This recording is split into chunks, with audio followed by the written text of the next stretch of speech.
So hey guys, welcome back to my channel. What if Naruto was the lost hero in Percy verse? Movie 1. Now what? Leo asked, biting a Slim Jim. I dunno, Percy shrugged as there was a flash of light and something plopped on the table. Oh come on. He complained, not more reading on the stupid blonde. Fils de l'amour. The lost hero, Piper read after picking it up, getting her mother to squeal. Son of love. Oh yes. Time for love to reign supreme? The love goddess pumped her fist in glee. What?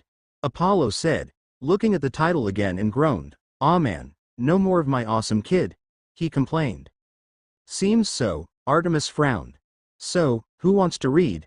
Annabeth questioned as Piper grinned. I got this, she said with smug, time for love to shine indeed. Go sweetie, go. Aphrodite cheered. Oh here we go. Artemis palmed her face. Shed never lived this down, she just knew it. Piper excitedly began to read about her new awesome brother. The sunlight peeked through the window of a rundown apartment in Konohagakure no Sato, where a sole teenage boy lay in bed. Well, in is being a bit generous. The teen was sprawled across the bed while lying on his stomach, sheets falling partially on the floor along with a leg while a bit of drool came out of the corner of his mouth. Well, Annabeth looked to her boyfriend. Seems you aren't the only one to do that. It is a very common thing.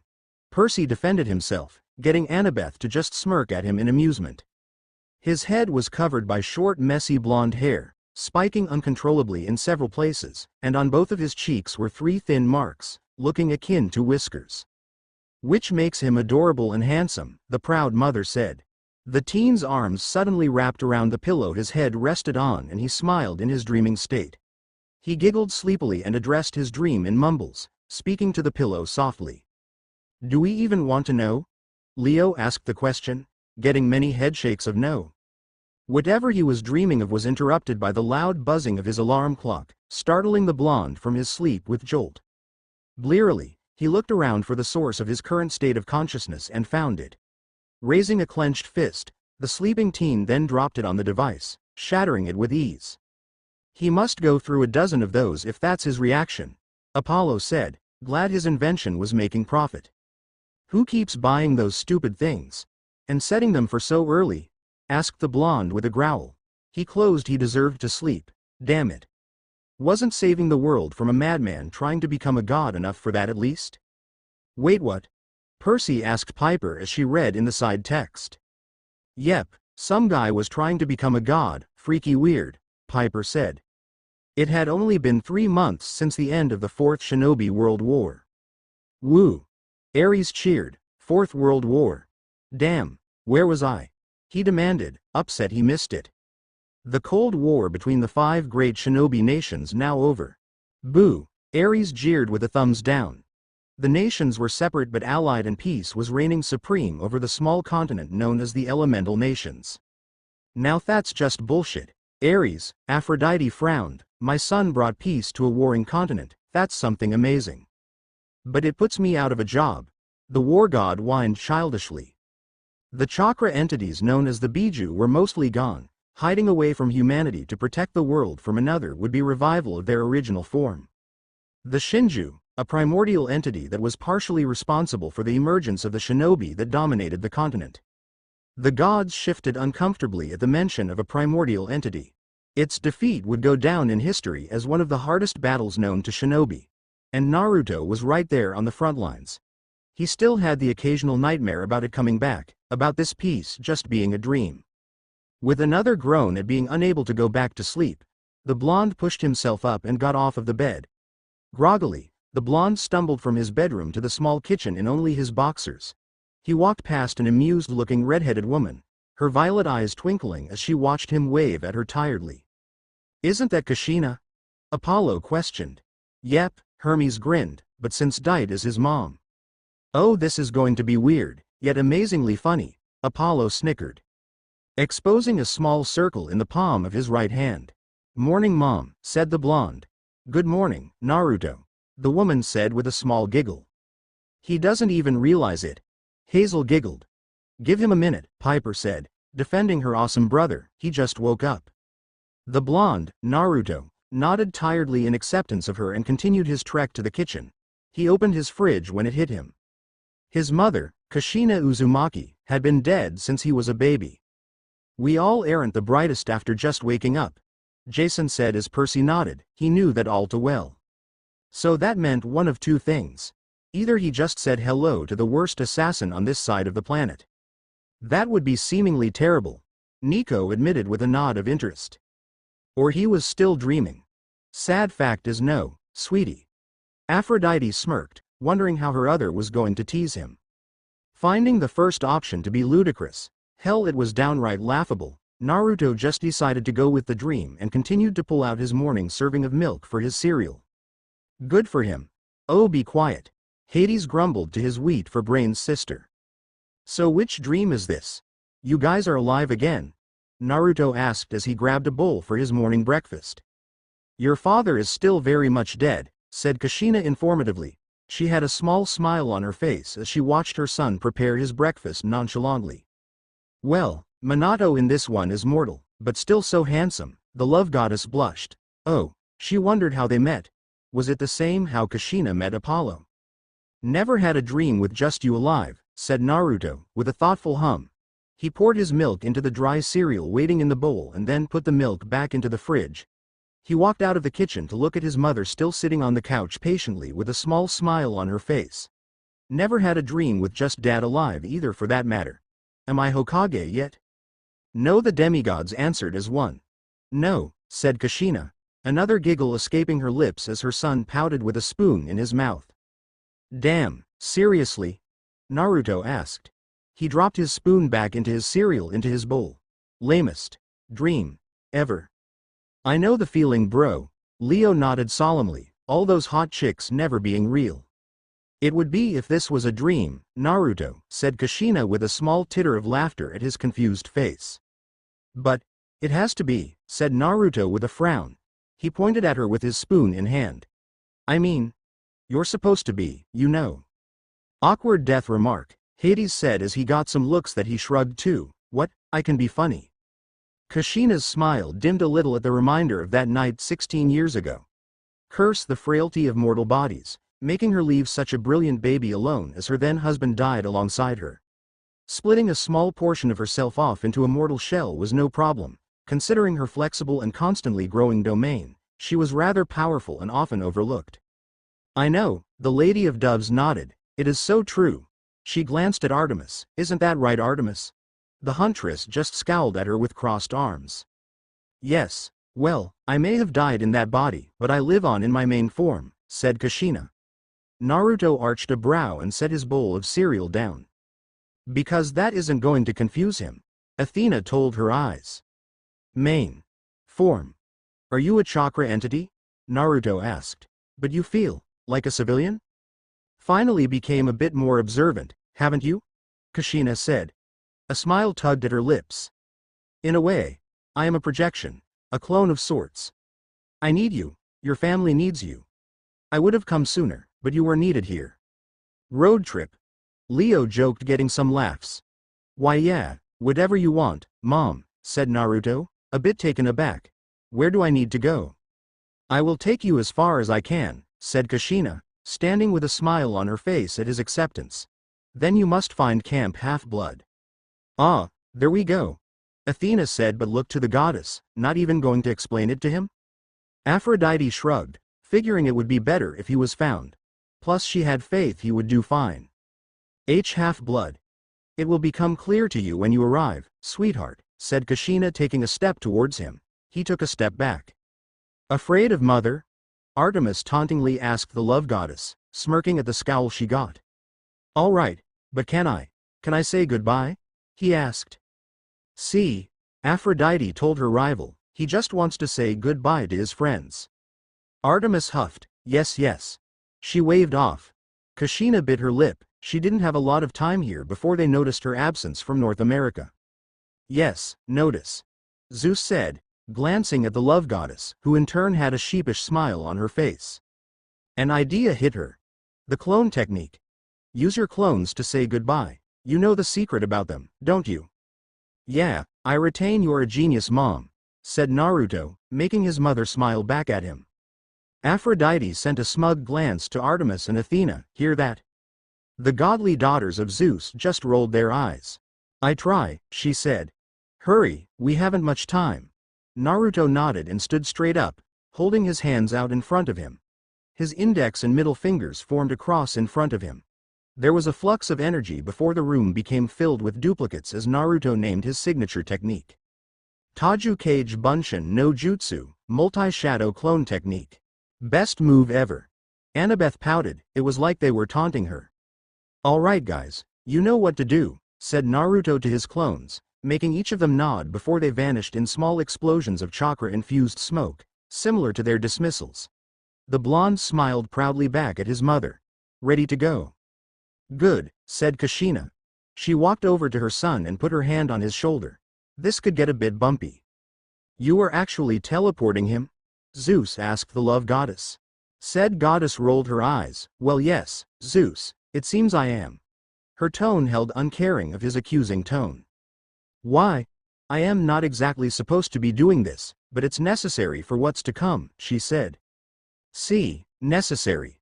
The goddess said and Zeus just grumbled.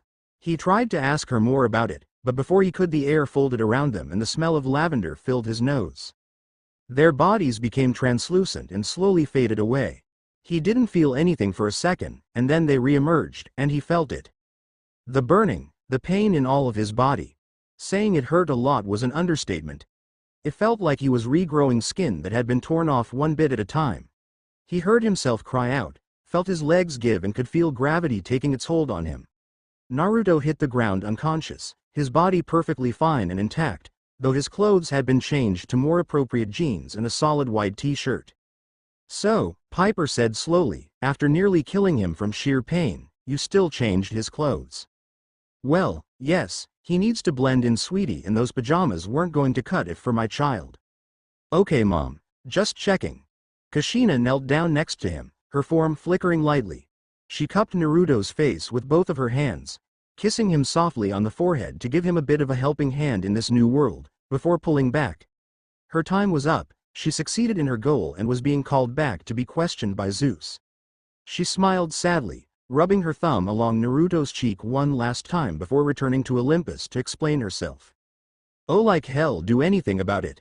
Aphrodite rolled her eyes. Yes I would. The king argued. No he won't. The rest of the Olympians said as one, getting Zeus to flare his nostrils. Be strong, my little maelstrom, said Kushina before she disappeared once again, leaving Naruto unconscious on the cold dirt as a cool springtime breeze washed over him. A good name for a child of yours, Aphrodite. Poseidon nodded as the goddess winked at him. Athena rolled her eyes, please, just because she came from Seafoam. And you came from a split headache, your argument is mute. The sea god smirked as the wisdom goddess clicked her jaw shut and gave him a glare. Waking up with a groan, Naruto blearily examined his surroundings before holding his head. His clones sure had to deal with a lot of different reactions. It was a good thing he sent 3 to Tsunade and Sakura. How the third clones managed to get through the rest of their chiding of him just accepting someone pretending to be your mom and leaving to who knows where on a whim being irresponsible, he hadn't a clue. Stupid pink-haired wench. The Lady of Doves spat, like that girl was worthy of her child. Huh. At least Kakashi and Iruka were more supportive, though they had their own suspicions. Hell, the person he was really worried about was his brother-in-arms, rival Sasuke. Ah, he's all buddy with that douche. Apollo whined. He turned good or something? Percy questioned, getting Jason to shrug. It could happen. Apollo snorted and crossed his arms, I don't see it. All that bastard did upon hearing Naruto's apologetic farewell was slam the door on his face. Wow, what an ass. Piper frowned. The douche. I know.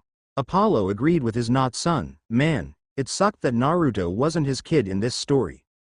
Man, why is everything always so complicated with him? Naruto asked with a whine. His best friend was a pain in the ass to understand. It was like dealing with a girl sometimes. Well, he acts like one, an attention seeker, Dionysus said from reading of the boy. With a grunt, Naruto rolled to his upper back and kipped onto his feet like he hadn't just landed with what felt like the force of a freight train. The blonde twisted his body to loosen his core muscles and then stretched out his arms above his head. That was one hell of a shunshin no jutsu. Wonder if I can get mom to teach me that? Gods only sadly. The gods said in a huff, just because they had cool teleporting powers didn't mean they were going to share them. Hey buddy. A voice called out to him, making Naruto turn and look at the speaker. He was a decently short guy, around Naruto's height, wearing a strange hat that looked like a duck's bill attached to a bowl of some sort, his curly hair sticking out this way and that from underneath it. He had a small beard on his chin, an awesome orange shirt and had long pants, similar to the ones Naruto woke up in, as well as some covered sandals on his feet. Wow, that's really lucky that a satyr found him so fast, Annabeth blinked. Well, Talia said, he is an older demigod, so no doubt his scent would be all over the place. True. Hi, Naruto said, greeting the newcomer as he always does when not annoyed, energetically. Joy, Nico rolled his eyes. It wasn't that he disliked energetic people, it was just they could be annoying at times. You do know that you're not supposed to venture this far into Central Park without a weapon, right? Asked the bearded guy. Oh, he thinks he knows. Leo muttered, but snickered a little. Man, was this going to be funny? Central Park. Naruto asked. Where's that? The bearded guy looked at Naruto like he was an alien. Why, you do know what Central Park is, right? He could be from another country. Leo exclaimed as some rolled their eyes. He was. I am guessing a park of some kind, said Naruto, a blonde eyebrow arching in confusion and amusement. How old are you? The guy asked. Whoa, goat boy, Hermes said, at least ask his name and buy dinner first. 17? Said Naruto, as though it were obvious. 17. The guy looked horrified, which honestly looked hilarious on his face. You do know why you should be out here alone, right? Should I? Immortales. Said the bearded guy. What are you, new to this? How can you have never been attacked?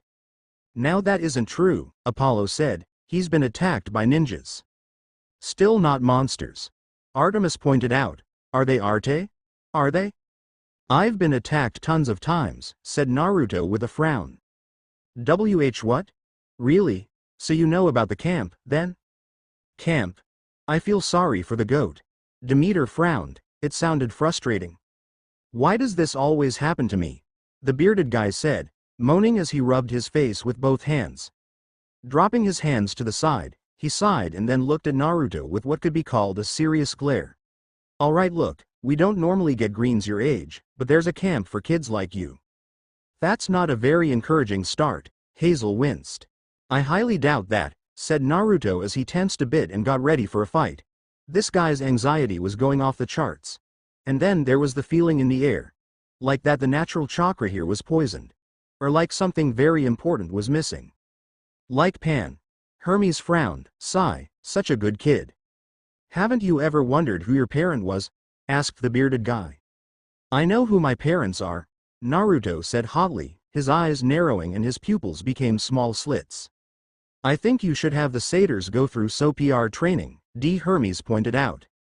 Meh, the wine god shrugged, not my problem, he said. You think you do, said the guy. So who raised you, mom or dad?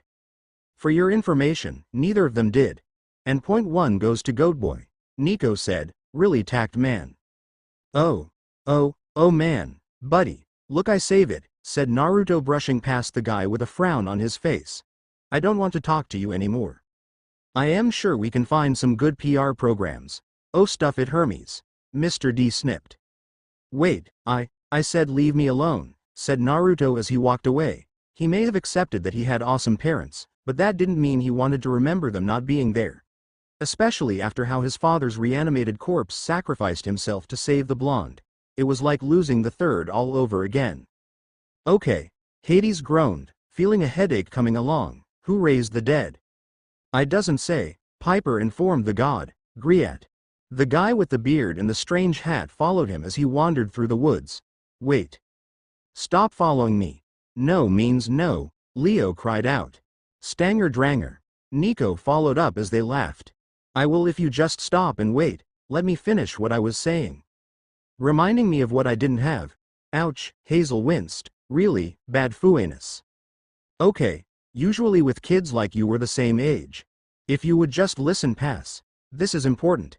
It really is, Athena remarked, but still, the satyr failed his opening, so it was only natural for the boy to shut him out. Don't care. I got something more important to do. But, look, unless you can tell me where my mom is. Yes.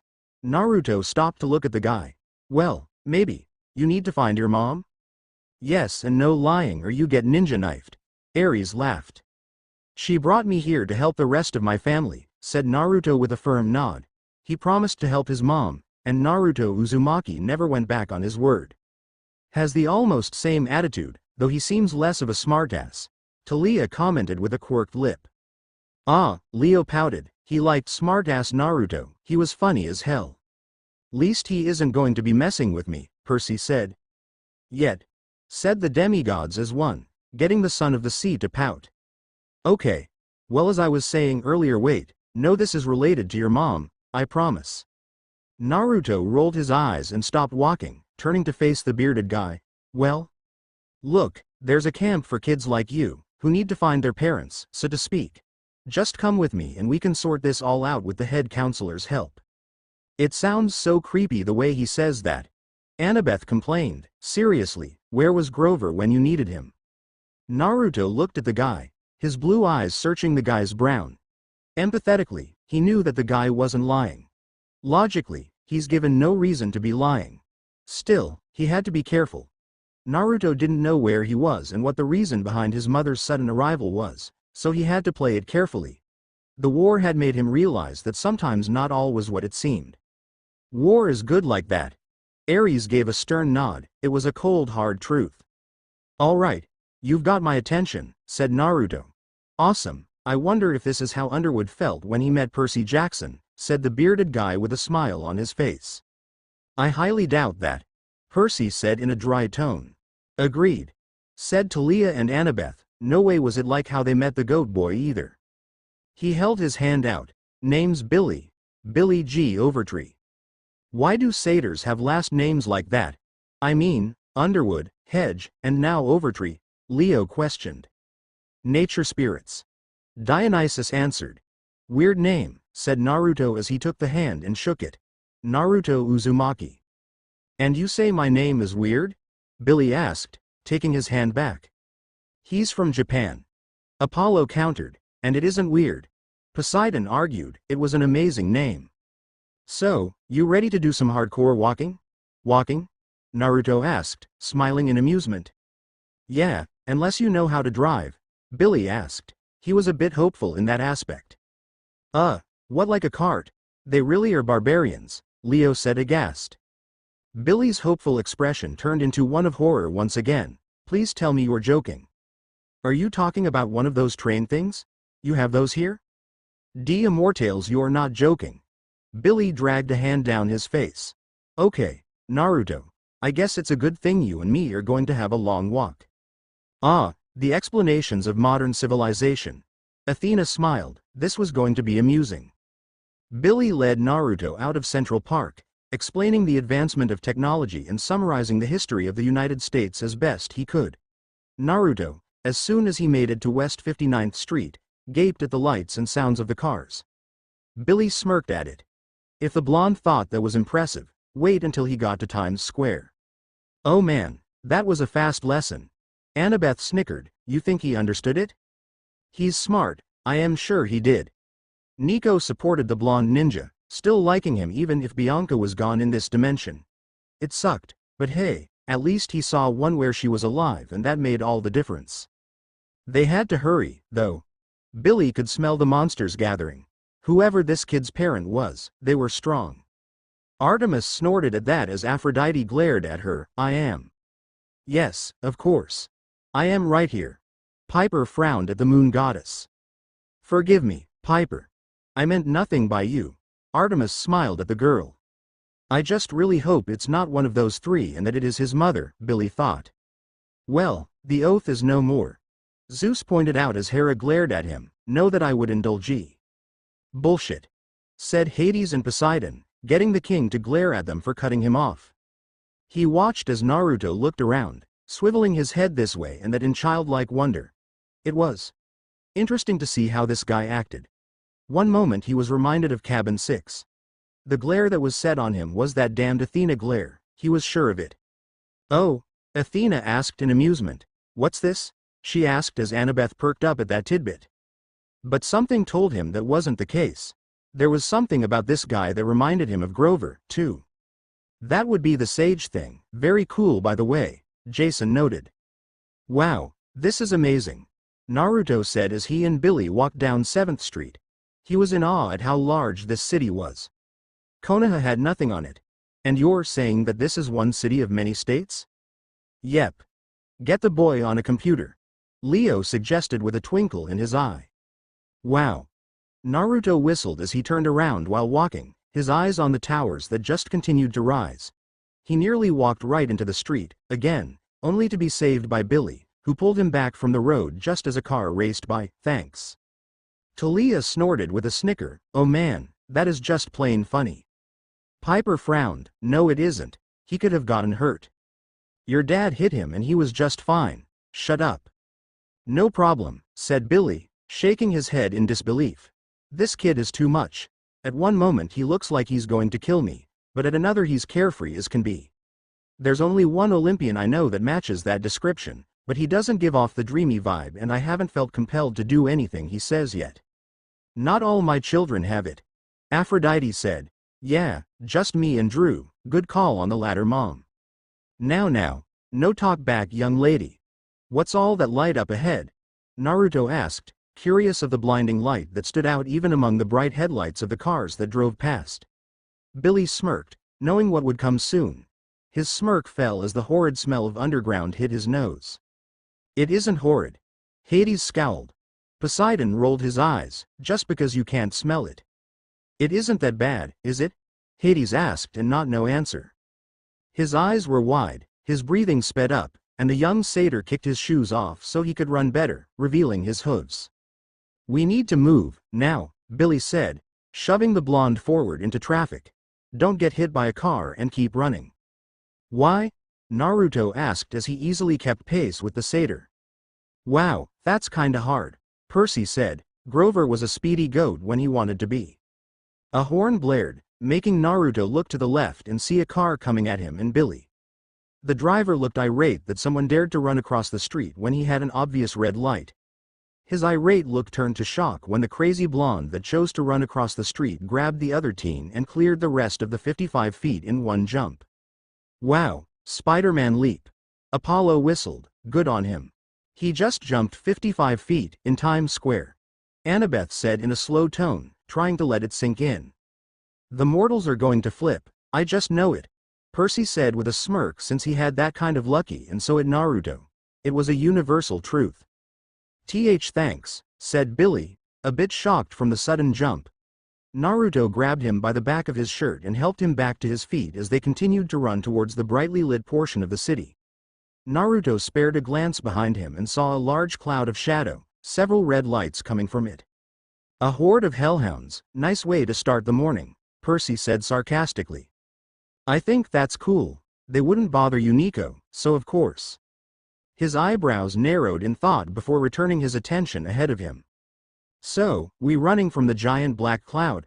He asked his new friend. It's a cloud. It's never a cloud.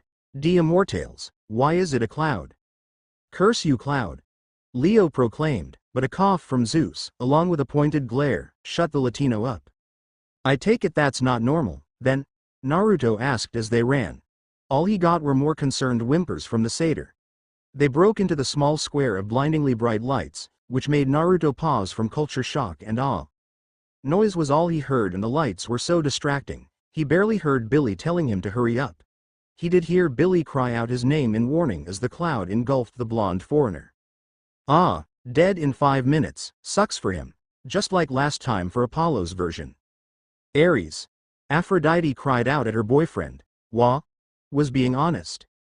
Billy fell to his knees as he heard the snarls and the tearing. The kid didn't even make it to camp, poor guy. And this was his first one too. Ouch, Talia winced, that had to suck for a first-time satyr.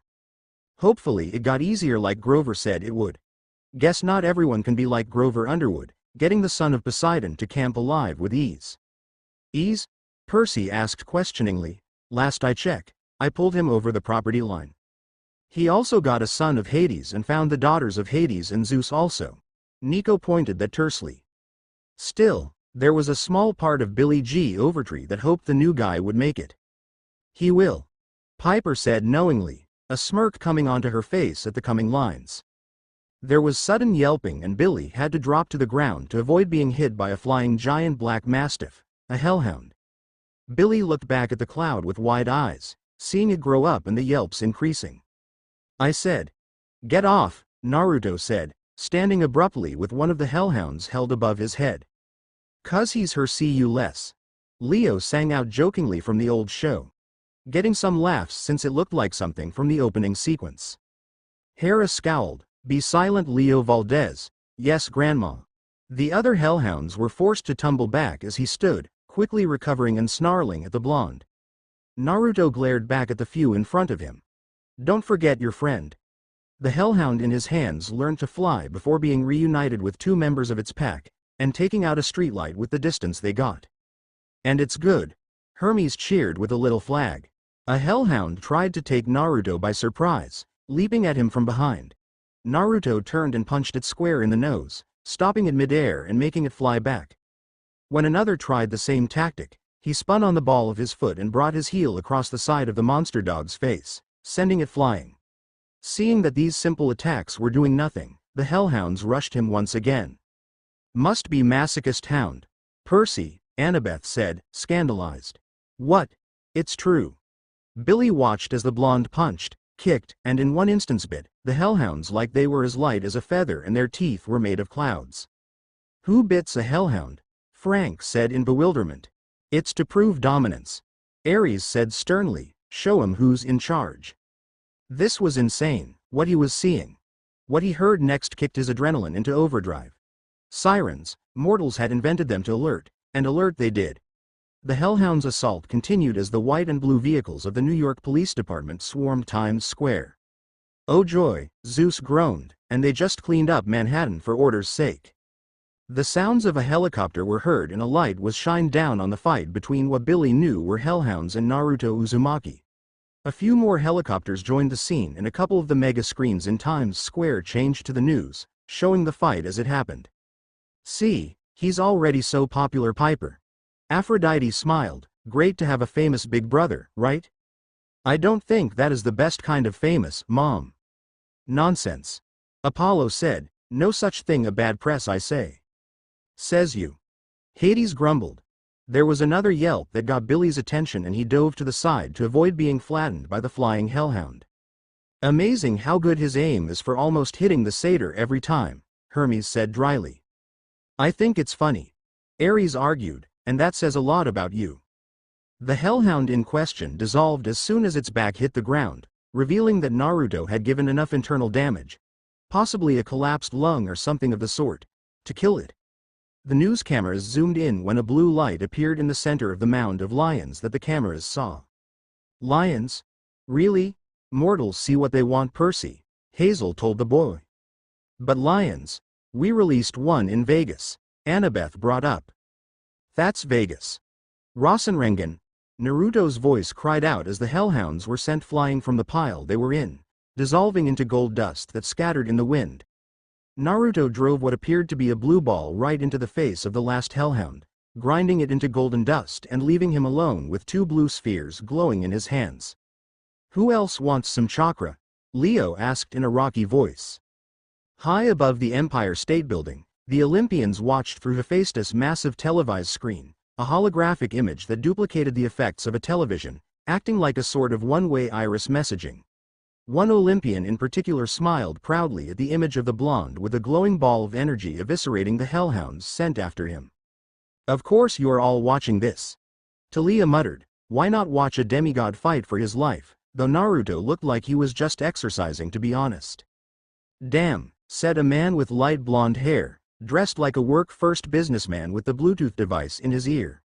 He lowered the stylish, yet professional sunglasses down his nose as he watched the fight before him. Hermes was impressed with what he saw, and said what many were thinking. Thanks for that, Hermes. Anytime, Apollo. Whose child is this? asked the Queen of Olympus. She was intrigued, but the boy was strong like another certain oaf. He does seemed interesting, just as his other. Hera trailed off, plus if Kushina did marry Minato. Well, amazing that Aphrodite had her first proper demigod. Interesting indeed. And he only became that way after ingesting something that was not rightfully his. Hera gave her husband a pointed look, which he readily ignored for his sake. Yes. Whose is it? The green-eyed man wearing the Tony Bahama shirt and sandals asked, smirking at the well-dressed blue-eyed man that sat next to the queen. Oh, blonde hair and blue eyes, he must be mine, Zeus mocked. Not mine, said Zeus with a frown. He was certain that had only had interactions with Ms. Grace. Thank order for small mercies, Hera said in distaste, getting Talia to glare at her and Jason to shift a bit. A giggle came from the beautiful woman seated next to the creator of their screen. Her eyes flickered to purple and her hair to red for a brief moment that had a woman with raven-colored hair narrowing her gaze. Ooh, Athena is thinking, Poseidon said in a mocking stage whispered. At least I do, squid god. The raven-haired woman looked from the smiling Aphrodite to the screen and back several times before her gray eyes widened in realization. You. I don't know how. But you were the loud-mouthed tomato, Athena said, glaring at the smirking goddess of love. Seems Minato was your son Athena. Aphrodite smiled coyly. Hello mother-in-law. Be silent, now, was the cold tone of the war goddess. Aphrodite just gave a cat who ate the canary smile. Guilty, said Aphrodite, practically singing the word. She leaned back on her throne with a smile as the other Olympians looked at her. What can I say? Love works in mysterious ways. So very true, I will find out what you did, Aphrodite, said Athena, scowling. She returned her gaze to the blonde on the screen. And I will make sure you do not corrupt another. How dare you? Aphrodite fumed. I did not corrupt Annabeth, I made Percabeth possible. Exactly, you corrupted her. Mom, Annabeth exclaimed, but the goddess didn't even acknowledge her cry of displeasure. You can try, Hootie, said Aphrodite. Hootie. I like that one. I think you'll use it. Just try squid god. I will, Hootie. Smirking as Athena's scowl deepened. He's already been in contact with his mother. Aphrodite, said Zeus in displeasure at the openly disobedient comment. You know the law. She should. Zeus added, but I wouldn't. Aphrodite added in a sing-song tone. I never raised him, said Aphrodite with a pretty frown. I merely brought him from his father's home. Yes, nothing wrong with that at all. The love goddess huffed. Where he should have remained to follow in his father's footsteps, Athena said with a scowl. Yes, Aphrodite, to be the military leader of his state, and you whisked him away from that. His family needed him, was the goddess of love's retort. Like those old crones would have let him try, said Aphrodite with a scowl. They're more biased than Romans. A lot more volatile, too. Hey. The Romans in the room frowned. She isn't wrong, Athena begrudgingly agreed. Sounds like my kind of people, said Ares with a grin. They are. He withered under the glare his girlfriend sent his way. After all the hell Naruto went through to unite the countries, I would never let you uproot it, Ares, said Aphrodite, scowling at the god of war. It's partially your fault that he had to bother with it to begin with. Honestly, Ares. Aphrodite and Athena frowned at him, but both were proud that their blood brought peace to his continent. That was a big achievement for any demigod.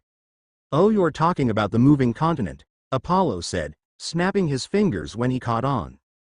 I thought it was in Antarctica, Artemis noted. Seems not this time. He looked at the image that was paused. I never would have guessed. Looks like an East Coast kid. Well, he does seem like my kind of kid, Apollo joked, getting some laughs. He got all those handsome qualities from his father, said Aphrodite, sighing in bliss at the memory that made Ares scowl. Someone jealous. Fuck you, cripple. Surprisingly, Athena joined her bloodlusting brother in scowling at the goddess of love's words. Amazing. Zeus muttered, them joining together for a common goal, also kind of scary. We were told not to intervene with the lands of the moving continent, Aphrodite, said Athena. Zeus nodded as he recalled making that decree. Yet you still had Minato anyway, said Aphrodite with a smirk. Burn. Be quiet, Hermes. Athena glared her gray eyes at her younger brother. And I didn't intervene. I simply spread the love with absent-minded control, much like Apollo does with the sun or Artemis the moon. Well, you were absent-minded, Artemis conceded, getting the goddess to scowl prettily at her. The twins nodded in agreement with that, using their godly energy to keep track of the island they were originally born on.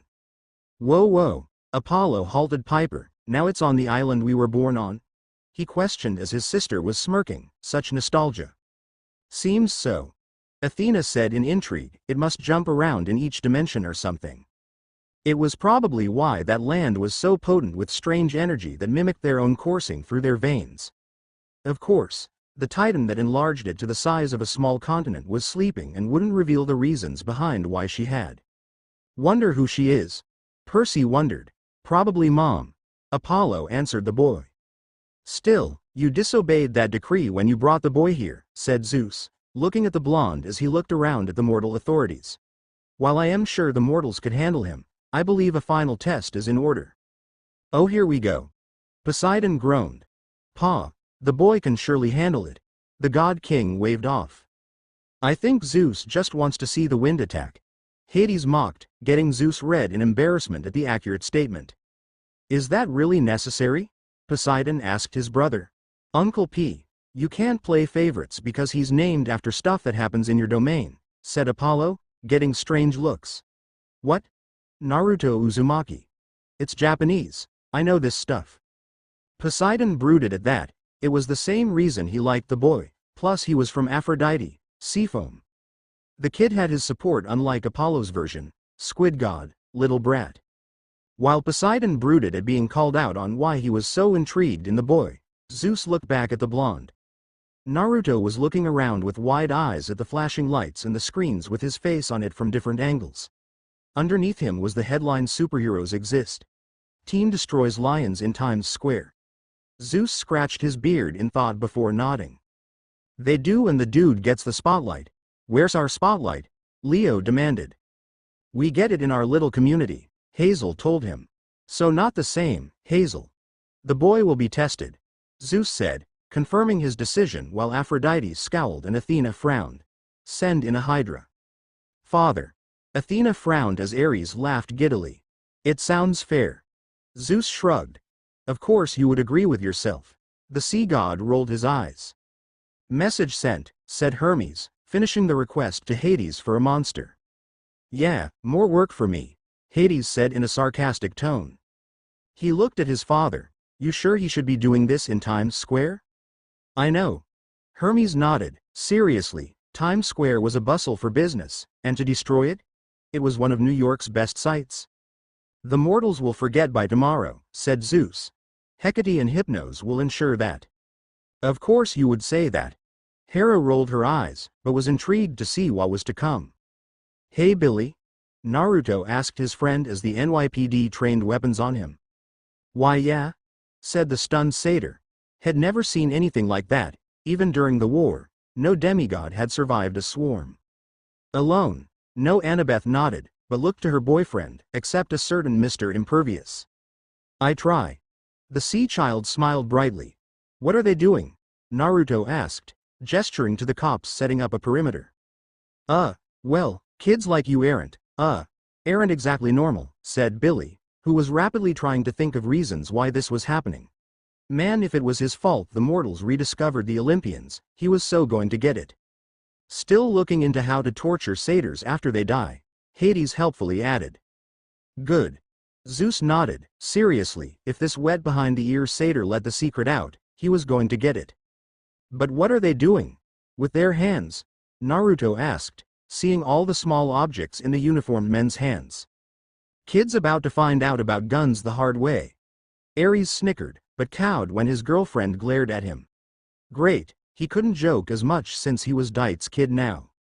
He guessed this was the city's military considering all of the similar uniforms. The blue clothes didn't look very protective though, and those hats were ridiculous. He bet his whole supply of kunai could finish these guys off. He is good with knives. Annabeth noted. He probably could before a thought hit her and she smiled. He's my nephew. Treated me like a little sister, but now who's the one in charge? Percy rolled his eyes as Annabeth was thinking about how her other would use this tidbit of information. "Put your hands above your head or we will shoot," said one of the policemen. Like this?" Naruto asked, raising his hands up. He wasn't really in the mood to deal with the city's military, but he wasn't exactly eager to fight them either. "Smart." Athena nodded, "just escape, or wait for the Hydra." "Favoritism. Ha, funny coming from you, Squid God," the goddess retorted, getting a glower from her rival. "Get on your knees and put your hands behind your head," said the policeman. Well, now he was just being silly. Naruto had already surrendered, hadn't he? "Naruto, just do what he says," said Billy, doing exactly as the policeman ordered. Naruto gave his new friend a confused look before complying, getting down on his knees and interlacing his hands behind his head. Police started to move forward, their weapons still trained on the blonde kneeling in front of them, but then the ground suddenly moved between them and the blonde. "Don't move," an officer ordered, keeping his gun trained on Naruto. "Yes, blame the Godeling for moving the ground," Hades said with a mocking nod of his head. "Please, that was his children." "It's not me," Naruto said back, watching as the ground cracked and shifted. An unfortunate officer standing too close to the cracking was sent flying as the concrete-covered ground shattered and a large-scaled head shot up from under the ground. It looked like a diamond, and shortly afterward, 4 more heads that looked exactly the same sprouted close beside it. "Get up on the Hydra's back, Leo," the kids groaned who got the reference. "Fall back. Get the people out of the way. Run," were the cries of the policemen as whatever they saw scared them enough to retreat.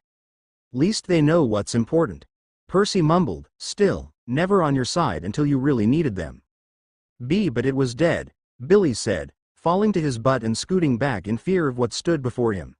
Settling on a massive lizard-like body was the Hydra, 5 heads focused on the unclaimed demigod that knelt before it. Billy's eyes widened when he recognized the target. "Naruto, run."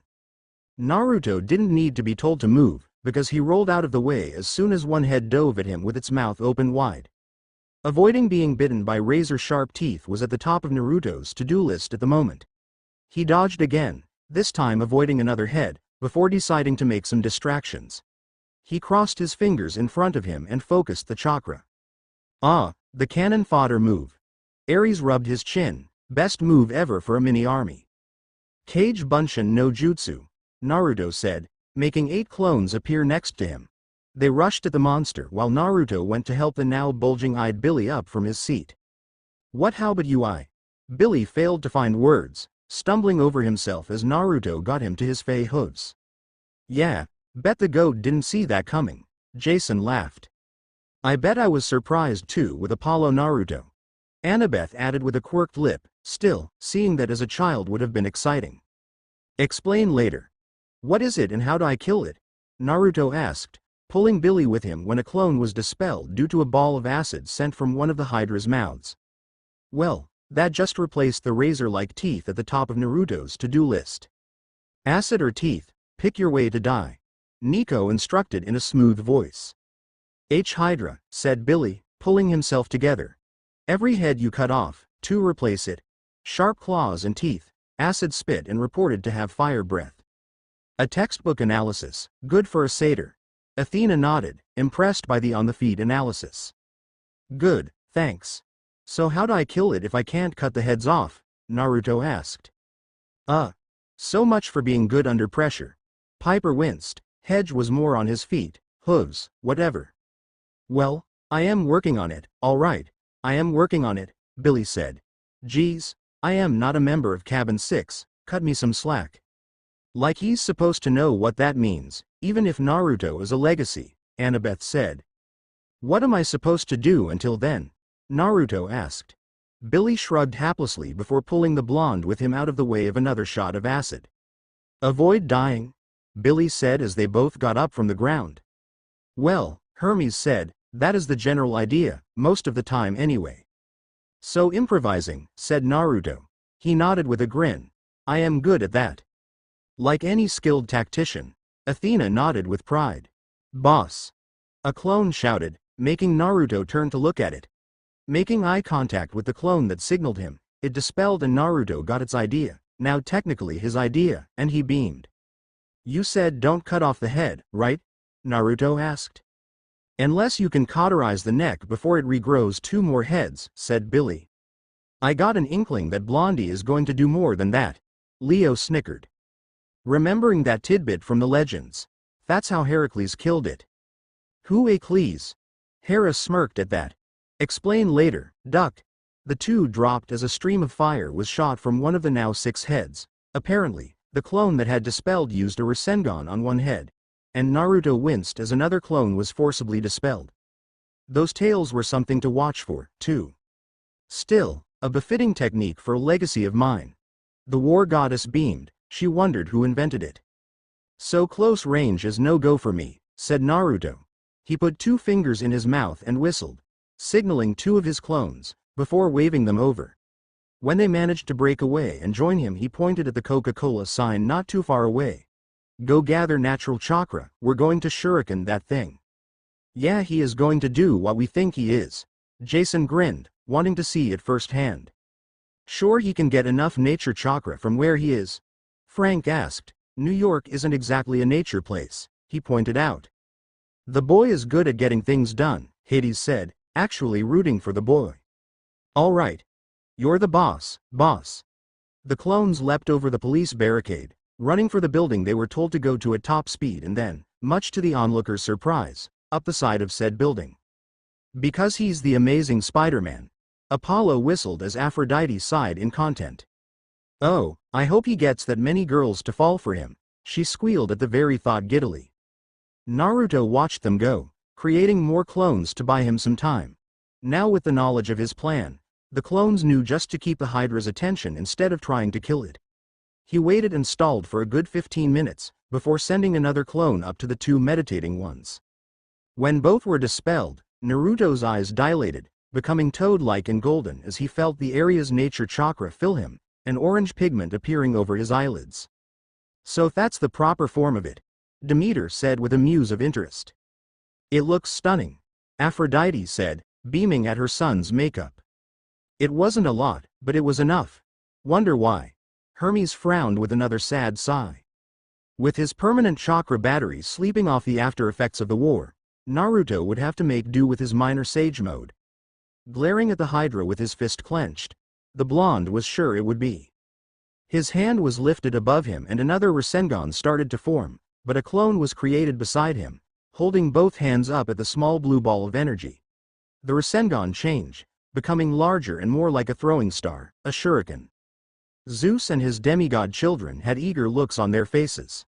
Naruto's clones dispelled at once, confirming his thoughts on the civilians moved far enough back to not be killed by the coming attack. Good call. Annabeth nodded. The clones gone had the Hydra shifting all 6 heads on him, making Naruto grin at it. All 6 of the Hydra's heads roared at him challengingly, and he felt its anger.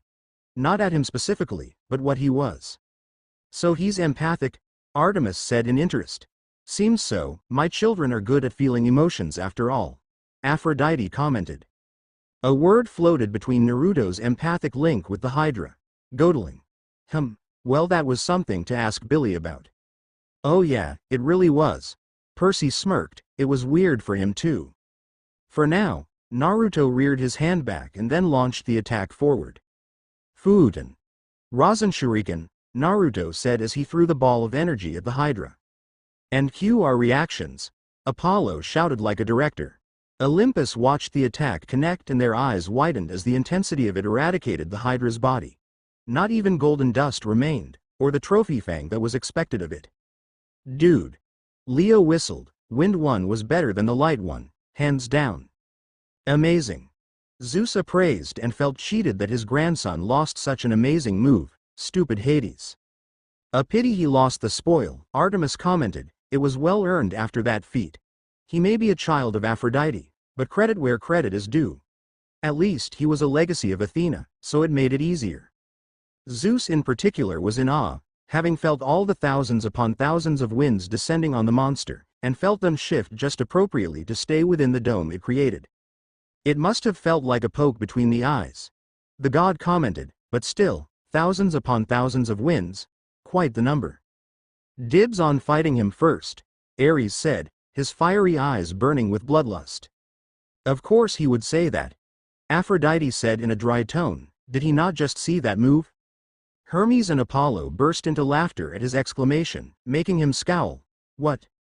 You did see what he did to the Hydra, right? Apollo asked with a smirk as his laughter died down. Apollo raised his hand palm up and made an explosion gesture. Boom, gone. You want to fight a kid that can do that? Huh? I could take him. Ares crossed his massive arms. Suor. The gods mocked as one, getting the war god to grit his teeth angrily. He finished it. This was all Athena could manage to say. Her eyes narrowed as she watched Hephaestus replay the attack. She smirked at her scowling brother. Considering you lost to Percy Jackson when he was 12 and untrained. Burn. Fuck you, cripple. Ares raged and glared at the laughing Percy Jackson. One day, damn it, one day. I believe you wouldn't last a second against Naruto Uzumaki. No, I wouldn't. Did you not see what he just did to that Hydra? Jackson, Ares seethed to the point you could see the veins in his neck. Screw you, owl pellets, said Ares with a scowl. Aphrodite just smirked quietly, watching as the god and goddess of war bickered over who would win. Naruto would beat Ares hands down. According to Olympian law, Ares would have to fight fair. Dite. The hell? Facts are facts, Ares. Sorry. Had Ares been allowed to use all of his god powers, then perhaps he'd win, but against a hero, he was limited. Ares' arrogance would be his downfall. Like with Percy. Ares glared at the sun god, all of you, to the pits. Aphrodite. Zeus' voice made all of the gods stop talking and look at their king as he addressed the demigod's mother. Your son used my domain. Someone's pissy. Poseidon said mirthfully. Zeus grunted. Yes, because the boy was not of his line, now he would most likely be pissy. My son created those winds, said Aphrodite, smirking at Zeus' scowl. He didn't manipulate your domain, he made his own. Which is a very interesting skill, Athena noted. That is impossible, Demeter said, frowning. Not so, said Athena.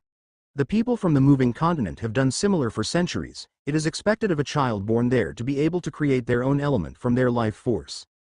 They create the element within and expel it outwards with their techniques. The fact remains that he used my domain outside of the moving continent, said Zeus, giving Aphrodite a pointed glare. Big baby. Hades mocked, getting a pointed look from said baby. He is the grandson of Oranos, said Aphrodite with a pretty smile, making Zeus' scowl deepen. True, you cannot blame him for that fact. He is related to the original Sky Lord after all. The love goddess said with twinkling eyes of mirth. Zeus seethed at the reminder. I will let this altercation slide, said Zeus. He held a finger up. But know this, if he so much as tries to manipulate the sky, I will end him. Now, Zeus, said Poseidon, gaining his brother's attention. Considering the latest developments, I think it would be in your best interest to let the boy be. After all, the people from the drifting continent live on my domain as much as under yours. You've known they can do this. You're just jealous the boy did it in a way you can't comprehend. I can comprehend it, I am no end, said Poseidon, cutting his brother off. That he isn't your offspring. Had this been Talia Grace, for example, you would have shrugged it off. My other speaks the truth, Zeus. Poseidon informed, getting Zeus to frown, pout. I would still love to figure out how to do that. Talia said in a giddy tone. Jason nodded in agreement to that. Zeus scowled at Poseidon for bringing that up. Great, now he looked biased. And as the god of justice, he wasn't allowed to be biased. Well, damn it, that's just not fair. Ah, poor Zeus. Hera rolled her eyes, getting a betrayed look from her husband. Fine. I won't kill him, said Zeus with a scowl. Happy? It's improvement, said Poseidon with a chuckle. Can I kill him? Ares asked hopefully. Like you could. Hermes snickered. I so bet I could. I wouldn't allow it. Aphrodite simply told him. Absolutely not, Aphrodite said before the king could retort. She glared at her boyfriend with heat in her now oddly purple eyes. Touch my son Ares and there will be hell to pay. Ah. Ares whined. He hated when his girlfriend was like this. Well, that's no fun, said Ares with a scowl. His scowl fell at Athena's added glare. His sister then shifted her gaze to the demigod's mother. You should have left him on the continent, said Athena with a frown. Aphrodite returned it with her own frown. Oh come now, Athena, let the boy be with his family. Athena glared at the goddess, yet you ruined his early chances to become the head of his home's military. He could have been hailed as the youngest to enter office. Details. Considering that the camp has only fought against monsters and rogue campers, I figured it would be best if we had someone who could help them deal with what was coming, said Aphrodite. Apollo blinked, recognizing what she meant by that. Of course, his twin beat him to the punch. Why would one of your children know how to deal with that? Artemis asked with a frown. How rude. Well, it's usually true. The huntress mumbled with crossed arms. Aphrodite had very few exceptional children who make a difference in wars and battles. Well, he has a monster inside of him, said Aphrodite, glancing at the king. A beast he can control and use to his advantage. She glared at Athena. One that I had under control, except your son decided in all of his brilliance to deal with in his own way. Ooh. The gods said as Athena glared at Aphrodite, who was nodding to her other. Minato was doing what he felt was right, said Athena with a scowl. Of course you would defend your child's actions. Poseidon rolled his eyes. If wrong in the eyes of others, it is brilliant to you. At least mine can think. The goddess sniffed and Percy pouted at the jab. Minato? Who's Minato? Hermes asked. Minato was a child of mine, who lost his father shortly after his birth, said Athena with a frown. He was raised on the drifting continent and eventually became the leader of one of the small military villages. Small? Hazel muttered. That place was a city. I know, it was like New Rome. Frank nodded. Really? Boring job that had to have been, said Ares with a snort. You say that, but you don't know Minato like I did, said Aphrodite, interjecting and making Athena scowl once more. Yeah, we figured you know him real well. Artemis rolled her eyes as Aphrodite beamed at being with such a handsome man. She looked at the screen and waved her hand, making two images pull up. A picture of Naruto as he was today and a similar-looking blonde with a narrower face and piercing blue analytical eyes. Huh, strange, he doesn't have our gray eyes, Annabeth muttered. It's more a grayish blue. Athena told her daughter, and yes, if you looked closer, it was a grayish blue. Minato Namikaze, the fourth fire shadow, a title used for the village hidden in the leaves for their dictator, was the kindest, smartest and strongest for 10 years after his promotion to Jonin, or expert shinobi. I would have loved to meet him. Annabeth smiled. She had an awesome big brother again, it seems. You're saying that Pansy was a ninja? Ares asked, once more getting a glare from Athena for the comment. Oh, calling Athena's kid a pansy, bad move Ares. Oh go stuff your cell up your ass, Hermes. Minato wasn't a pansy, said Athena, having taken notes of her son's life and given it to her daughter after the second Titanomachy to keep them in the loop and to reward her cabin for such great performances and loyalty during it. How is that a reward? Percy asked aloud. It sounded boring. Annabeth rolled her stormy eyes. Duh seaweed brain, I would love to read about someone that great. Just imagine what you could learn from his life. His strategies, his policies as a leader, a war hero, his actions that helped shape his current government. It's fascinating. I'll take your word for it. Percy smiled at her enthusiastic answer. Minato, during the continent's Third War, had eviscerated a squad of over 100 enemies in less than 5 seconds. Athena was positively glowing at the reminder of her amazing son. Beat my record by 1 second, said a pouting Aphrodite, and getting odd looks from her. She blinked and her eyes shifted back from purple. Sorry, still assimilating Kushina Uzumaki back in. You what? The gods said in shock, getting the demigods to jump at the reaction. Assimilating. You split yourself to walk amongst mortals. Athena said with a look of rage. That was forbidden even before the Silver Age began.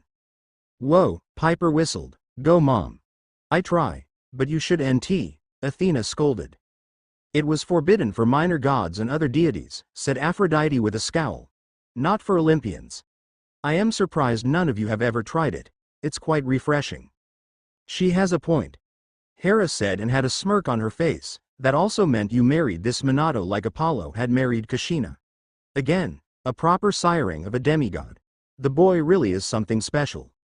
Zeus tried his hardest not to roll his eyes. Aside from that new idea, said Hermes, snapping the Olympians from the thought of walking amongst mortals. How did Minato move so fast? Yeah, since I didn't make it this time. Apollo pouted, still an awesome move. He was inspired by a legacy of Zeus, said Athena, waving her hand and bringing up the image of the legacy, a white-haired man with red markings and a serious look on his face. Hey, that's the second Hokage guy, right? Talia asked. Yep, Piper nodded. Tobirama Senju. A master of what they call Fuinjutsu, he developed a space-time technique that allowed him to teleport. Minato made a jutsu based off of that, the Hiraishin no Jutsu. Suck up. Ares gagged. Named it after Grandpa, did he? Apollo asked in amusement. He looked at Zeus, flying thunder god. Smart boy, said Zeus with a small smirk. Indeed, Zeus nodded. Wait, wouldn't that make Naruto your great-grandkid? Hermes asked as a smile came to the king's face. He was even more proud now. Ha, take that Hades. It allowed him to teleport, said Athena, glaring at the archery god for interrupting her. Granted, he needed to use a special kunai to do so, unlike his predecessor. Piper read a side note. It also says he was a master at using water techniques. What? Poseidon said, eyes narrowed, and created a reanimation of the dead technique. What? Hades glowered. Zeus looked smug. Not so funny when it happens to you now, is it? His brothers just glared at him. Ha, so your brat wasn't as good as you say, said Ares. Battalion, 5 seconds, dead. Athena mocked, what do you not comprehend? Fuck off, that's what. Better than you at times, said Aphrodite, making the god gape while the room laughed at him. Burn. Apollo and Hermes laughed loudly as Piper looked green in the face, not needing to read that out loud. Ares' teeth were grinding together at that as he glared heatedly at his brothers. The purple color in her eyes faded and Aphrodite flushed. Wow. Apollo said, laughing at the look on his brother's face. Well, now that we know about Minato, tell us about the kid. Yes, let's go over again what we already know. Artemis rolled her eyes. The Lady of Doves just smiled widely. Oh, you're just pissy that he isn't your nephew now. Be silent. And so Aphrodite did, ecstatic to get onto a different subject. She told them of his growth from a troublemaking youth. He was so cute growing up, wearing his bright orange jumpsuit, to a hero of the people. At age 13 he had liberated several villages and countries from tyrants alongside his team. Well, he is a hero. Percy admitted, at least he didn't know Annabeth this time, so the Son of the Sea was far cooler with this version of Naruto. Hopefully he was less of an ass too. At 14, he lost his virginity and was a little shy about doing so. Dude was younger than us. Leo exclaimed in disbelief and a bit of jealousy. Aphrodite looked proud as could be though. Athena scolded Aphrodite for watching that, but she claimed she couldn't help it. Kushina's attached soul got a look at all of Naruto's dirty little secrets. Aphrodite, like my other said, she couldn't help it. Aphrodite then continued, after scaring Ares into silence while threatening his jewels if he kept laughing about Naruto's loss of virginity, telling them that at 15 he was learning to manipulate nature to become stronger, mastering his summons after his and Minato's sensei died. Athena gave a frown at this, conflicted over the death of the man that helped train her star child of the previous generation. "Oh, course I would be," the war goddess said as she turned her gaze to Annabeth. He and the star child of this generation could have learned much from one another. Her daughter beamed at that. She too would have adored to meet her older brother. Hermes, however. Wait, back up, said Hermes, holding his hand up with eyes narrowed. He took in nature? Yeah, I would be shocked at that. The traveler god nodded. Became part of it, said Aphrodite. She looked to her husband and gestured to the television. Can you move it back to the fight with the Hydra? Hephaestus rolled his eyes and rewound the images until it came to the fight in question. At the end, just before the Rasen Shuriken. There, she pointed at the screen. Can you zoom in on his face? Yes, show that handsome face. Dite, we get it. He's your kid. Apollo pouted with crossed arms. Now, no need to be jealous, Apollo. You had your time, now it is my turn to have the handsome strong son. And mine as well, Aphrodite. Athena added, but the love goddess just shrugged and said whatever. Child's play, said Hephaestus. He waved his hand and blinked at what he saw. A glitch. Sage mode, said Aphrodite. Her eyes were purple as she looked at her husband. "Thank you, Hephaestus." "Wait, what?" the smith said with a shocked blink. The other gods paused as well. "Seems this assimilation with Kashina has improved her manners," Hera commented offhandedly. The love goddess huffed. "Her manners were perfectly fine, thank you very much." The gods looked at her oddly and Hephaestus was stuck in a state of shock. Aphrodite didn't notice, pointing at her son's eyes. His eyes become like a toad's, a side effect of learning through them how to manipulate nature. "You'd think it would be more goat-like due to Pan," Percy mused. "Goatman." Leo nodded in thought. "I could see that as a thing." Apollo rubbed his chin. "Maybe it enhances his strength and speed, making him as strong as Heracles. And yet he is far better," Hera added. "Hopefully not as pig-headed," said Hera with a huff. "Well, he isn't, so good for us." The Queen of Heaven nodded to her other as Zeus just shook his head.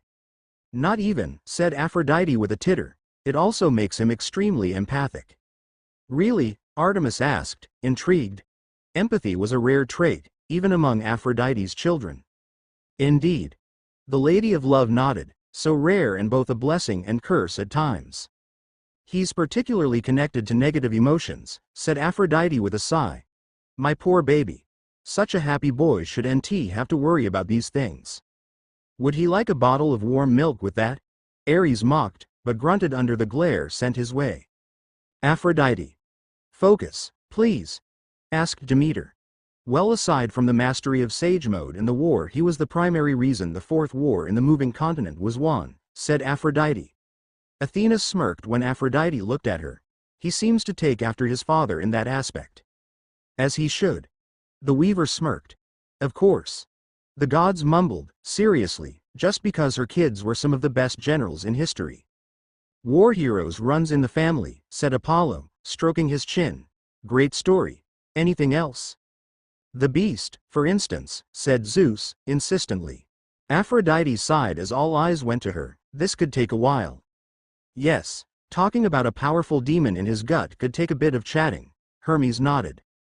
"Not your kid's best move, Athena," Apollo said. He knew that it was terrible for his other to do to his version of Naruto. "And yet it needed to be done," the goddess said, her voice never wavering. While the Lady of Doves divulged her son's darkest secrets and Naruto recuperated with Billy, a strong entity stirred within the crusts of the planet. "Gaia," Percy and Jason said as one, their hands clenched. A small tremor went through Times Square. "But why would she be stirring there?" Hazel asked aloud. "Who knows?" Leo frowned. It was as though something was searching for the source of power that was recently shown. "Oh," Annabeth muttered, "seems Naruto just got the wrong someone's attention." "Big time." Frank nodded, partially out of concern and partially out of curiosity. "Oh, that's never good." Piper frowned for her brother in concern. Gaia was interested in whatever happened in Times Square, very interested. "Bitch, you lay off my baby," Aphrodite glared at the screen. "Well, seems things just got more interesting for the story," Jason said as Piper nodded along with him. She also wondered what kind of difference Naruto was going to make for Cabin 10 and the camp in general. "I'll read next," Annabeth said eager. Piper handed the book to her, "By all means." Annabeth took it and opened it up to chapter 2. As the sun rose on the two new friends, they came through a small forest near where Billy said the camp was. Billy also explained why he looked so different, what with the goat legs and all, that he was a nature spirit called a satyr and aged twice as slowly, earning Naruto's sympathy that the poor guy had to redo most of his educational career. Percy nodded with sympathy. "I know, the horror." Naruto was relieved to hear they were so close, because he wanted to ask more questions about the state of the world outside of his own, primarily about the lack of nature chakra. Naruto had nearly collapsed after he released Sage Mode, stumbling more than once into Billy as they ran away from the mass confusion he caused in Times Square. The nature here was weak, something big was missing from it, and as a sage, Naruto was not happy with it. "We rarely have sages anymore." Apollo nodded, it was such a lost career. While the growth of humanity away from his home was amazing, it had killed a lot of nature. When he brought this up with his friend, he was surprised by the look of surprise that came across Billy's face. "How could you tell?" Billy asked. Was he a son of Demeter? That could explain the feeling of nature that surrounded the blonde. Very true. Demeter nodded, but Aphrodite snorted. Ha, you wish. The Lady of Doves glowed and Demeter frowned. She indeed did. When I sent those 2 clones to gather nature chakra, I felt as though something was missing, said Naruto. After seeing all those impressive buildings, it's kind of obvious what had to go to make all this work.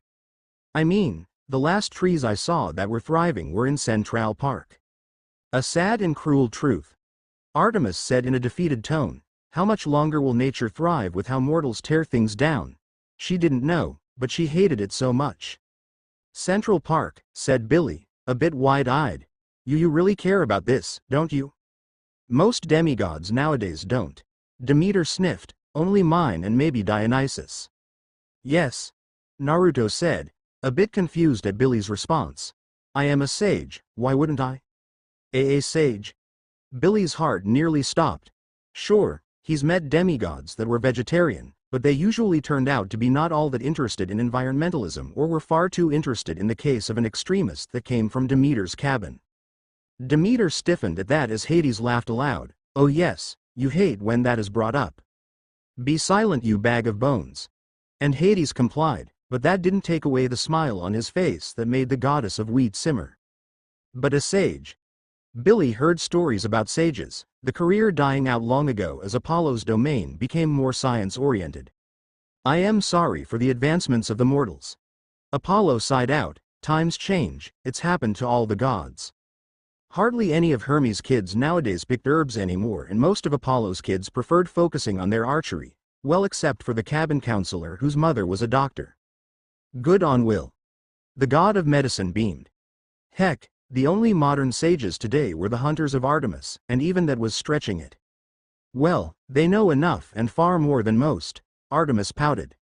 Percy turned to Talia, you know any sage stuff? The lieutenant shook her head, just little things Phoebe taught me, still got a long way to go. Billy wanted to believe Naruto at face value, but he had to be sure, so. Prove it. What? Naruto said, looking at Billy as the satyr stopped cold. Prove that you're a sage, said Billy, crossing his arms. Ooh, goat boy calling out Blondie. Leo whistled. Okay, said Naruto with a shrug. He promptly sat down, crossing his legs and interlacing his hands together. He took a deep breath and cleared his mind, his eyes closing as he did. His breathing slowed and became deathly quiet, making Billy worry for a moment that he had put himself in a death-like trance. No, but pretty close. Nico whistled. That's out of pure training to do that. I can't do it without help. The son of the dead admitted, getting an impressed look from Hades at the praise his son was giving. Persephone was another possible mother, rare though her demi-children were, so this would be a very upsetting situation. Hades pursed his lips at that, while Hera shook her head, just like her father in rare occasions. Then, Billy felt it. Nature was being drawn to the blonde, even Billy wanted to take a step closer, to lend him a hand when he needed to. Satyrs assemble, Hermes announced like Captain America. Morning jays fluttered around him and birds settled on his shoulders, chirping and nesting around him in harmony. A small orange fox and several rabbits came out from their burrows, approaching the human curiously. Come animals, time to save the day. Talia joked with a cracked smile, that was pretty cool. There was a shriek and an eagle swooped in, flapping its wings as it came to roost where the startled morning jays fled on Naruto's shoulder. Seems great-granddad says hello. Apollo snickered as Zeus looked mildly amused. Physically, nothing about the blonde changed except for his eyelids, now orange with red mixed in above them. Naruto took another breath and slowly opened his eyes, looking at Billy with the eyes of a sage trained by the toads of Mayuboku. Golden in color with toad-like pupils, Naruto's eyes were entrancing to the satyr. You are getting very sleepy, now give me your peanut butter, Hazel said while waving her hand in circles. So what do you think? Naruto asked in amusement as the animals of the forest gathered around him and settled next to or on him peacefully. Hermes whistled at that. Amazing, I mean, we say Apollo's kid do something like that, but this is the true version of it. I wish Pan could have met him, he said in a saddened tone. No doubt his boy would have adored this half-blood. Billy shook his head, the trance he was in now broken after Naruto spoke. Wow, You really are a sage. I thought you had to be an old man to be one. Yeah, I thought so too, Percy said, but Apollo waved him off. Big misconception. Nah, just have to learn how to take the nature chakra in and give it back at the same time, said Naruto, shrugging nonchalantly while not disturbing the creatures settled around him. He stroked the head of the fox laying on his lap and reached up to lightly brush the eagle under the beak. Friendly, aren't they? The eagle gave a small cry at the touch and nipped his finger, making Naruto chuckle. Okay, no touching, I get it. Stingy bird. Poseidon joked, getting Zeus to send a side glare at the slight to his sacred animal. He let his connection with nature fade away and the animals slowly scattered, save for one. The eagle, which cried so proudly on its arrival, stayed put where it was on Naruto's shoulder, making Naruto and Billy blink in surprise at the sight of it. Naruto stood, the eagle staying put stubbornly. Like its god that it represents. Poseidon. Well, this is interesting, said Naruto in amusement, trying to jostle the eagle by adjusting his shoulders, only making it dig its talons into him. Ow, Billy, help me get it off. Easy, Naruto, this is a sacred animal to one of the gods, I can't just manhandle it, said Billy, getting a squawk from the bird of prey. Zeus huffed, he better not. Okay, my bad, I didn't know you were a girl. She's stubborn, said Naruto with a grunt, reaching for her talons and getting his fingers pecked at. Okay. Geez, testy, aren't you? She doesn't want to leave, said Billy, looking at the eagle and bawing at it. He got a shriek in return and looked at Naruto in amusement. She likes you. So a gift from great-granddad, Hermes joked, must have liked that move.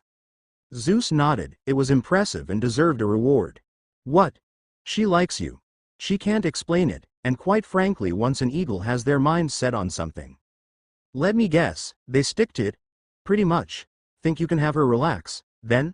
I won't shake her off as long as she doesn't sever my shoulder. Billy translated the request and the eagle complied, her talons sliding out of their grip on Naruto's shoulder, making the shinobi sigh in relief. He hesitantly reached up, holding his hand out to the eagle.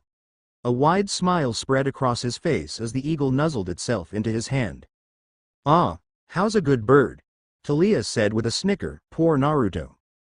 There, that's not so bad. Ow. Naruto pulled his hand back as the eagle nipped his finger again. I am not food.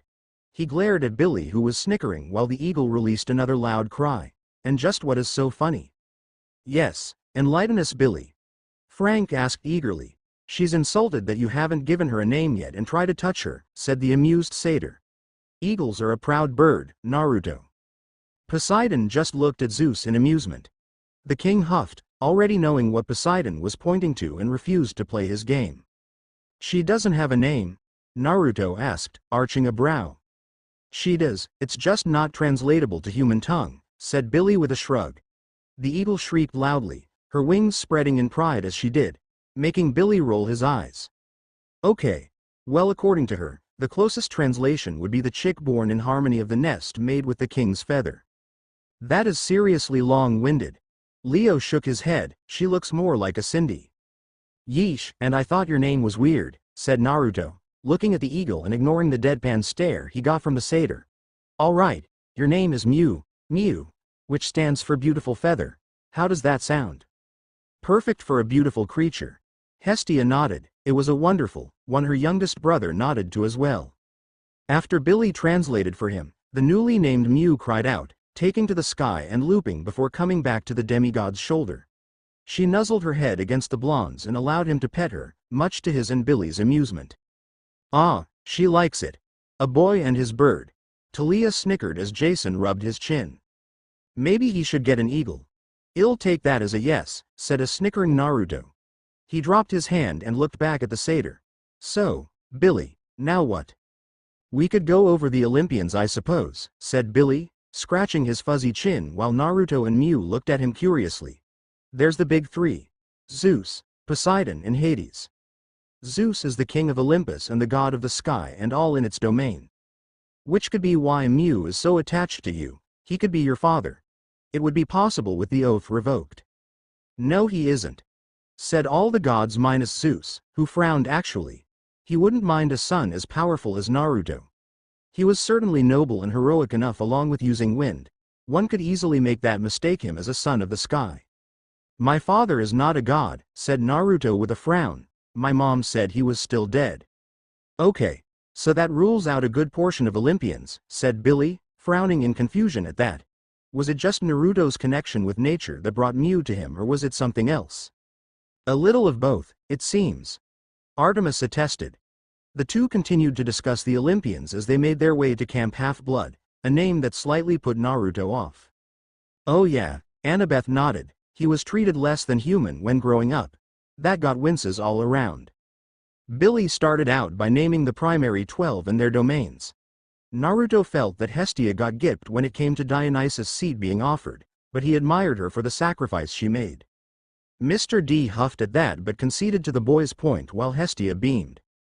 He was a bit conflicted on hearing that the new 12th Olympian was his new camp counselor, but shrugged it off as he continued to listen to Billy.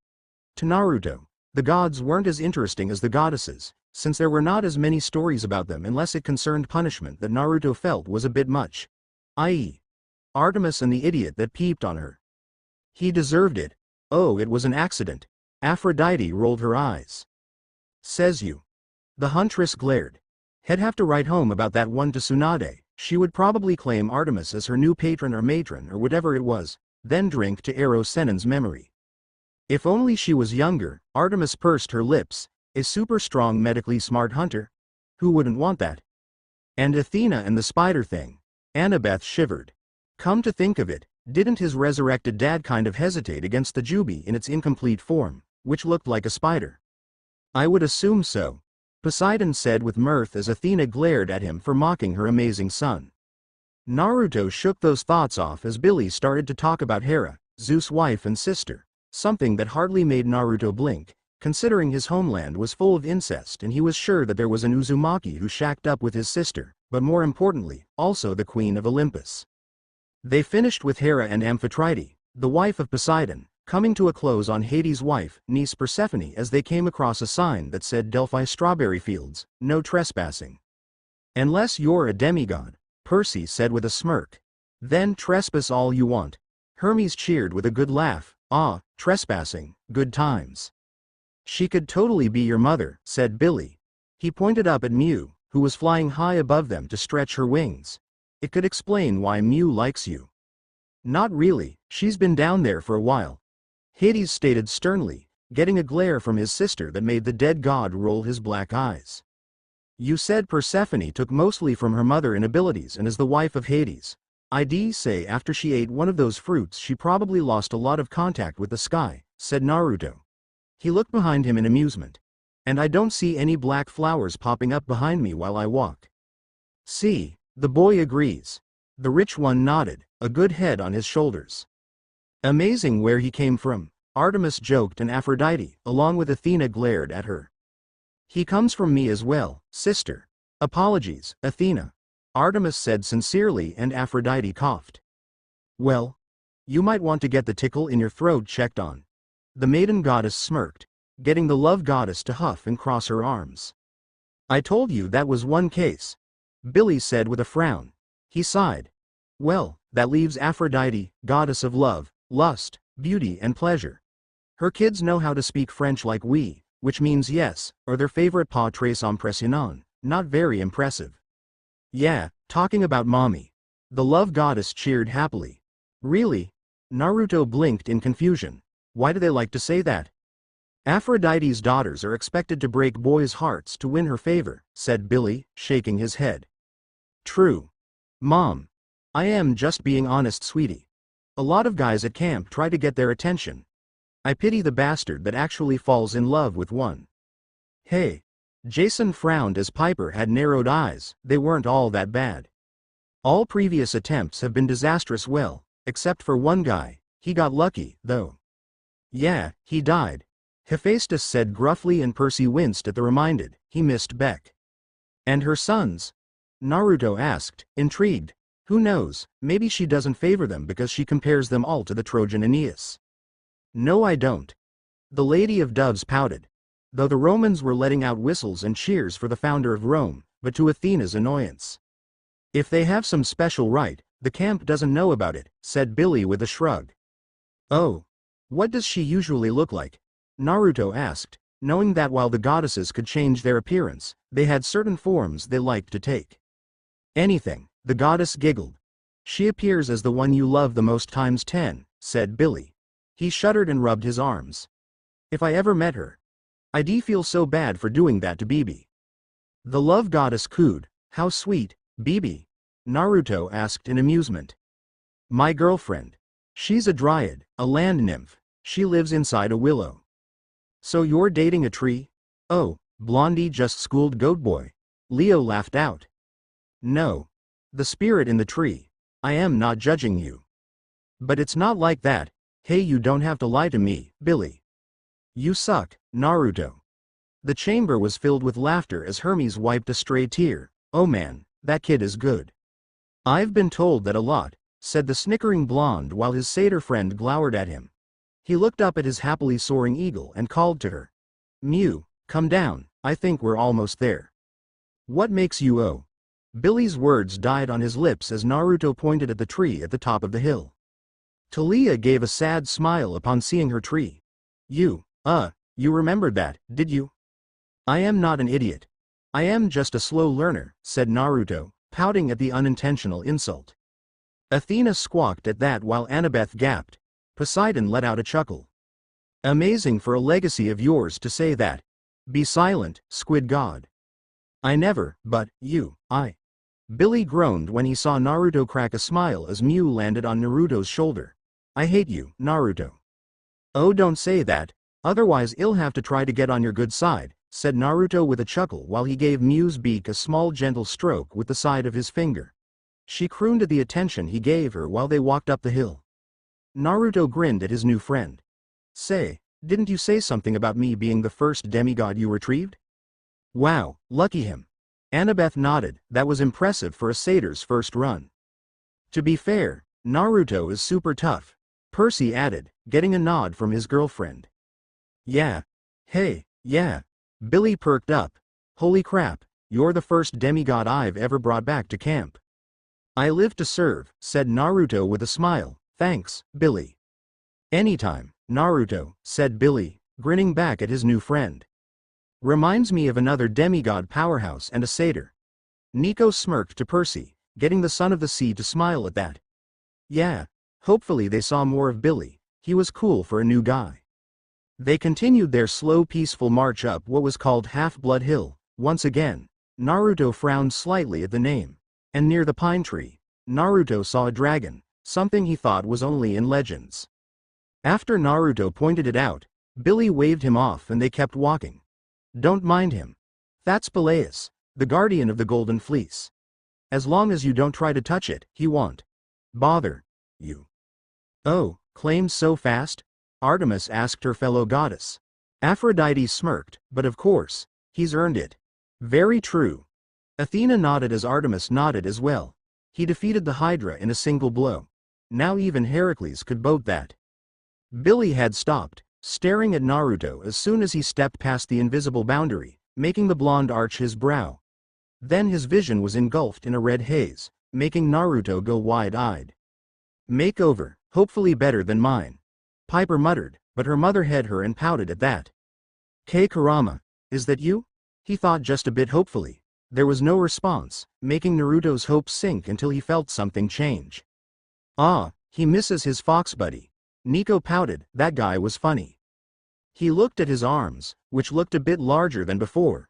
He also noticed that his bare arms were now covered and he was dressed for a different weather. Looking down past his now sleeved arms, he saw that his sandals were still in place, and his strange pants had become darker in color. Weird. Dark jeans, nice. Talia grinned. You like Talia? PSH, shut it Annie. I am a hunter here, plus I don't even know him. Maybe hell smitten you again, Aphrodite grinned as Artemis glowered at her. Stop your nonsense. Make me. The goddess stuck out her tongue at her rival. Lifting eyes back to his arms, Naruto was happy to find orange on his arm, an orange jacket. He quickly slid the garment off and grinned at what he found. Back in black and orange, kicking ass and taking names was a jacket that was similar to the upper part of his jumpsuit when he was a kid. He does pull off orange, Aphrodite begrudgingly said, not using the color that much herself. Well, aside from the collar being furred instead of just white. Well, it is winter. Talia commented and had to admit that the jacket sounded cool. Heck, there was the same Uzumaki carving on the left shoulder. Turning it around, Naruto was ecstatic to find his clan's seal smack dab in the middle of his back. Family connection and all. Piper smirked, it did sound cool to be from a family of ninjas. He looked at his arms, surprised to find his white t-shirt replaced with a blue long-sleeved shirt. He does look simple amazing. Aphrodite nodded, her boy was so handsome. Mew chirped to him and flew from his shoulder, her talon catching something and nearly choking Naruto as she did. Quickly freeing the eagle's talon from the cord that was attached to it, Naruto followed the cord that was around his neck to a small green gem that made Naruto's eyes widen in shock. He thought the first necklace was lost when he flipped out on Nagato. Well, if it was jewelry, that's an easy fix. The beauty goddess brushed off as the smith and wealth gods rolled their eyes about the fixing and gems of their range of domain. Naruto. Your face, Billy said in alarm, not realizing that Mew's cries or the light Naruto gave off when he was claimed had attracted the attentions of others. What happened to my face? Naruto asked, dropping his necklace to put his hands on his face. Feeling nothing wrong, Naruto looked at his hands for any signs of dirt, blinking in confusion when his skin felt smoother than ever before. No problem. His eyes widened in horror. What happened to the calluses on my hands? Oh Dite, you didn't. Ares bemoaned. What, to a warrior, their calluses show their hard work and training, that's very important to them. Ares said, actually sounding smart for once. Well, it comes with the claiming, hell just get them back, the goddess waved off. That was a sign of his hard work paying off, damn it. See. The war god pointed out and the love goddess pouted, whatever. Mr. Overtree, what are you? Oh my, said a man attached to the body of a horse. Naruto could care less about the horseman, his calluses were gone. The shit was that? No, just ignore the horseman on hill. Apollo joked with a snicker. Horseman, huh? Naruto, could you obsess less about your calluses and come say hello to your new activities director? Billy asked, worried this would look bad if Grover nope, too late. He's here, too. Geez, since when did Grover get so big? Percy wondered with a joking smile. Who knows? Annabeth laughed along with Talia, man, their goat boy had gotten so far from the once scrawny kid he was. Well, there's something you don't see every day, said the amused head goat. Grover Underwood was chuckling in amusement while the new son of Aphrodite stared in horror at his hands. He's so chill now. Nico laughed, man, where did twitchy Grover go? Grover, I can explain everything. He's not always like this, I swear. Naruto, damn it, you're making me look bad. Dude needs to relax. Leo rolled his eyes, having met Grover a few times, the head goat isn't like that. You look bad. It'll be a laughingstock of Konoha if I go back like this, smooth hands. Civilians have smooth hands, shinobi have hands caked in sweat and grime. Naruto seemed to finally notice he was no longer alone. Amazing for your child to be all for that. Hush Artemis, he could still kick all your little hunters around like ragdolls. Aphrodite gloated, getting the young-looking goddess to pout at the truth of that fact. He raised one hand awkwardly to the group of demigods, satyrs and the one-horseman. Hi. Two bright lights appeared above him and Naruto turned his head in an effort to see them. Oi. What's the big idea, shining lights on me? Billy, what's going on? Why your mother? Mothers. You've been claimed, said Billy, confused by the two lights above his head. Zeus turned to his daughter and the love goddess. Something you two would like to tell us? He joked, getting Poseidon to slap his knee in humor. Athena turned red in the face with indignity while Aphrodite hummed at the prospect of it. One was large and pink, shaped like a dove, which explains the, makeover. The other, however, was gray like an owl and much smaller next to the dove. Been a while since this has happened, said the horseman softly before turning to the campers. Camp, we have a new hero, all hail. Naruto Uzumaki. Billy supplied dutifully. He caught Grover nodding at him, making him stand a bit straighter at the praise. Percy couldn't take it. Man, Grover really had come into his own since the war. He was so proud of him and the respect that his friend deserved. Ah, yes. Thank you, Billy. All hail Naruto Uzumaki, son of Aphrodite and legacy of Athena. While the campers got to their knees in front of him and Mew banked around a hedge before settling on his shoulder, Naruto reacted as his friends back home would expect him to. What? Guess the goat didn't go over claiming. Jason mused with a quirked lip. It was funny to see after seeing the Apollo Naruto to this newbie Naruto. He still kicked ass though, that was for sure. The horseman told the confused blonde to follow him after the campers rose to their feet. A couple of pretty girls that were younger than him whispered together in a small group and he could feel something akin to hope come from them as they looked at him. I think I know why. Piper grinned. Naruto's 17. Leo blinked. What's that got to do with anything? You'll see, weird. But when was the first time anything a girl did make sense? Like Hinata's decision to confess her feelings to him in the fight against Nagato. Touching, yeah, but really in an opportune moment to pick and it didn't lead to anything, not that he hadn't tried. He just didn't like Hinata like that. At least she was still willing to be his friend. I don't know who this Hinata is, Aphrodite stated, but she sounds like a disappointment. Oi, horse guy. How is it I have two moms? Naruto asked. You don't. Athena frowned. Oh, you'd like him to call you that? Aphrodite glared. No, he was her baby boy. Waving at another girl that walked by as she waved at him. Man, these campers were friendly. Oh. The dense playboy type. Aphrodite giggled while clapping her hands. She rarely had one like that. I mean, Billy said the Olympians did some weird stuff, but I would never. Now don't say that, Athena. Be silent you. My name is Chiron, not horse guy, Mr. Uzumaki, said Chiron with a frown as he looked at the boy. I still like pony. Percy admitted for Tyson's word for the trainer of heroes. And you don't have two mothers. You're a legacy, which is not unheard of, but very rare. Okay. Yeah, but why did I get two lights? Your ancestor, Athena, deemed you worthy off the bat to be claimed alongside Aphrodite's claim, said Chiron. Of course I would. Athena nodded. He had done a spectacular job at saving his entire continent. He earned even more she personally believed.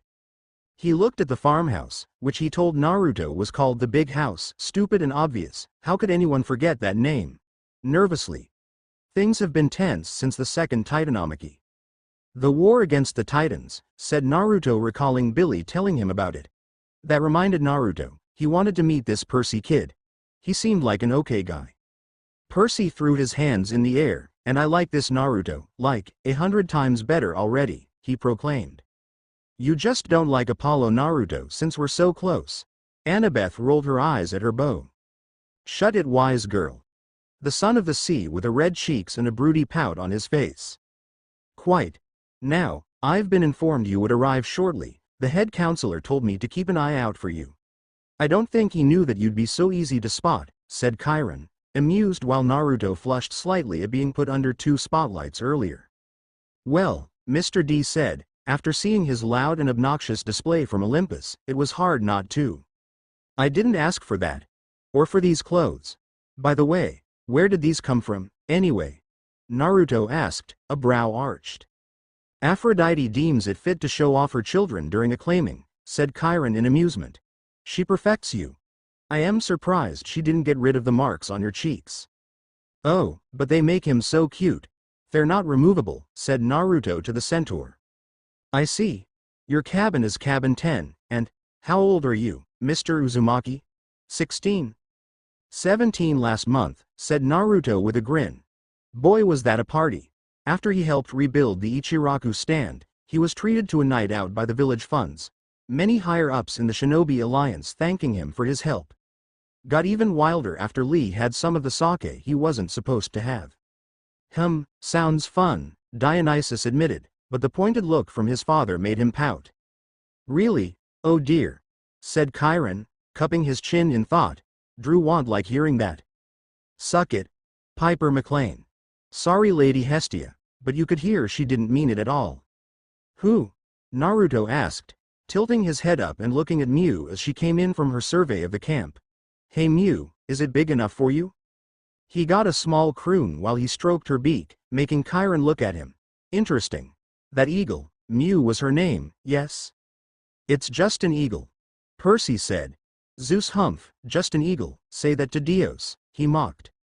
Beautiful feather, said Naruto smirking as he caught the irony of the name now while Mew gave a small cry at her name's meaning. Very interesting. Chiron said, sounding like he was thinking about something. The centaur looked forward as they approached a pink cabin. Your sons must love it. Thank you, Artemis, you know how much I love your input, and about my sons no less, finally showing an interest? Ha. You wish, I do. I really do. He raised a hand and lightly knocked, the door opening to reveal a pretty girl of Asian descent, dressed like she just woke up for the day. Chiron sighed and rubbed his eyes. Ms. Tanaka. The morning horn was blown 40 minutes ago.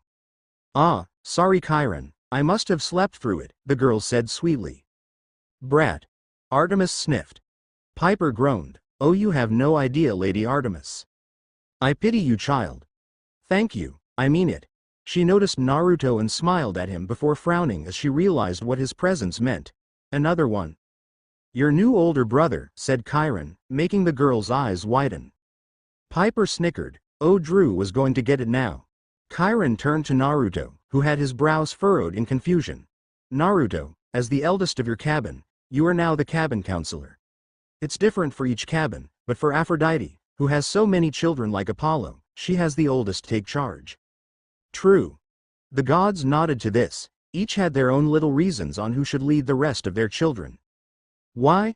Naruto asked, simply out of curiosity, because that's just how mom does it, said the girl with a frown as she looked at her brother. I am Drew Tanaka. And you are? Your new boss. Annabeth smirked, never liking Drew's attitude. Naruto Uzumaki, said Naruto with a grin. Mew squawked and he chuckled before looking at her. And this is Mew. Comes with a pet, that's a new accessory, said Drew flatly. She obviously didn't sound pleased with Naruto's arrival, but was tolerating it because of something. Probably Chiron's presence, Naruto thought. He shrugged it off though, she'd warm up to him eventually. You might as well be warming up to a pit viper, Piper said in scorn. Indeed, said Chiron, once more sounding like he was thinking about something while he looked at Mew. Okay. What's up with the eagle? Jason asked in wonder as Zeus rubbed his chin in equal wonder. He turned and looked back at Naruto. I leave the cabin to you, Naruto. Drew should be able to help you get used to being counselor. Unless he doesn't want to be counselor, Drew said suggestively, looking at Naruto intently, almost glaring at him without actually glaring at him. She's actually trying to use it on her own brother, Demeter frowned. Drew tends to do that a lot, Annabeth informed the goddess. You've certainly received a winner Aphrodite. Shut up you dear poop sniffer. Ms. Tanaka, please don't abuse your gifts, said Chiron with a sigh. The poor lad just got here. Yes, yes, said Drew, waving him off. She opened the door further, allowing Naruto to catch a glimpse of the very pink interior of the cabin. Come on then, Naruto. Let me introduce you to the others. Sweet, I've always wanted siblings, said Naruto with a smile. Ah, that's sweet of him. The mother smiled, he certainly deserves them. Please be ready by lunch at the latest, said Chiron, frowning at the girl. I'll do what I can to help my new brother get the rest of these lazy bums up, said Drew with a smile. They aren't lazy, you hypocrite. Piper frowned, honestly, Drew was just the worst example of her mom's kids. Chiron nodded and trotted off, leaving Naruto alone with his sister. Well, at least he had Mew. Ah! No birds allowed except for the sky rumbled and Drew frowned. Well if he's going to be like that. Fine, the bird can come. Yes I said and she is an eagle, girl. Zeus frowned, bird, it was such a vague insult to a proud avian. Eagle, said Naruto shaking his head as he stepped in. Thank you. He cringed at the blinding pink. It was way more than Sakura had on her head. Once the door was shut, the girls who were holding various trash bags or bins of clothes dropped them with a cheer, their hands raising above their head while Drew scowled at them. Oh, they are without a doubt happy. The daughter of McLean smirked, she would be too if she had to live with Drew as long as they had. All of you need to shut up, she said, her command making them begrudgingly do so. She turned to her new brother with arms crossed over her chest. Welcome to Cabin 10, Naruto. Now be a dear and relinquish your status back to me. It is after all too much for someone as new as you. And now she is really trying. Aphrodite frowned. Naruto was far more worthy of leading the cabin, to be honest. Why would I do that? Naruto asked. The smirk that was spreading across Drew's face suddenly turned into a shocked gape while the other girls in the cabin gasped and the guys started to whisper. He has charms peak too? Piper exclaimed in surprise as even her mother was blinking in surprise. Well, no wonder he's so good at talking his enemies down. The goddess smirked. Charm really did have the best qualities for a hero, that was for sure. Naruto, you will make me cabin counselor again, said Drew, glaring daggers at her older brother despite the kind tone in her voice. Mew shrieked at the underlining hostility she had spoken with, and Naruto crossed his arms over his chest. Claw out her eyes. Piper, you may not agree with one another, but that is too far. Honestly, crying for maiming your own sister. I am pro for it all the time, Ares said, glaring at Athena, who readily glared back. Ares, not helping. The girlfriend said. With that kind of attitude, I can be sure I won't, said Naruto with a frown. Drew's face turned red with rage while their brothers and sisters smiled at the claim. Naruto, I am cabin counselor, said Drew sweetly, dropping her dagger-like glare. Mew shrieked again and Naruto smirked at his sister, flicking her in the forehead hard enough to make her stumble back onto a bed. Take that. Aphrodite gave up on stopping her daughter's cheering of Drew being put down. No, now you stay there until you decide to stop being a brat, said Naruto with a smirk while Drew's livid face glared at him. She started to rise and Naruto frowned. I said sit, Drew. Like a bit. Piper. I mean it. The charm speaker cowed from her mother's furious tone. Geez, she just got into it was all. Drew visibly struggled with herself before slowly sitting down. The McLean gaped. We can overpower other Chimera speakers? She asked her mother. Well, if you're strong enough, yes. She nodded, getting a giddy look from Piper. Naruto smiled again and nodded. Good. Now when you decide to stop being a brat, you can help me get the hang of this counselor street. I'll help you. No, I will. The cabin members quickly started to volunteer. Anything to keep Drew away from power over them again. You go guys. Piper cheered. Man, she couldn't wait to see what a better entrance to camp would be like with Naruto as a counselor. Naruto blinked in surprise and smiled at his other siblings. Awesome, I could use the help, thanks girls, and guys, he said with a pure smile. The cabin cheered again, and many would wonder why Cabin 10 was so happy as they walked by for an activity. Naruto was swarmed by his new cabin members, all of them asking questions like how old he was and where he was from. He told them he was from far away and would give them more after he got settled in. I bet they would love all the stories he has, Annabeth smirked. I am sure he's had a few romances to talk about. Piper snickered as her siblings would love that. They asked if he had any other supplies and he shook his head, making them nod in understanding. A younger girl, Lacey, who had blonde hair similar to his own, pulled into pigtails and some strange metal on her teeth, walked him around the cabin while the rest finished getting dressed. She explained that he was in charge of curfew, chores and a whole lot of other stuff that Naruto was sure he could do by himself with his clones. Sweet. Piper cheered. Clone labor. He wouldn't though, considering his sisters looked like twigs compared to his friends back home and his brothers looked a bit too fragile for his liking. Artemis snickered as Aphrodite flushed. Her kids could still fight though and look fabulous while doing so. Before heading out to lunch, Naruto told Drew to get in the shower and get ready for the day, making her scowl but oblige, lest she be embarrassed like she was in front of her cabin members a moment before. I'd love to see that. Leo snickered, that Lola was not cool, hot as hell, but not cool. Naruto shook his head at her attitude and became determined to clean her from it.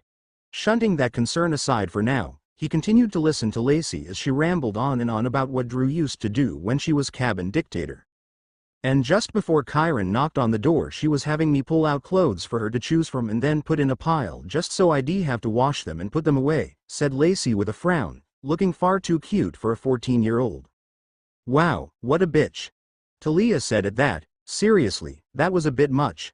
Talk about abuse of power. Thank you, Talia. Piper smiled at the hunter for saying it for her. Naruto chuckled at her face before looking at his chattering siblings and then at the window where Mew was perched. "Well, you won't have to worry about that from me," said Naruto, pulling Lacey into a small hug that she returned gratefully. "Ah," the females cooed, "so sweet." He let her go with a smile on his face and he grabbed his jacket. "As long as I've got this and this," he then pulled at his necklace, "it'll be good with whatever I wear." "Like your sandals?" Lacey asked in bemusement. Not many guys could pull them off after all, but Naruto did. "Ninja sandals, the fairest of them all mused. "Yep," Naruto said with a smile. He got up from the too soft for its own good bed and stretched. There was a soft rumble that made Lacey look at him with a look of amusement on her face. The older blonde could only laugh. "Guess it's that time." He went to the shower and knocked on the door. "Drew, lunchtime. Let's go, you heard the horse guy." Apollo and Hermes snickered with the demigods. "Horse guy, ha." "Chiron," said Lacey with a giggle while Drew groaned. "What he doesn't know won't hurt him," said Naruto with a chuckle. He opened the door and his siblings filed out in twos, Lacey waiting for him and scooting behind him as Drew huffed and went to get dressed quickly before rushing out the door after the group that left before her. Naruto looked down at Lacey and smiled at her, boosting her confidence a bit more and letting her run out after the former dictator while Naruto chuckled. As he left his cabin and shut the door, Mew took to the air from the windowsill, flying in the sky with a shriek. Lunch was an interesting affair, demigods giving some of their food to the hearth in tribute to the gods. Naruto bowed his head and gave it to his mother and ancestor, dropping a bit for Hades to ask that he go easy on his dad for any sins. "Amazing." Hades hummed, liking the Aphrodite version of the boy as well. And then asking for Hestia to help him make good decisions to help his family like she did. The hearth seemed to get a bit warmer after his prayers. He really is a special one. The hearth goddess smiled brightly, so rare was it someone prayed for her. Naruto took a seat at the head of the table, Lacey on his left and his brother Mitchell on the right. Drew was at the far end of the left, a bit of space between her and their brother Eric. There were whispers from the other tables, but the first, second, third, 8th, and 13th tables were empty for no reason in particular, well the second because as Billy said, "Hera doesn't have affairs, that's her husband's job." Percy snickered, Grover said the exact same thing. Zeus huffed at that while Hera smirked, "Smart goat." And then Artemis hunters were probably out hunting, the former member of Cabin 1 leading them. Talia beamed at her mention. But it was strange, wasn't that Percy kid the son of Poseidon? Cabin 3? "I am at school." Percy answered. "Nightmares for you dude," Leo whistled. Before Naruto could wonder more on this, Lacey asked him a question that he missed. Blinking, Naruto looked at his sister. "What?" "I said how did you beat Drew's charm speak?" Lacey asked him again, making the table hush while Drew scowled at Lacey. "Simple, he's has it and is better with it," Piper said, parroting her mom's answer. The look was broken as Mew flew in, shrieking before landing with a few flaps of her wings on Naruto's shoulder. Naruto lifted a small piece of meat, pig he thinks, for her to nibble on. While Mew gobbled it down, Mitchell found his voice. "He probably has his own charm speak, Lacey," said Mitchell. The boy got a few curious looks and he said, "What? We all know it takes one charm speaker to be immune to another, and Naruto's a guy, so that makes it stronger." "True," Piper nodded, "it worked wonders on the opposite sex." "My what speak?" Naruto asked, both he and Mew giving Mitchell looks like he had grown a second head. Aphrodite giggled while clapping her hands. "Oh, he doesn't even know. How exciting." "Charms peak," said Lacey. "It's something Aphrodite." "Mom," said Naruto pointedly. He thought it was stupid that demigods would have to call their godly parents anything other than what they were, mom or dad. "He does have a good point." Frank nodded, but usually the kids said it more out of respect. "Mom," said Lacey with a small smile. "Can do. It lets the user manipulate whoever they're speaking to, and usually doesn't work on other charm speakers or members of the same sex, but you must have a lot of practice with yours on girls." "Well, he has charmed a few in his time," Aphrodite said, recalling some of Naruto's adventures from Apollo's story. "He smitten many a girl." "Okay well, I don't charm talk or whatever," said Naruto with a shake of his head. "I mean, if I did, I did it against Nagato to make him stop his rampage for revenge, but you just said it doesn't work on members of the same sex, so I couldn't have done it on him. But you do. Aphrodite frowned. Of course he did. Charm's peak, said Drew with a scowl, is a rare gift mom gives to her children. Sure. Maybe there's some genjutsu you can use just by talking. And I have the Sharingan buried deep in my DNA, said Naruto with a snort while he took another piece of meat and ate it. Wow, he's so disbelieving about it, Piper blinked in surprise. Stubborn like his grandmother. Poseidon snickered as he was glared at. Naruto, you can charm speak, said Mitchell. You just heard Lacey say that it doesn't work on other charm speakers, and earlier Drew was using charm speak to get you to step down. Listen Mitchell, I don't have charm speak. I just say what I feel is right, Naruto said with a shrug, making Mew squawk at the jostle she got. He apologized by feeding the brown feathered eagle another piece of meat. No charm to it. Aphrodite rubbed her chin. Actually, that might make it more powerful. He feels that he is just speaking his mind, thus he fully believes in his words, thus they're more powerful.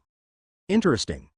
Plus with his natural charisma, yes, in charm speaking I would say he would be even better than you, Piper. The daughter of love whistled. She knew her charm speak was powerful, but Naruto's to be even stronger. Scary, yet very cool. The members of Cabin 10 just stared at him in disbelief. He had to have charm speak. There was no other explanation to Naruto being able to just shake off Drew's orders. Before any of them could continue, Naruto looked up at the sound of footsteps approaching. A girl with blonde hair like honey and gray eyes that had a bit of red around them nervously approached them, looking up at the sky as she got closer.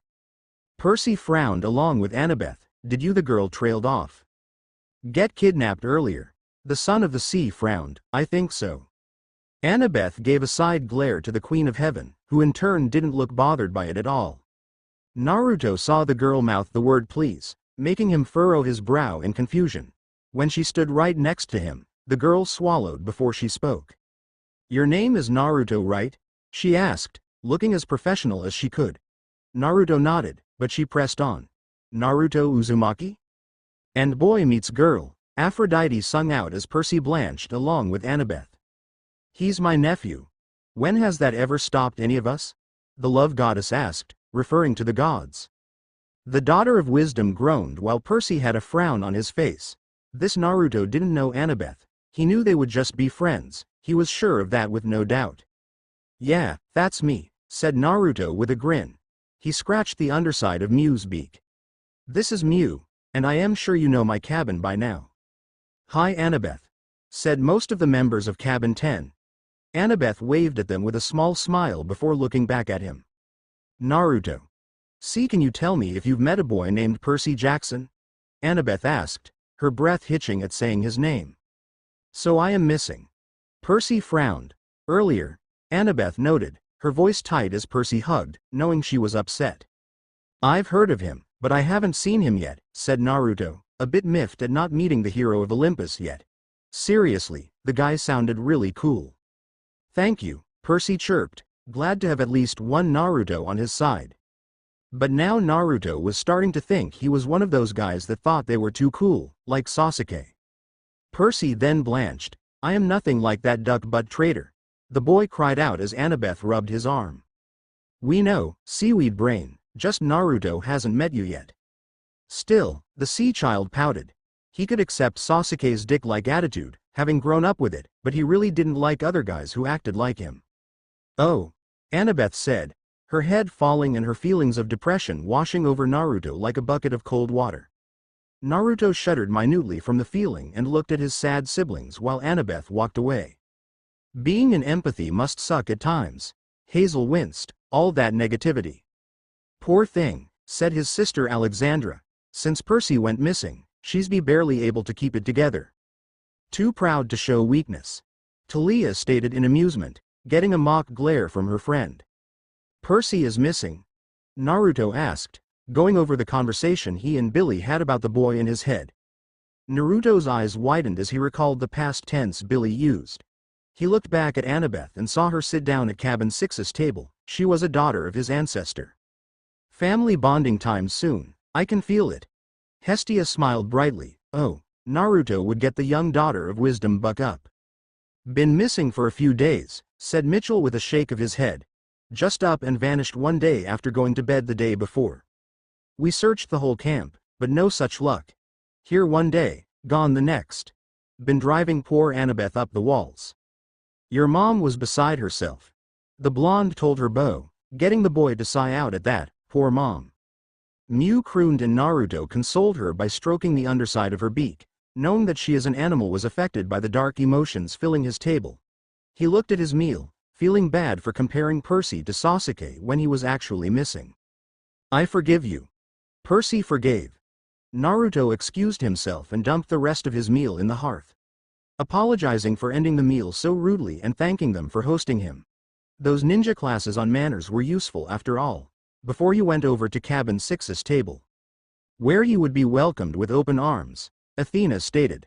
The children of Athena looked up at his arrival, his claiming appearing over his head again making Naruto wave at it in annoyance. He was claimed already, wasn't he? I wanted to remind them. The weaver smirked, getting a few eye rolls. You want to sit down? Offered one of the boys. He had the same blonde hair as Annabeth, who had disappeared from the pavilion, and the same eyes.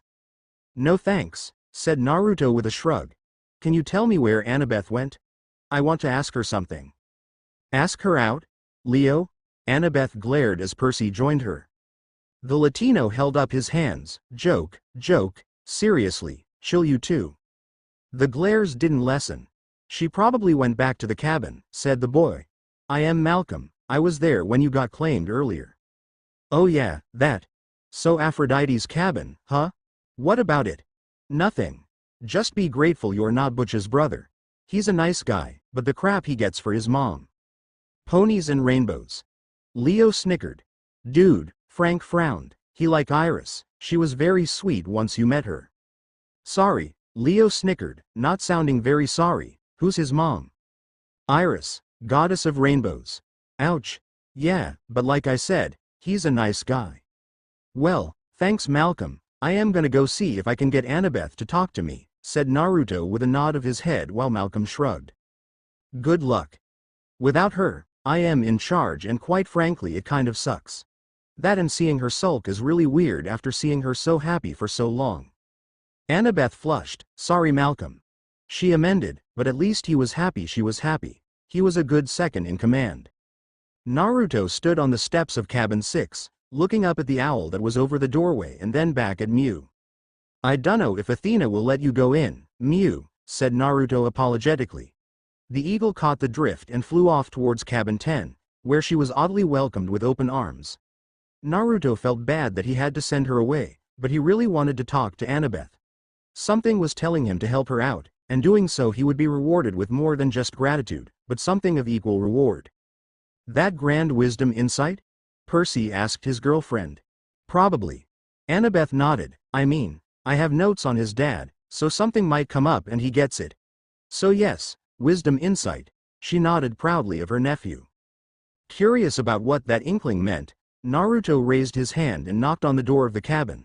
He waited a few seconds, shifting awkwardly on his feet. Just when he thought it was time to go, the door cracked open and Annabeth looked at him with her jaw clenched, as though she was trying not to cry. He could tell she had been by tear-stained cheeks and the red puffy eyes she had. Percy felt horrible at the sight of it, but it was fine, they would meet up soon-ish.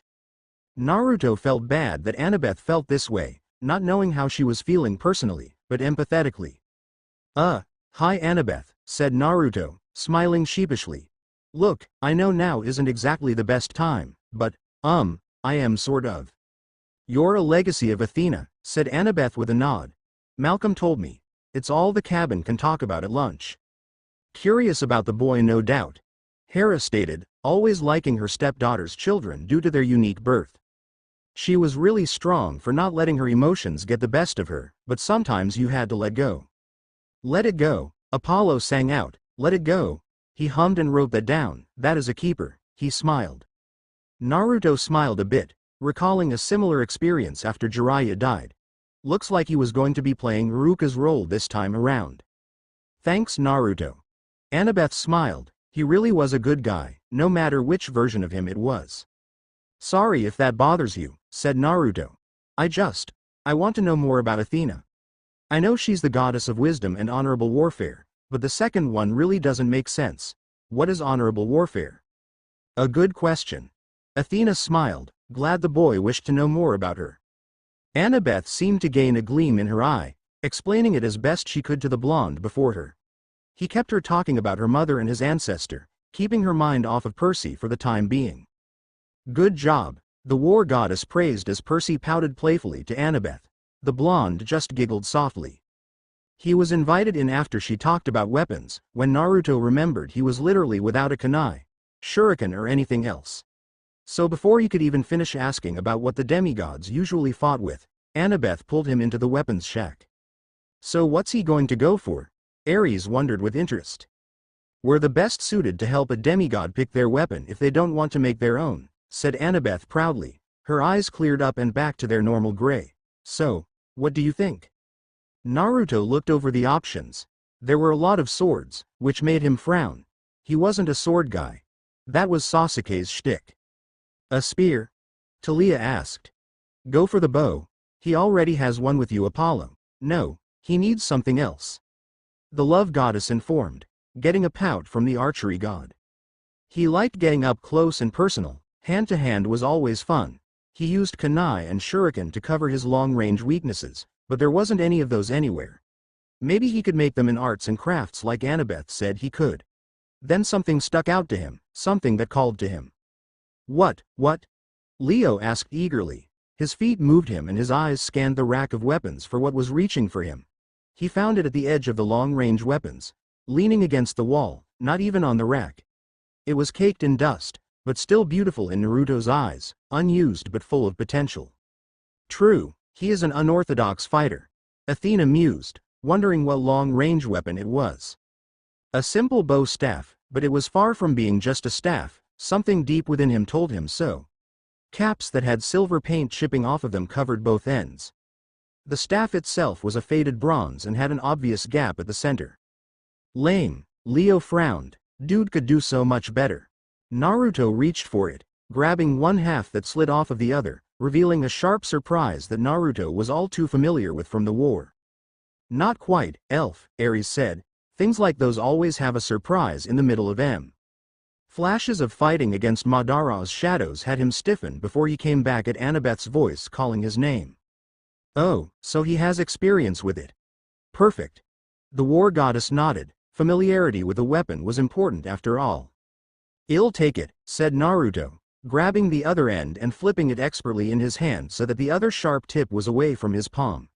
He began an intricate dance, one he didn't know where he picked up, possibly ingrained from his fighting in the war, but one that was memorized all the same. He finished by connecting the staff, clicking it together with a grin. Guy just did one of those kung fu moves, right? Jason asked Piper, who nodded, amazed by the flurry of moves. Oh yeah, he would do well as a stunt guy. Sweetie, with a face like that, he can do his own stunts. True. But surely you want something else, said Annabeth weakly. The guy would get killed if he ran out there with that old thing. She obviously hadn't heard about the Hydra yet, Hazel smirked. Piper added, or seen him fight. Annabeth flushed, yes, laugh it up. She added, still, a weird choice for a weapon. No, I want this, said Naruto, nodding as he looked at it. A smile spread across his face. It feels right. And for a weapon, you always go with your gut, and then you stab the gut of your enemies. How poetic, Ares. Thanks. The war god beamed, not even noticing Apollo's sarcasm. I can't stop you, said Annabeth, still a bit unsure about his choice, but I really don't think it's smart.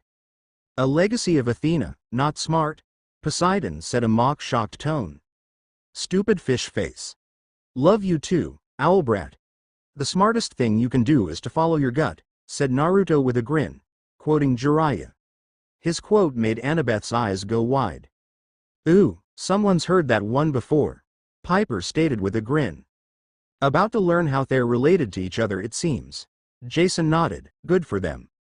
Where did you hear that? She asked him. Naruto blinked and his smile died down. My sensei Jiraiya. Jiraiya no Gama? She asked hesitantly. 6 foot tall, white hair and toad sage, Jiraiya. So that's what he looks like, Apollo mused. They never talked about him much in his Naruto's story. You know Arrow Sennin? Naruto asked, nearly dropping his new weapon in shock. How was that even possible? Heard of him. Annabeth corrected. D. Immortales, said Annabeth. She rushed back into the main room of cabin 6, Naruto quickly following after her. The daughter of Athena scoured the bookshelf, asking herself what she did with it. She ran over to one of the bunks shoved to the side of the room and began nearly tearing it apart before she found what she was looking for. Eureka! Be quiet, Leo. A dark leather-bound book with very familiar kanji written on the front in bright yellow. Nice, give your kids Japanese owl pellets. Athena snorted, like she would do that. But she was interested what was in that book. Yondaime Hokage, said Naruto, his eyes widening. You can read it? Annabeth asked, looking at the kanji with wide eyes. It's like a mix of Japanese and Cantonese. I can't make sense of it, the inside is Greek. See. Athena smirked as Ares gritted his teeth at being wrong, stupid owl girl. But, Naruto, who is this man to you? Well, you see, Jason trailed off with a smile. He's my father. Why? Naruto asked. You're about to find out. Annabeth smiled widely as she held the book tightly.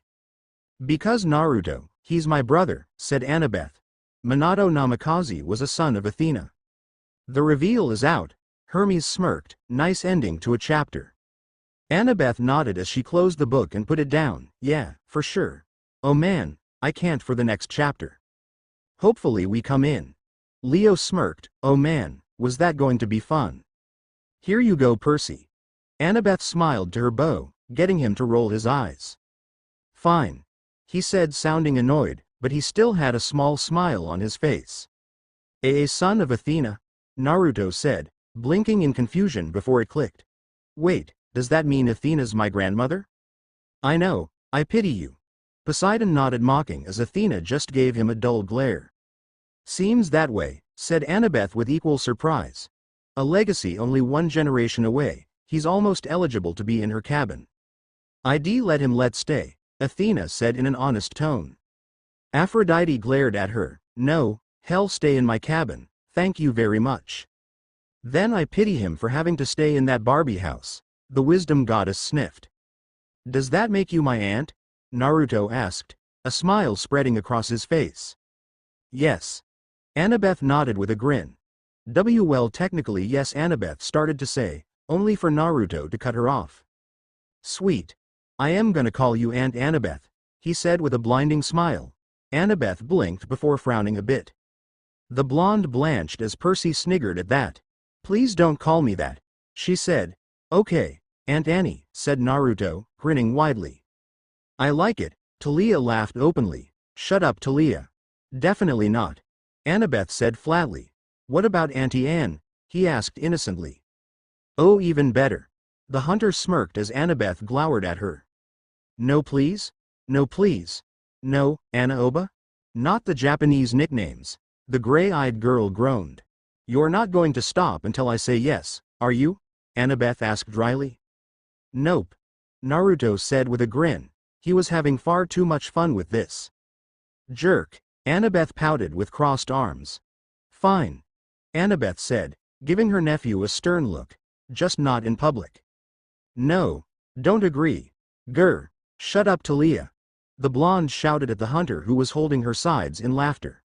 You got it, Anna Baba. Naruto said with a grin. Annabeth just shook her head in exasperation. Wasn't that some DBZ character? Leo? The blonde son of Aphrodite's grin fell slightly as he looked at the book in Annabeth's hands as she started to flip through it. He thought about the war once again, his father's reanimated corpse fighting alongside him in their tailed beast forms, helping Naruto get some near-fatal blows on Obito. He knew that Minato was his father and that he was a strong and smart shinobi, but that was it actually. After Madara was defeated, all of the revived shinobi crumbled back into dirt, his father included. He hardly got to know the man. I sense some bonding time coming, Frank said as Annabeth looked interested at the prospect. Annabeth. His voice was softer and carried weight in it that hadn't been there before. She looked at him curiously, seeing him look at the book longingly. See, could I see that? Of course. The blonde child of wisdom nodded, her other would certainly do so. Of course, she said, handing Naruto the book. Annabeth watched as he took it carefully, as though it could turn into dust as soon as he touched it. His brows furrowed as he looked at the lines in the book. He flipped through the pages, the same confused look on his face. I know the feeling. Percy nodded in condolences as he had issues with reading ancient Greek when he first started out. I can't read this, he said. Annabeth immediately gained a look of understanding. It's in ancient Greek, she said. I could teach you how to read it. Really? Naruto asked, a bit surprised. His smile became splitting, it was so wide. Thanks, Annabeth. Ah, isn't that nice? Piper teased playfully. Scared hell like me more? PSH, I'll be the favorite. The charm speaker said assurance, getting Annabeth to roll her eyes playfully. Let's go to a table and we'll start off with the alphabet, said Annabeth, going to one of the work tables covered in papers, strategies of old kings and generals from different eras spread across it, cleaning it a bit to make some room for them. It should be a bit more organized, Athena pointed out as her daughter flushed. But it's easier to know where stuff is like that, to be honest. Her mother just made a hum at the statement. This is going to take a while, isn't it? Naruto asked, a bit hesitant to begin a class. He leaned his staff against a wall by the bunks and quickly joined her by the table. Well, yeah, it's not like you can just learn ancient Greek in a day, said Annabeth with a snort. Great, Annabeth huffed, he's going to show off the clones. You're so jealous. Annabeth pinched Percy's arm with pink cheeks. Shut it. She mumbled as the boy said ouch, but was still grinning at her. You have to put in hours of effort. It could take months before you could read ancient Greek without struggling. Usually year-round campers get it down in their first year. Months, huh? Naruto asked, dropping the journal on the desk. He lifted his hands into his favorite, or coined, depending on who you asked, seal. Tajukage Bunshin no Jutsu.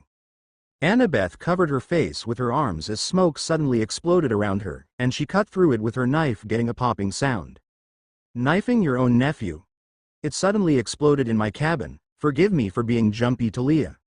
When the smoke fully cleared, her eyes widened as filling the room to the brim with Naruto duplicates, all grinning at her. There was even one hanging from the rafters of the cabin by his feet, while about half of them had claimed the bunks to the side as seats. The rest were either seated atop the bookshelves or standing around her with their arms crossed or their hands on their hips. Every girl's fantasy come to life. Aphrodite, Artemis hissed. What the goddess blinked, any girl would be drooling at a sight like this. Wah, what is this? Annabeth asked. My favorite jutsu, a Naruto, hopefully the original, said with a blinding grin. The Tajukage Bunshin no Jutsu. A forbidden A-rank jutsu that lets me make shadow clones of myself from my chakra. I am my own army, and the best part is, every experience a clone gets before it dispels I retain for myself. And cue jealous fit of the century. Oh, be quiet, Piper. Annabeth pouted as the Native American grinned. She wasn't jealous, she wasn't. Okay, she was. But how could she not be? You lucky jerk. And they're corporeal, said Annabeth, poking one of the clones in the chest, making him bat away her hand with a smirk. She frowned at it and punched it in the arm, making it pop and making her gasp in surprise. Oh, yeah, but they're extremely fragile, said Naruto with a chuckle, his clones grinning while in the back a couple of clones broke into a fight. They dispelled each other and Naruto rubbed the bridge of his nose. They're insubordinate, too. Idiots. A terrible downside. Hermes stated with a shake of his head, but they'd be wonders for business. Cloned from the best. One chirped before another dispelled it with a hard punch. Naruto smirked at his clones before looking back at the odd Annabeth. Do you know what I would do to be able to do something like this? Annabeth asked him. Can you teach me? Ooh, sorry Annabeth, Hazel winced, you need chakra. Stop rubbing it in. The gray-eyed girl whined with a pouty pout. Yeah, see. It's forbidden for a reason, said Naruto, scratching the back of his neck sheepishly while some of the clones began to flip through the books on the shelves, able to read the English texts. The technique costs so much chakra that it would kill anyone with less than Jonin level reserves. Lucky for me, I've got at least 2 cages worth on my own. Heck, this batch barely cost a tenth of my reserves. Annabeth just sat down and rubbed her head as she took this all in. From what she read from her mother's journal about Minato, chakra had to be trained from a young age in order to be used. It allowed the mortals of the moving continent, or the Isle of Latoids as it was once called before it expanded in size, to do amazing feats, but this. She never expected a legacy of all people to have the ability to learn as fast as he wanted to. Athena was beaming in pride at that mention. And being a son of Aphrodite, Naruto was attractive naturally, and already there were whispers around the camp, so went the gossip at her table from her sisters, about him. If it ever got out that he could fill the camp with clones of himself, poor guy would never be left alone. True. Piper nodded. The girls at camp were like that at times. Dude have them flocking to him in droves. Leo whistled but rubbed his chin. Think he needs a wingman? Leo. Wah? Just asking is all. The pyro waved off Jason's look. So what do you want us to do? Naruto asked, breaking Annabeth from that line of thought. She looked around at the expectant and curious blondes looking at her, making her smirk and stand up. Direct those troops, Annie. Oh, you know I will. Time for super teaching. Poor guy. Percy muttered, but the playful slap to his shoulder meant his girlfriend heard him. All right. On the bookshelf is several copies of ancient Greek for beginner books. Let's get started on that, said Annabeth. The clones immediately looked to the others swarming the bookshelves and Naruto sheepishly scratched the back of his head. Guess they were a step ahead of you, he said with a chuckle. Good policy. Annabeth snorted in amusement. Oh, that looked fun. After an hour of the beginner books, Naruto had the basics down, though he nearly collapsed from the information intake when the clones dispelled all at once. Annabeth guessed that made sense, considering that the human, and demigod, brain could only handle so much at a time. Still, getting the basics down that fast. It's very good. Athena nodded as Poseidon rolled his eyes. Order, she sounded so smug. They ended the lesson there, Annabeth a bit hesitant to do any more despite Naruto's urging. She wanted to see how he did with his chosen weapon anyway on the training field. The second she said the word training, Naruto's eyes lit up excitedly. The blonde moved so fast he didn't wait for Annabeth to finish telling him where to go. Finally, we get so see some action. Ares praised. Seriously, it was getting boring. She managed to catch up with him and show him to the sparring grounds where a couple of brutish kids were. They all had the same Camp Half-Blood shirt on but over that wore camouflage jackets. Off to the side was a girl dressed in the same manner with a spear in hand, watching two of the guys roll around on the ground. I think Cabin 5 is going to get owned by another new guy. Percy smirked as Ares snarled at him. No they wouldn't, damn, they might. She looked up at their arrival.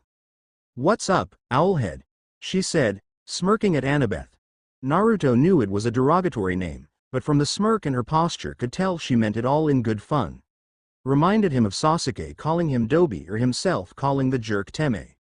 We're better than when we were younger, the blonde smirked, that's for sure. Nothing much, Clarice, Annabeth said. She gestured to him. This is Naruto Uzumaki, new counselor of Cabin 10. Naruto, this is Clarice LaRue, counselor of Cabin 5. Ares, right? Naruto asked. Clarice's smirk grew. Not bad for a newbie. Time for initiation? She asked, a bit eager to go for it. Really? Percy asked in a dry tone. They just don't do it in front of you anymore. Annabeth informed him, getting the raven-haired boy to frown. Not cool. No, Clarice, said Annabeth, shaking her head. I just want to see how good he is with his weapon. A bow staff? Clarice asked, looking at the long stick Naruto held in one hand and rested on his shoulder. She smirked. Not a spear or a sword. Spears have a tip that's off balance and my best friend back home has a sword for his shtick. Naruto said with a shrug. Got to be original. Apollo nodded in approval. There was a familiar shriek and Naruto looked up as Mew swooped in and landed on his unoccupied shoulder. I was wondering where you were. Mew crooned once more as he rubbed his finger under her beak, all the while Clarice and Annabeth watched the interaction in confusion. I know, we all are. Leo nodded, that is one weird bird. Eagle. Zeus corrected sternly. Hades rolled his eyes, it's a bird, face facts. Zeus just glared at him. What's with the bird? Clarice asked, getting an insulted cry from Mew. Hush Mew, She didn't mean anything by it, Naruto said, calming the eagle. Mew is a golden eagle, said Annabeth, looking at the bird of prey with interest. Thank you, Zeus said as Annabeth smirked. Well, yeah, but I was gonna say she's a friend, said Naruto with a grin while Mew gave him a small croon for his soft stroke along her beak. She sorta got attached to me while Billy and I were coming to camp. It could be a sign from Zeus, said Annabeth quietly, trying to figure out why the king of Olympus' sacred bird was with Naruto. Because he liked the little windy thingy, Poseidon stated knowingly as he grinned to his brother. It wasn't a thingy, it was amazing, the king huffed. Nah, she would have told Billy something on our way here, said Naruto looking at his eagle with a grin. She just decided to come along for the ride. Right, Mew? Mew cried out again, making him chuckle. He may not know what she said exactly, but he got the gist of it from the feelings in her voice. See, own free will, Poseidon. Yes, yes. The sea god waved off his pompous brother. He looked back at Annabeth with his grin still in place. So are we going to do this or what? Sure. Let's just hold on there, owlhead, said Clarice, cutting Annabeth off and getting their attention. I think I should test the new guy. He is taking Selena's job, you know. Annabeth winced. Yeah, she'd want to see what he can do. How bad was she with Drew? Piper asked. I think she once broke Drew's arm for bad-mouthing Selena. Ouch, good on her. The charm speaker nodded. Drew deserved it. Clarice, I don't think who's Selena? Naruto asked, blinking. Both of the girls looked at him like he was in the process of growing a second head before Clarice's eyes narrowed. Selena Beauregard was the best counselor that Cabin 10 ever had and was one of the biggest heroes of the second Titanomachy, said Clarice, her voice dangerously stern. The warriors of Manhattan nodded to that and Piper had a smirk on her face while her mother gave a sad sigh at the loss of her eldest child. That bitch Drew was not worthy of taking her job and now I want to see if you are, Blondie. Right now, you're teetering to the side of not being worthy. I don't care what Billy said you did to that Hydra. I think she's going to eat those words, Annabeth muttered. Yeah, but we still get to see some action with Naruto and his weapon. Jason added, sounded like a good time if he was honest.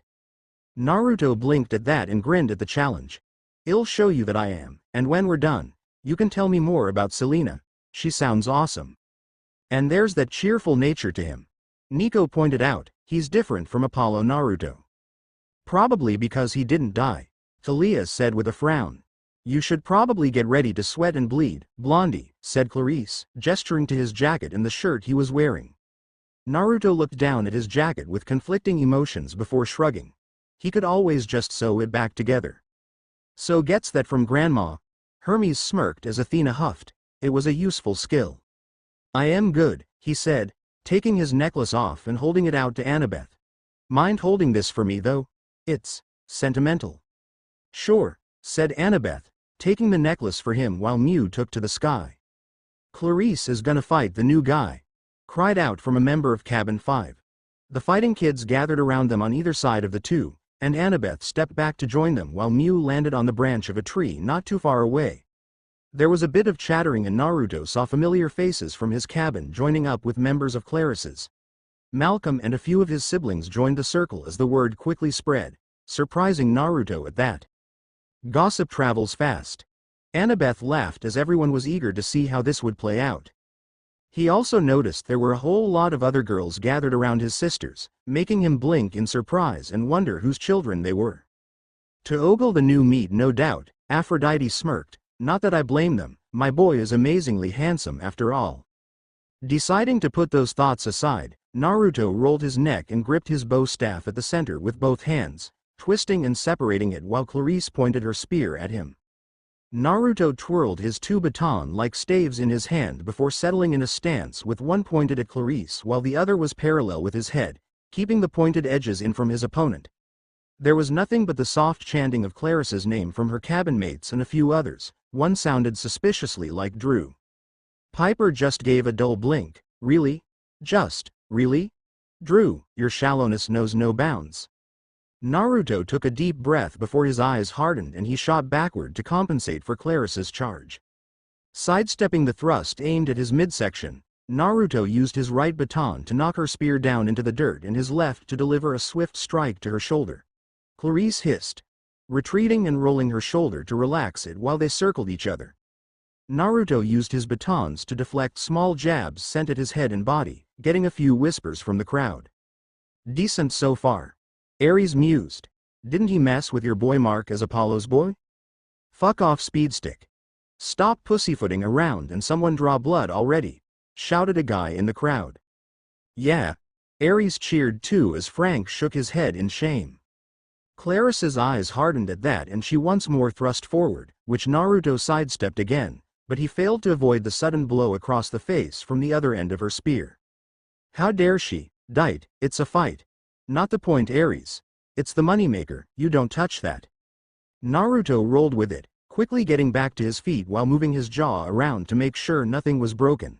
That was going to bruise. How'd you like that one, Blondie? Clarice asked with a smirk.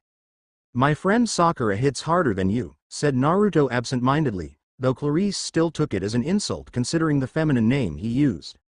Wasn't that the one who could make earthquakes with her fists? Athena noted with a sly look to Poseidon, who bristled. Yep. Talia said, not liking the pink bitch at all. Her pink wasn't even the main reason she hated her surprisingly. Are you saying I hit like a girl? Yes? Bad wording? Percy snickered. Clarice would take that way out of proportion. You're dead, Clarice said, charging at him and stabbing her spear right at his head. Naruto yelped, wondering what he said wrong, as he ducked and dodged out of the way of her spear. He dodged too soon in one instance, allowing Clarice to once more strike out with the other end of her spear and get Naruto right in the gut. Naruto's eyes went wide and he fell to his knees with a gasp as the air was forced out of him. That was definitely a Sakura-like hit. When angered, girls can always did hard as hell, Apollo said, knowing from experience. Artemis just sent him a smug look that made him wince. He coughed and used his left stave to get back to his feet, ducking under a side swipe of Clarissa's spear and stumbling back as she did a swipe back in the way it came. There was a sound of tearing fabric and Naruto looked down to see his shirt sliced open, revealing his stomach. Give the girls something to dream about, Mom. There was a catcall and a few whistles that came from behind Clarice, making her drop her focus on him for 1 second to use her peripheral vision in an effort to determine where that came from. Ooh, bad move, war girl. Percy shook his head.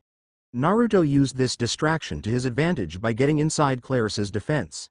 He used his left stave to keep her spear down and out of his way while bringing the right up over his shoulder and then swinging it, cracking Clarice across the face hard enough to send her to the ground.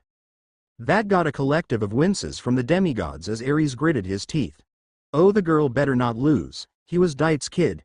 And a legacy of Athena, that would be even more insulting. Naruto had his staves at his side while he panted, raising them up on his guard while Clarice got to her feet, rubbing the left side of her jaw. She moved her jaw much like he did his own when he got hit before she turned to the side and spat out a tooth. Now that has to suck. Apollo winced. He prided on his kids having perfect teeth like their awesome dad.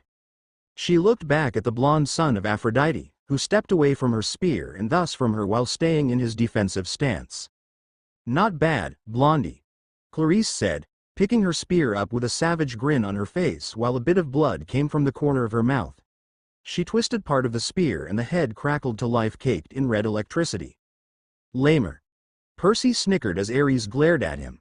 That's so cool, said a grinning Naruto. His grin fell. Oh. You're going to use that on me, aren't you? Yep. Well, shit. I had the same reaction, Percy said with a look of sympathy on his face. Naruto was once more put on the defensive, avoiding the head of Clarissa's spear while it was thrusted in his direction again and again. More tears were added to his shirt, which he could honestly care less about, but a few that nicked his arms made him groan in annoyance. His jacket was totally going to get shredded or burnt. Gets that from his mother, Artemis smirked, seems he really is yours. And what was the claiming, Artemis just smirked more, getting the love goddess to huff. So her boy was worried about his jacket, that just meant he liked it. Time out, Naruto said, jumping back from Clarissa's spear. No timeouts, surrender, come on, just let me take my jacket off, I love this thing. Poor guy, Piper nodded. She liked her border jacket too. Not happening, Blondie. What happened to common courtesy? Naruto asked as he slid out of the way of another thrust that nicked the carving on his left arm. Oi! That tears it. He crouched low to the ground before jumping up, making the demigods watching crane their necks up high as he did. Mew let out a cry and took off after him, their height hidden by the fluffy white clouds passing overhead. A jump Superman would be proud of. Leo whistled. Seriously, white boy can jump. A second passed before Mew returned. In her talons held carefully was the orange jacket. Naruto was vehement about getting to safety. She dropped it in Lacey's arms before returning to her perch. At least the jacket's safe. Yes. Hermes nodded to the Lady of Doves. Let's not worry the kid, just jump how many feet? Oh hush, Hermes. Thought so. Clarice ignored the eagle, keeping her eye on the sky and waiting patiently. A minute ticked by and she scowled. How high did he jump? How the heck did he even manage to jump that high? Can he fly or something? Frank asked at the airtime the guy was having. No, Zeus stated. There was another cry and another eagle flew down to land on a branch opposite of Mew. Clarice felt her eye twitch in annoyance. Come down here, you freaking coward. Well, since you asked so nicely. Clarice swiveled around to look behind her but saw nothing aside from the crowd and Mew perched on the branch. Clarice turned around again, searching for him. This turned out to be her downfall. How sad, Athena said in a haughty tone as Ares glared at her. She heard a pop, the crowd gasp, her name called by her cabin mates, and then felt something blunt strike her upside her head. Clarice fell forward as her vision went dark, catching herself on her knees and going still when a pointed end of Naruto's stave was held at her throat. Owned, Percy grinned. Naruto was still Naruto, and he was awesome. I win. Naruto said with a grin from where he stood next to Clarice. The henge no jutsu. Annabeth said under her breath. He had disguised himself as the first Mew to land, while the other waited before landing on the other side of the circle. Frank looked grumpy. That's my thing, he said, sounding put out. Hazel just rubbed his arm. It's okay, you do it better. That got the Canadian to smile. When Clarice had her back on him, he took advantage and got her pinned.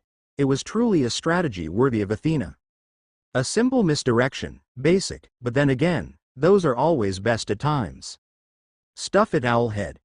The war god sneered and crossed his arms. Twice the blonde humiliated his kids, in 2 different dimensions. How the hell did you do all of that? Clarice asked when he lowered his stave from her neck. Naruto put his weapons back into their bowstaff form and grinned at her. Ninja moves, he said, getting a frown from Clarice. Very nice moves. Annabeth smirked. Man, being a ninja sounded so awesome. He yelped when she socked him in the arm. That was for saying I hit like a girl, she said. But Sakura hits really hard, Naruto said with a whine, rubbing his arm. She can break boulders with her punches. It was really a compliment, or something. Leo hummed in thought. Oh, Clarice said with a sheepish smile, sorry. It's no big deal. Naruto said, shrugging. He looked down at his shirt and frowned. Was all that necessary? This literally is the only shirt I have. While Clarice prepared a smartass reply, Naruto pulled his long-sleeved shirt off, getting an even louder whistle from his sister Lacey. The daughter of Ares gaped at his spontaneous decision to strip and, regrettably, admired his form. Doesn't she have a boyfriend? Piper asked. Sweetie, let the girl look, nothing wrong with that. His abs were worked to the point you could probably chisel diamonds on them, and his pecs were large enough for her hand to fit in. His shoulders were as big as her fist and his arms were at least 22 inches around. He was definitely not built like a son of Aphrodite, that was for sure. Very true, Ares stated, getting a pout from his girlfriend. Man. Naruto's voice broke many girls from their staring. He was looking over his torn shirt with a frown. It's gonna take at least 30 minutes to fix all of these holes. And my jacket. Good time estimation. Athena appraised. Naruto, you could always just get a camp shirt from the camp store, said Annabeth, shaking her head in amusement. He had to be talking about sewing, which is something he had to have gotten from Athena. Naruto looked at her with a blink before he grinned. There's a camp store? Cool, he said, beaming as he folded his shirt up and threw it over his shoulder. Mew landed on his shirt-covered shoulder, making Naruto chuckle as he followed his aunt to where the camp store was. Aphrodite's cabin swiftly followed, intent on helping their brother look good. "You go kids." Piper just palmed her face at her mom's cheering. While the crowd dispersed, a lot of the girls watching gossiping about the new hottie. "Sadly yes." Annabeth grumbled, "Seriously, Naruto was going to have problems with all these girls, he was almost too good looking for his own good." Clarissa's cabin mates walked over to her, her second-in-command Mark smirking at her. "So Clarice, should we warn Chris he may have some competition from the new guy?" "Burn." Talia laughed. "Shut up, Mark." What an Aries response. "Fuck off cripple." See. Naruto was absolutely giddy as he walked out of the camp store, completely oblivious about the furious blush that was on the face of the poor cashier from when he walked in. "That poor girl," Hazel snickered. The camp shirt was orange, he could honestly die happy now. "Oh yeah, he loves that color." Jason nodded in remembrance. "Well, maybe not now since that would leave Drew in charge again, but that's not the point he's trying to make. Sure it was a bit tight, but his sisters said it was better that way." "Nice call, girls." He really wished they had fishnet armor, though. When he had asked for where he could get some armor he was told to go to Hephaestus' cabin, who he recalled were technically his step-siblings considering his mother's marriage to Hephaestus. He was curious about them, especially when Annabeth told his gossiping sisters to stop talking about some curse that was on their cabin. "Meh, I fixed it," Leo bragged. Mitchell explained it, talking about the death of the last counselor, Selena's boyfriend, Charles Beckendorf, being the cause of it. So now, there he went, off to satisfy his curiosity with complete disregard for the camp schedule that Annabeth was trying to get him to stick to. "That little, he's taller than you," Piper told her. "That big jerk. At least follow the paper," the blonde pouted. "Naruto, come on, you want to be a good cabin counselor, don't you?" Annabeth asked as she followed him. "Well yeah, but I also want to see Hephaestus' cabin and meet his kids. They're supposed to be my brothers and sisters, right?" Naruto asked. Hephaestus snorted at that while Aphrodite rolled her eyes as well. It was a sweet thought, but no. As he looked up at the soaring Mew, who was keeping an eye on him from above, that bird really did not like him being out of her sight. "By technicality, yeah I guess, but they're only your step-siblings," Annabeth said, "and your mom and Hephaestus don't really get along well." "No, really?" Naruto asked sarcastically. "Boy couldn't have said it better," the smith muttered. Even he figured that out. How his mom managed to grow up as a Jinchuriki while being a goddess, Naruto wasn't sure, but he did know through their word and through Konohan law that Kushina Uzumaki was married to Minato Namikaze, even if she didn't take his name. He was pretty sure that Hephaestus would have smote his father, demigod or not, for marrying Aphrodite if they were that close. That didn't mean Naruto didn't feel bad for the guy, though. The smith god for once was a bit stunned.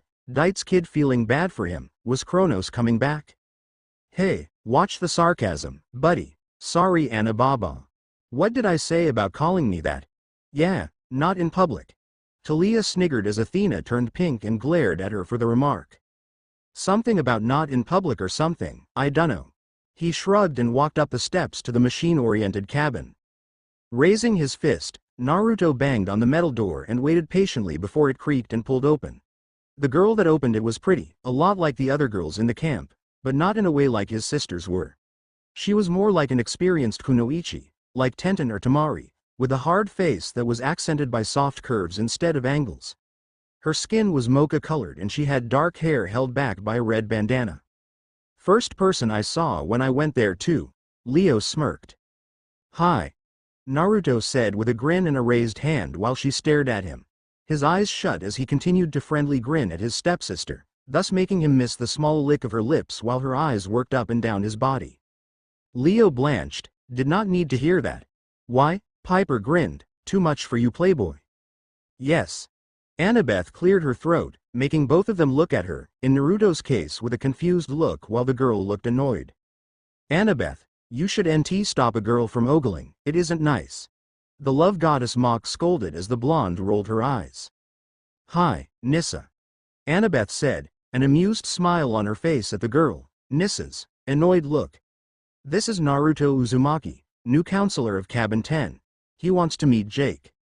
Of course he is, said Nissa, sounding a bit disappointed. She smiled back at Naruto, once again reminding him of Tamari or Tenten with the confidence she had behind it. Name's Nissa, come on. I'll take you to Jake. I'll be back at the cabin then, Naruto. You should go talk to Chiron when you're done here to get a schedule, said Annabeth, shaking her head.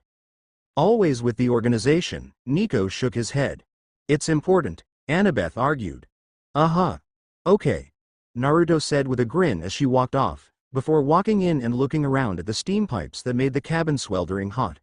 Whoa, you guys really are the Smith Gods kids, aren't you? Damn right. Leo nodded. And don't you forget it, Blondie, said Nissa, smirking. She opened a door and Naruto nearly burst into pools of sweat then and there, finding the main forges of the camp. Several guys and a couple of girls were gathered around a table, one guy pointing at something on it. Nissa whistled, making them look up. She nodded in Naruto's direction. Jake, the new cabin counselor wants to meet you. Okay. He's met me, said the guy that was pointing at the table, assumed to be Jake. He does know we're in the middle of working on our problem, right? Dragons. Leo shook his head, it's always the dragons. Leo, we get it.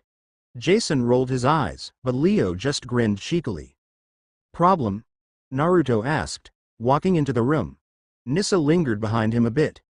No doubt to check out dat ass. Apollo laughed as Leo groaned, not wanting to hear this. But came up to his side when he stopped. He held a hand out. Naruto Uzumaki, cabin 10.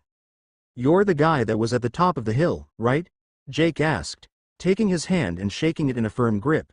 The one crying about his calluses? Low blow, Ares snickered. Shut up, Naruto said with a pout as he took his hand back. Has Deitz pout, that's for sure, Hermes smirked.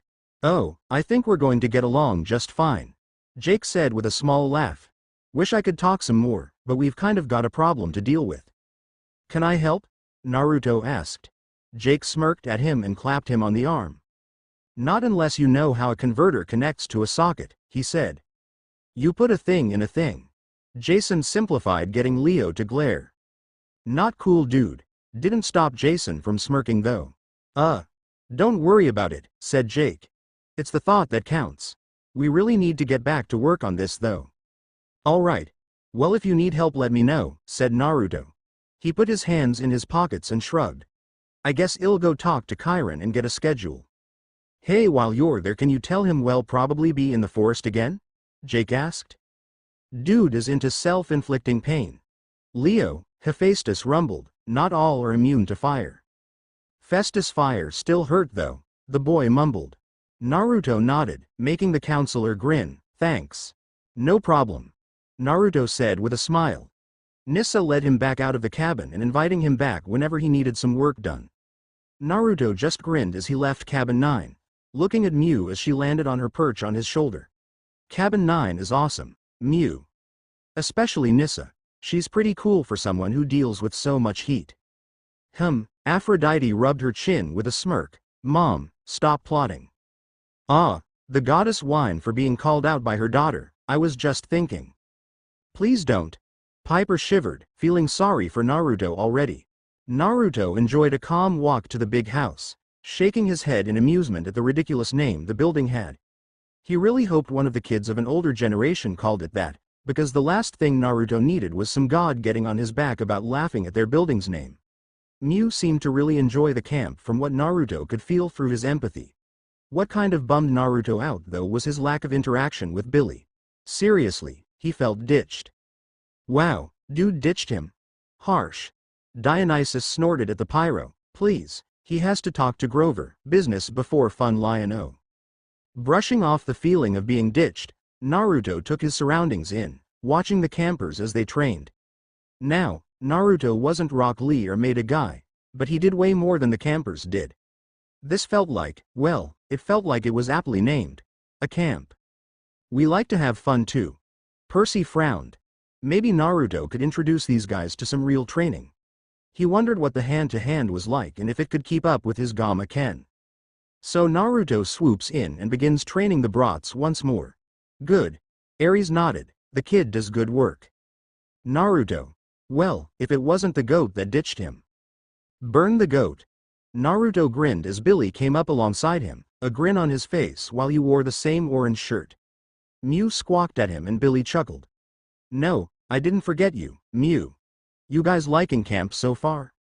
It's amazing, said Naruto with a grin. He frowned. You didn't tell me that Percy Jackson went missing. Oh, yeah, well, I figured he was at home with his mom, said Billy. He isn't a year-rounder, so I didn't really hear much other than he wasn't in his cabin when I left for New York. Reasonable. Percy nodded. Not the young goat's fault then.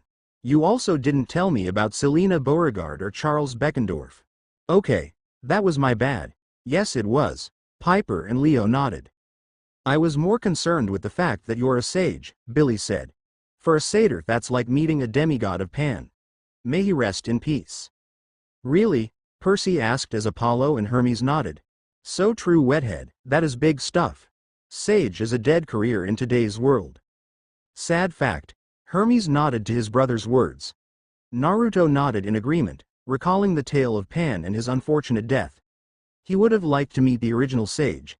As he thought that, Naruto wondered who the father of the old sage was. Knowing that gods and demigods existed raised a lot of questions for the grandson of Athena.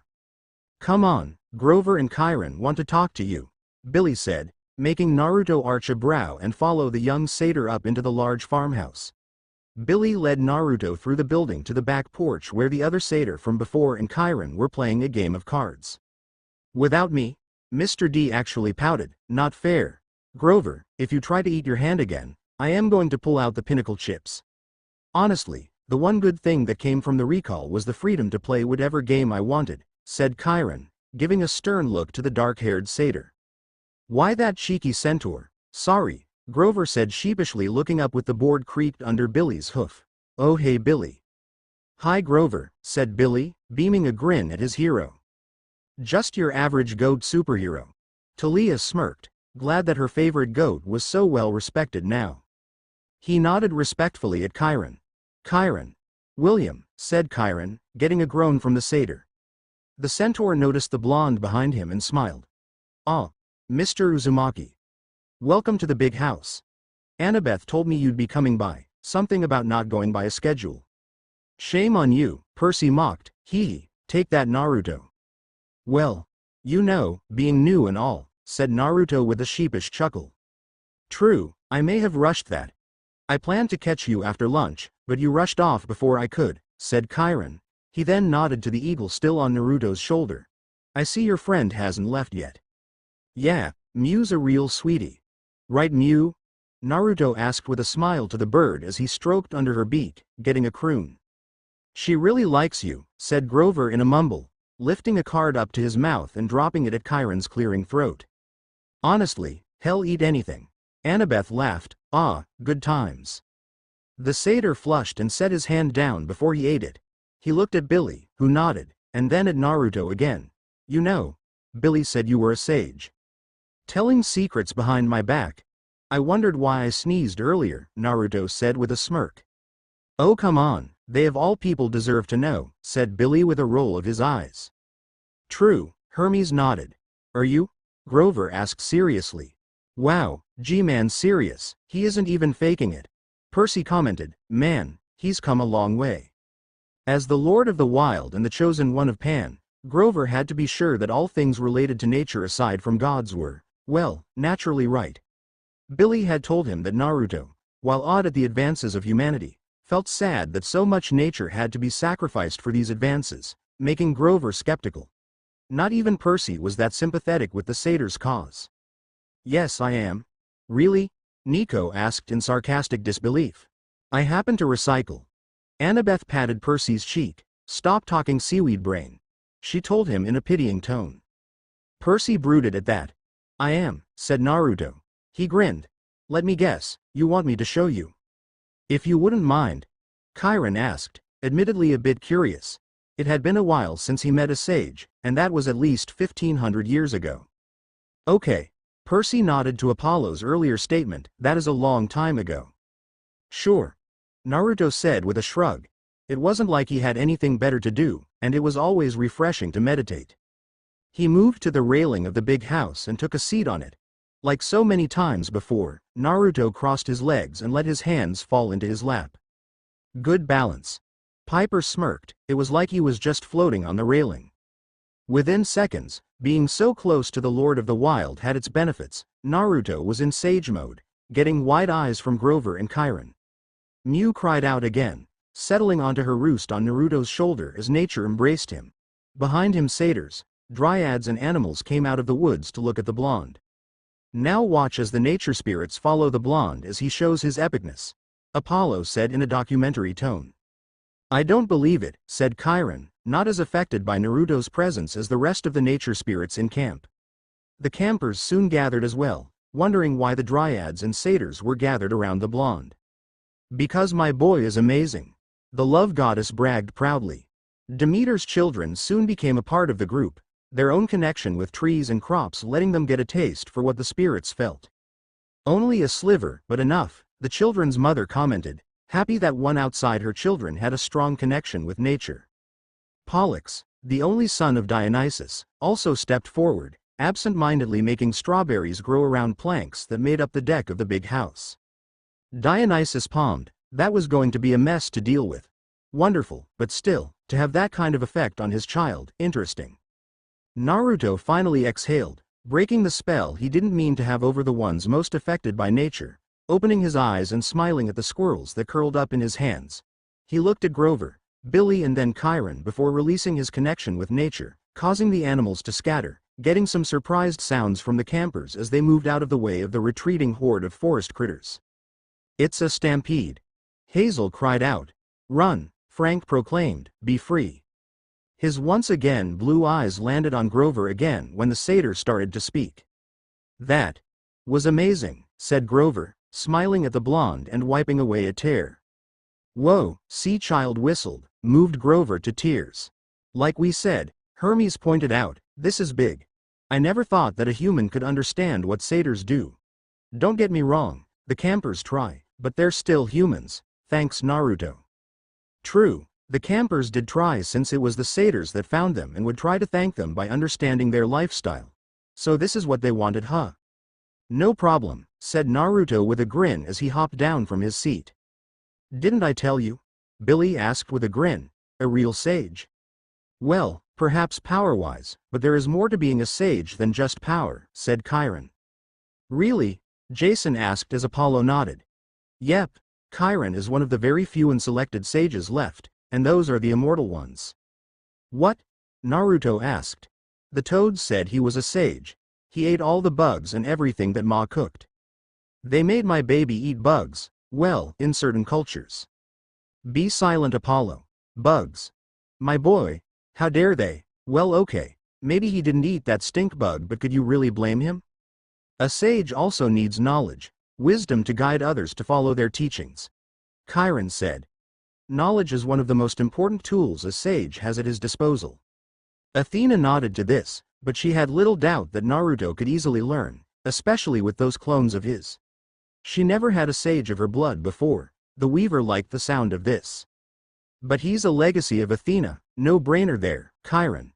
Grover said, getting the trainer to nod. Hey, I see what he did there. Frank snickered, getting Athena to glare at him. Yes, but a sage is so much more than knowledge, Grover. Knowledge is a broad spectrum after all, said Chiron. Oh yeah, Annabeth nodded. He looked to Naruto with a smile. Mr. Uzumaki, I believe you could be a true sage with the right help. I would like to offer you that help. Right on, see, about time we had another sage around, Apollo cheered. Isn't that like playing favorites? Percy asked, getting a snort from Hermes. No way, Chiron is keeping a dead art alive. Traditions need to be passed down, and if Naruto can get others to learn as well, then good for us. What things would you teach me? Naruto asked, curious. Different flora, proper applications of herbs, ways of the world as a sage would know it, philosophy and other things like that, said Chiron. On second thought, let Naruto learn away, Percy said, not even wanting to go near all that.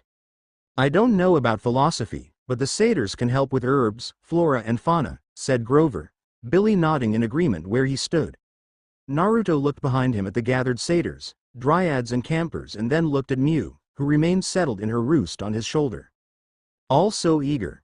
Artemis chuckled, it was an amusing sight to see. She looked at him intently, her head inclining slightly in almost a nod. He looked back at the three looking at him expectantly with a smile. Well, with all the eyes on me, how could I say no? Naruto said with a small laugh. No, without getting beaten. Dionysus stated with a gleam in his eyes. He smiled softly when the trainer of heroes nodded and the satyrs high-fived, remembering the old man's sage. Yeah. He could see why Ninshu was worth studying if it brought people together like this. This old sage guy sounds cool, Apollo grinned, maybe they would hear more about him. Weeks passed and Naruto fell into a comfortable routine at camp. Taking care of his siblings was the first thing he focused on. I can feel his agony from here. No one asked you, Artemis. I know, but someone had to say it, Aphrodite. We know poor Piper has to deal with it. Making his sisters train was no easy matter. He nearly pulled his hair out whenever they rebuffed his reasons as to why they should. Piper palmed her face. See? Aphrodite just glared at the smug huntress. When it finally came time to talk about his homeland and show them pictures that appeared in a small box at the big house, Naruto found their motivation by showing pictures of his friends. He laughed when Gaara and Sasuke ended up on the wall of hotties. Poor bastards better never come visit or else they'll get swarmed. Well, that Gaara boy was very handsome, the Lady of Doves admitted. But why the emo guy? Piper complained, still handsome. His brothers, on the other hand, were very easy to motivate. He simply said that it'll make them look a little less girly and they were all for it. They loved the way they looked, yes, but they weren't that narcissistic. Ares laughed, less girly, huh? The second thing he would focus on would be his lessons with Annabeth or Malcolm when Annabeth was checking on Percy's mother. Percy smiled at his girlfriend, thanks for that. No problem, Percy, the blonde smiled. I needed some help too from her. It was good for both of us. Naruto went with her once and felt horrible that something so bad could happen to a woman as kind as Sally Jackson. Learning about clear-sighted mortals was a lot of fun, and hearing stories about her life before meeting Percy's father, Poseidon, was genuinely interesting. He made it a point to join Annabeth at least once a week when she went to visit, if only to get a better understanding of the life of someone connected to their world that wasn't a demigod. Percy grumbled, okay, that was nice of him, the boy guessed. Maybe he was still irked by Apollo Naruto. According to Grover and Chiron, it was a great exercise of his empathy and understanding of the human mind. While his understanding of ancient Greek was coming along faster than the average demigod, his lessons with the satyrs about nature and the ways of the world today were going much better. Probably because it's better than books. Leo snickered. What was that, Leo? Nothing, Annabeth. Though for some reason the satyrs grumbled at him after the dryads would stop by to ask him some questions. Even the nature spirits, oh, I am so proud of him, except for Grover and Billy, they just laughed it off. Finally came his training as a sage. Chiron took full advantage of the Cage Bunshin, putting clones to work at studying the texture and images of various flora that could be found around the world. Or in Cabin 4's greenhouse, same difference. Demeter nodded proudly at that. Chiron said he was one of the quickest learners he had in the subject, and Naruto wasn't sure if he was joking or not. Well, he is one of mine. Athena gloated. Yes, Athena, Hades groaned, we get it. He really felt some great respect for the original sages if they had to work so hard for what they did. It was funny to watch them, to be honest, Apollo snickered. Aside from those 4 primary parts of his time there, Naruto had a blast at the camp. He sparred with Clarice and the rest of Cabin 5, quickly becoming a big source of entertainment in the camp by the size of the crowd, wondering how he would win or what jutsu he would use. Like a gladiator battle. Jason mused with a smirk. Dionysus brightened up at that thought. It was only a matter of time before other cabins asked him for help, and that was when he met the members of Cabin 11, the children of Hermes and their guests, demigods under the age of 13 that were unclaimed by their parents. You're welcome. Percy smirked as Hermes gave him a thumbs up. Oh, the fun he had with Hermes' kids, the pranks they devised, it was so fun.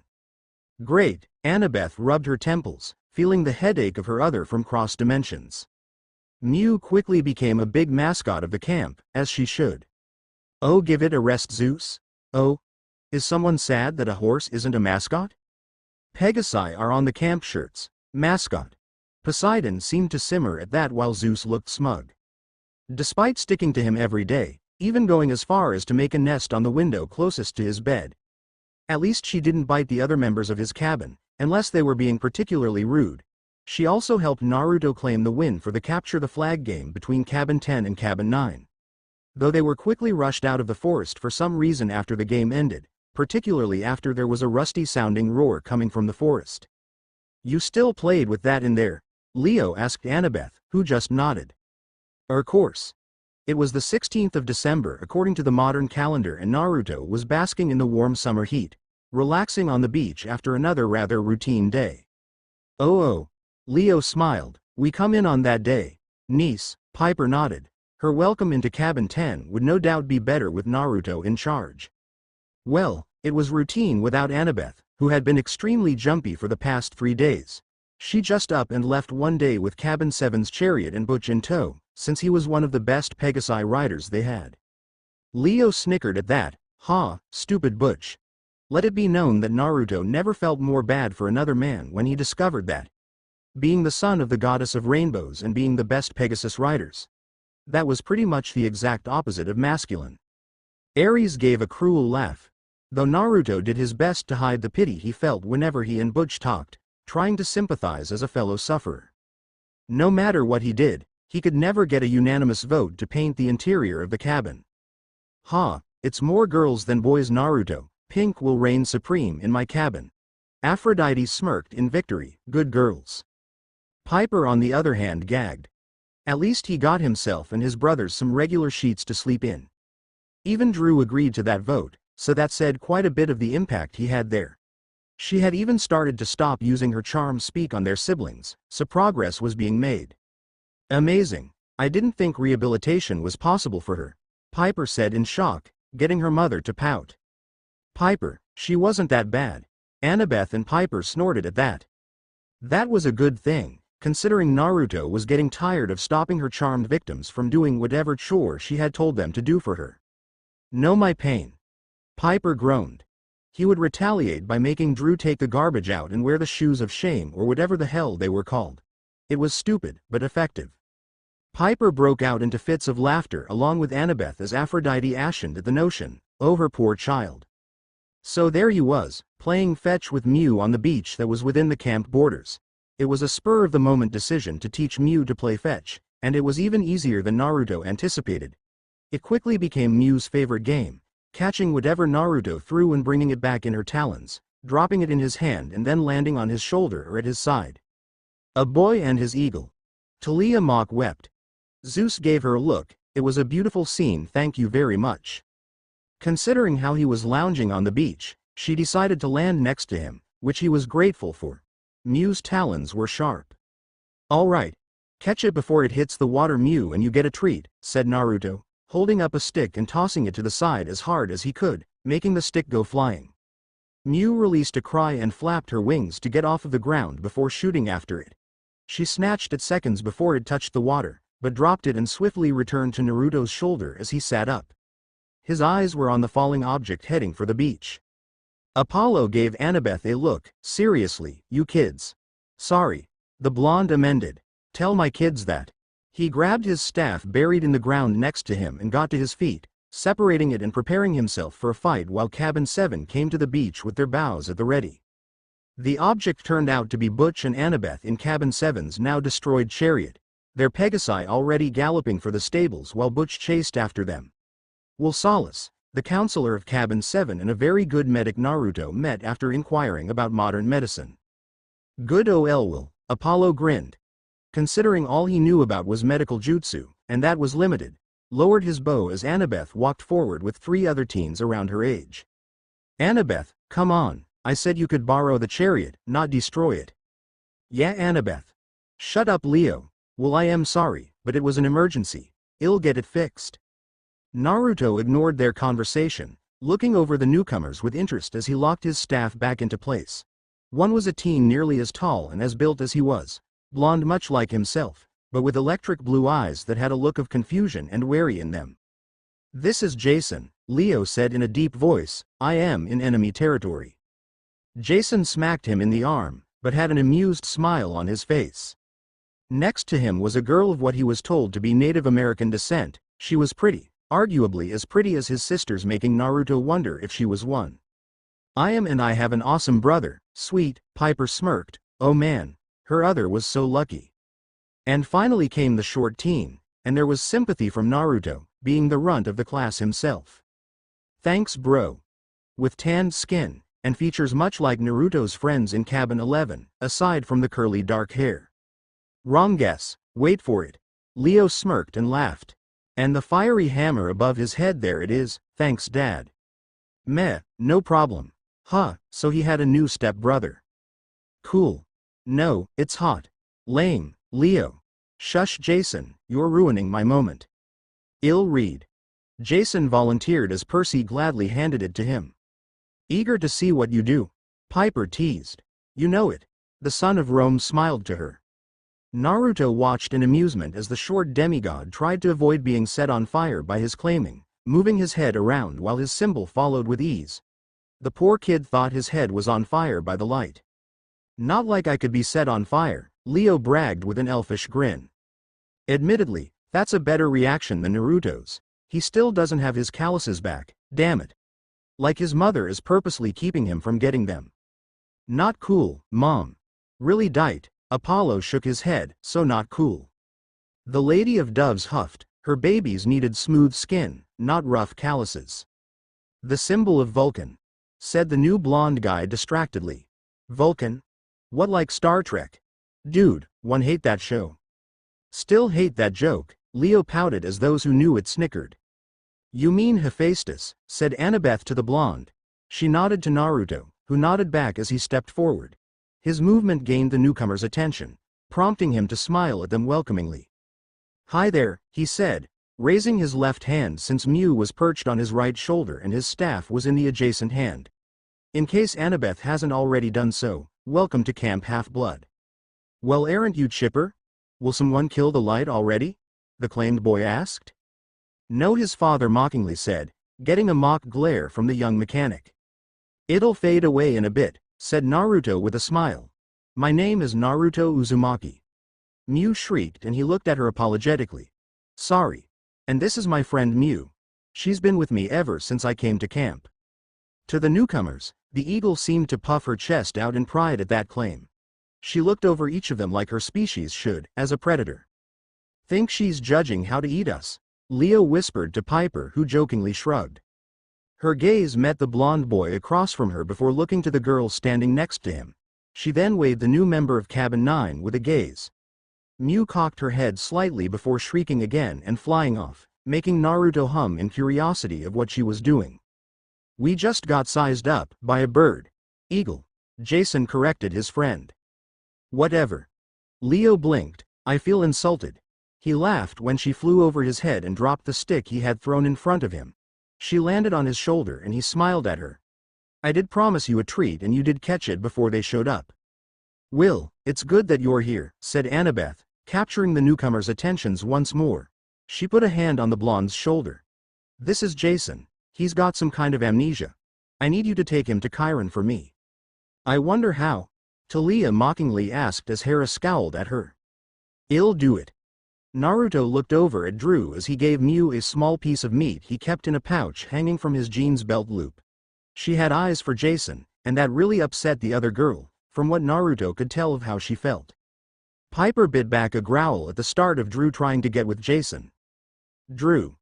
Naruto's voice seemed to make her go tense and frown. Will take, Jason. Annabeth nodded and Naruto shook his head at yet another strange name. Will take Jason to Chiron.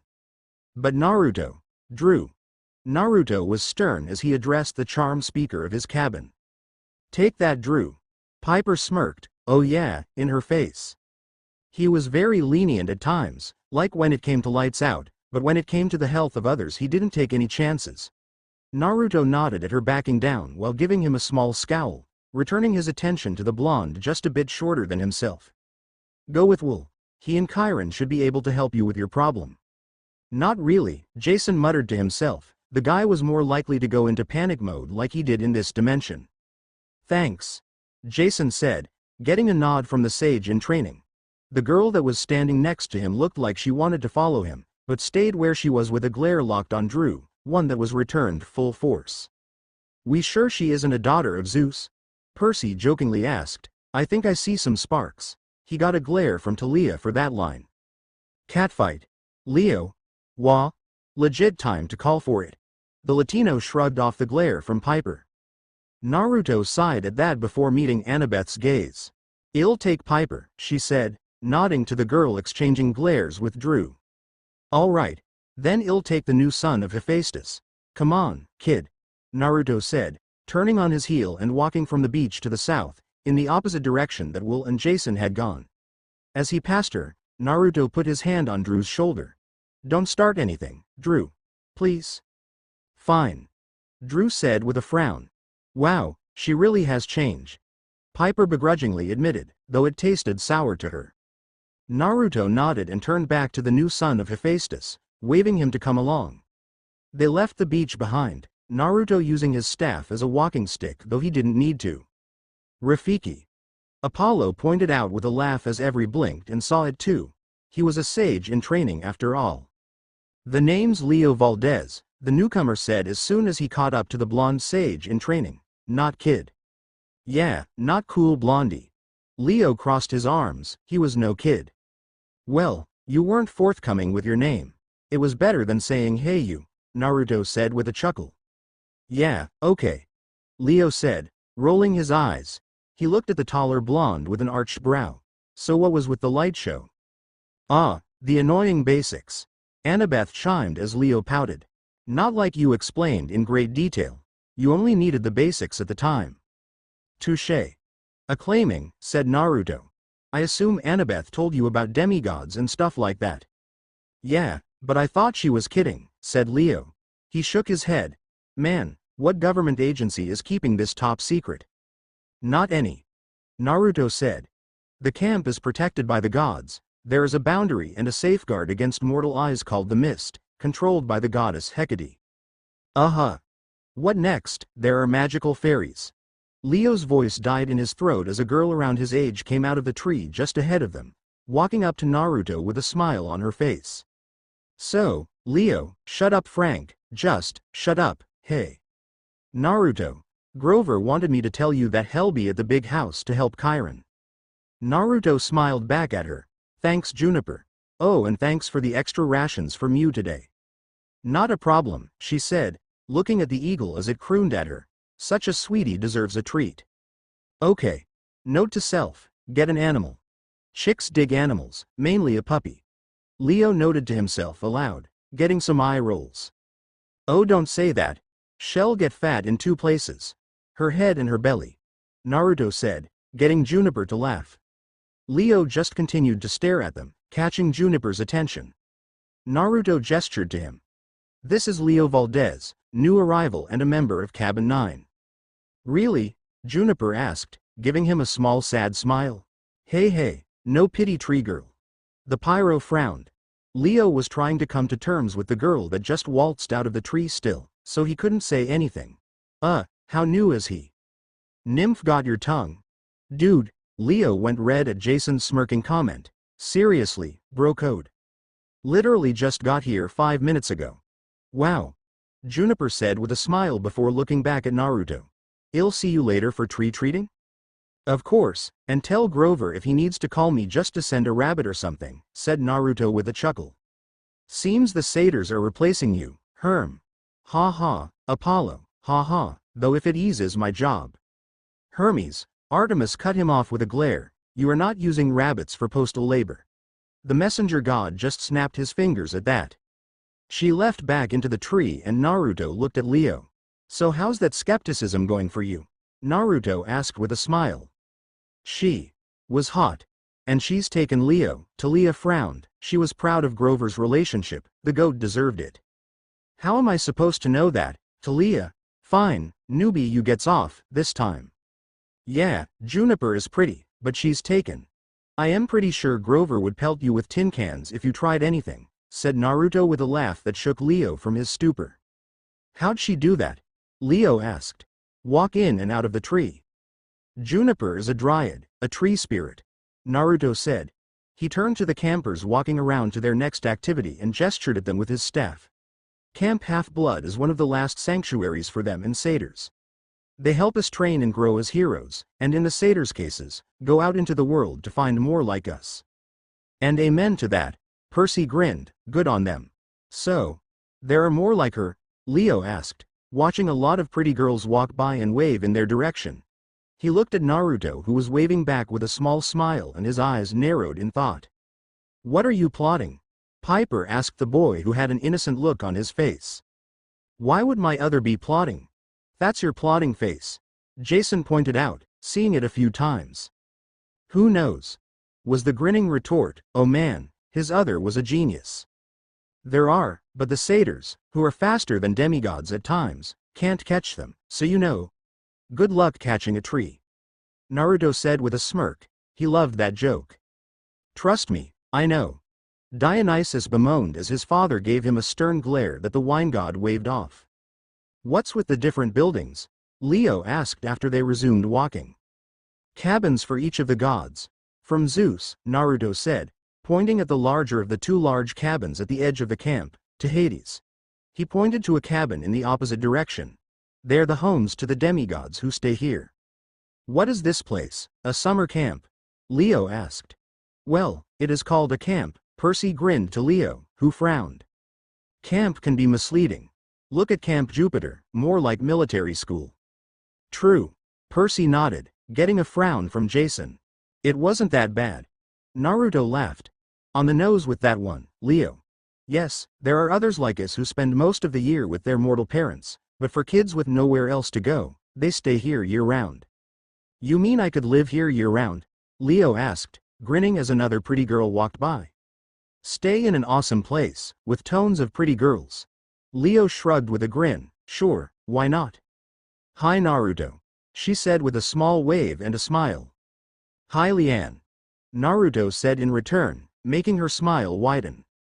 Aphrodite sighed with a smile. Her baby was so popular, as he should be. Before he looked at Leo. Your father's cabin is cabin 9, which is across from my cabin. What is my dad the god of? Leo asked, full of questions. Like how he could get some of these girls to look his way, but that could come later. Priorities? Piper asked the boy with a smirk. Leo just gave a sheepish smile. Wah? I am a teenage boy. And that's the perfect excuse. Apollo winked, though Artemis scowled at him for it since the god himself was still a teenager most of the time. Hephaestus is the god of the forge and of fire, said Naruto, catching the small stiffening Leo made at the second word.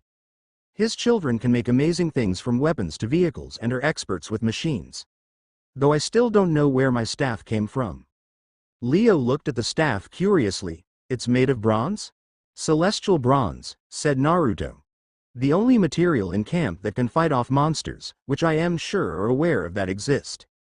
Yeah, those I know exist, said Leo. That spirit that attacked them in the sky was no joke, and he should know. Still hate him, Leo crossed his arms. Seriously, dude was a stupid prep in love with himself. We all do, Leo. Piper nodded as Jason scowled at remembering Dylan. Loser. Good. Because you'll probably be making weapons for the rest of the camp to use in case there's an attack.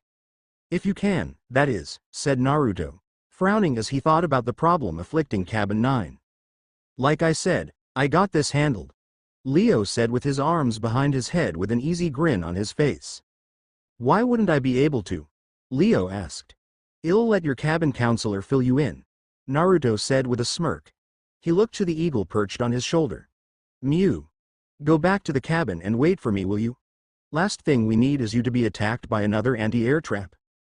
At his request, Mew flew off before they got too close to Cabin 9. Leo watched the eagle fly to the cabin that just screamed girl power, making him arch a brow and look back at Naruto. Oh, don't you dare, Aphrodite said to her stepson. Well, are you part of Butch's cabin? Leo asked. Swing a bit lower, Leo, Hazel advised. I try. No, Naruto said flatly, glaring at Leo for even insinuating it. He dropped his glare after a moment and sighed. I am the counselor of Cabin 10, Aphrodite's cabin. Aphrodite? Leo asked. Goddess of love. Leo started to snicker. No way. Seriously? First two guys I meet are the sons of the rainbow and love? Wow. Why you little? The love goddess glowered as Piper also frowned. Oh come on, Leo said to Piper, you didn't even know who your mom was. Piper huffed, not the point. You just watch out for when my mom makes your love life a living hell, said Naruto with a frown. Oh, I should.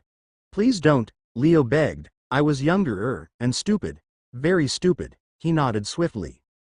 Yeah, okay, said Leo, snickering. Just so you know, I am technically your older brother. That stopped all snickering. What? That shut him up, Annabeth said with a smirk. Hephaestus and Aphrodite are married. You're my new stepbrother, said Naruto with a smirk. And I am also related to the goddess of wisdom and war. Leo wasn't missing the threat and swallowed. Seriously? Well, Athena smirked, at least he knows when he hears one. Yep, Athena's my grandmother, said Naruto, nodding proudly. He smirked at Leo again. Love and war is a dangerous combo, kid. Remember that. It certainly is. Aphrodite smiled at Ares, but turned to Athena, you know, we never team up. No, oh come on. The goddess pouted, at least wait 5 seconds, she grumbled as Athena smirked and Artemis joined sister. You got it, said Leo, making a mental note not to piss Naruto off too much. Too much? He seems fun to mess with, Leo confessed to the daughter of wisdom. And that won't backfire. Jason, bro, whose side you on? Leo pleaded as the blonde smirked towards the Latino. Hearing Leo's understanding made Naruto grin and clap a hand on his shoulder. Cool. Glad we understand each other. Now come on, Jake should be awake right now. Naruto led Leo closer to the cabin for Hephaestus' children and Leo looked it over, admiring it. Steampunk much? Steam what? Naruto asked with his brows furrowed together in confusion. Sad that he isn't so savvy with stuff, Nico said with a shake of his head. Steampunk, you know, the theme, Leo said. Naruto just continued to stare at him in confusion and Leo sighed, never mind. Naruto shook his head and went up the steps, knocking once more on the front door with his fist. They waited for a few seconds before Nissa opened the door again, her face looking freshly wiped clean. I wonder why?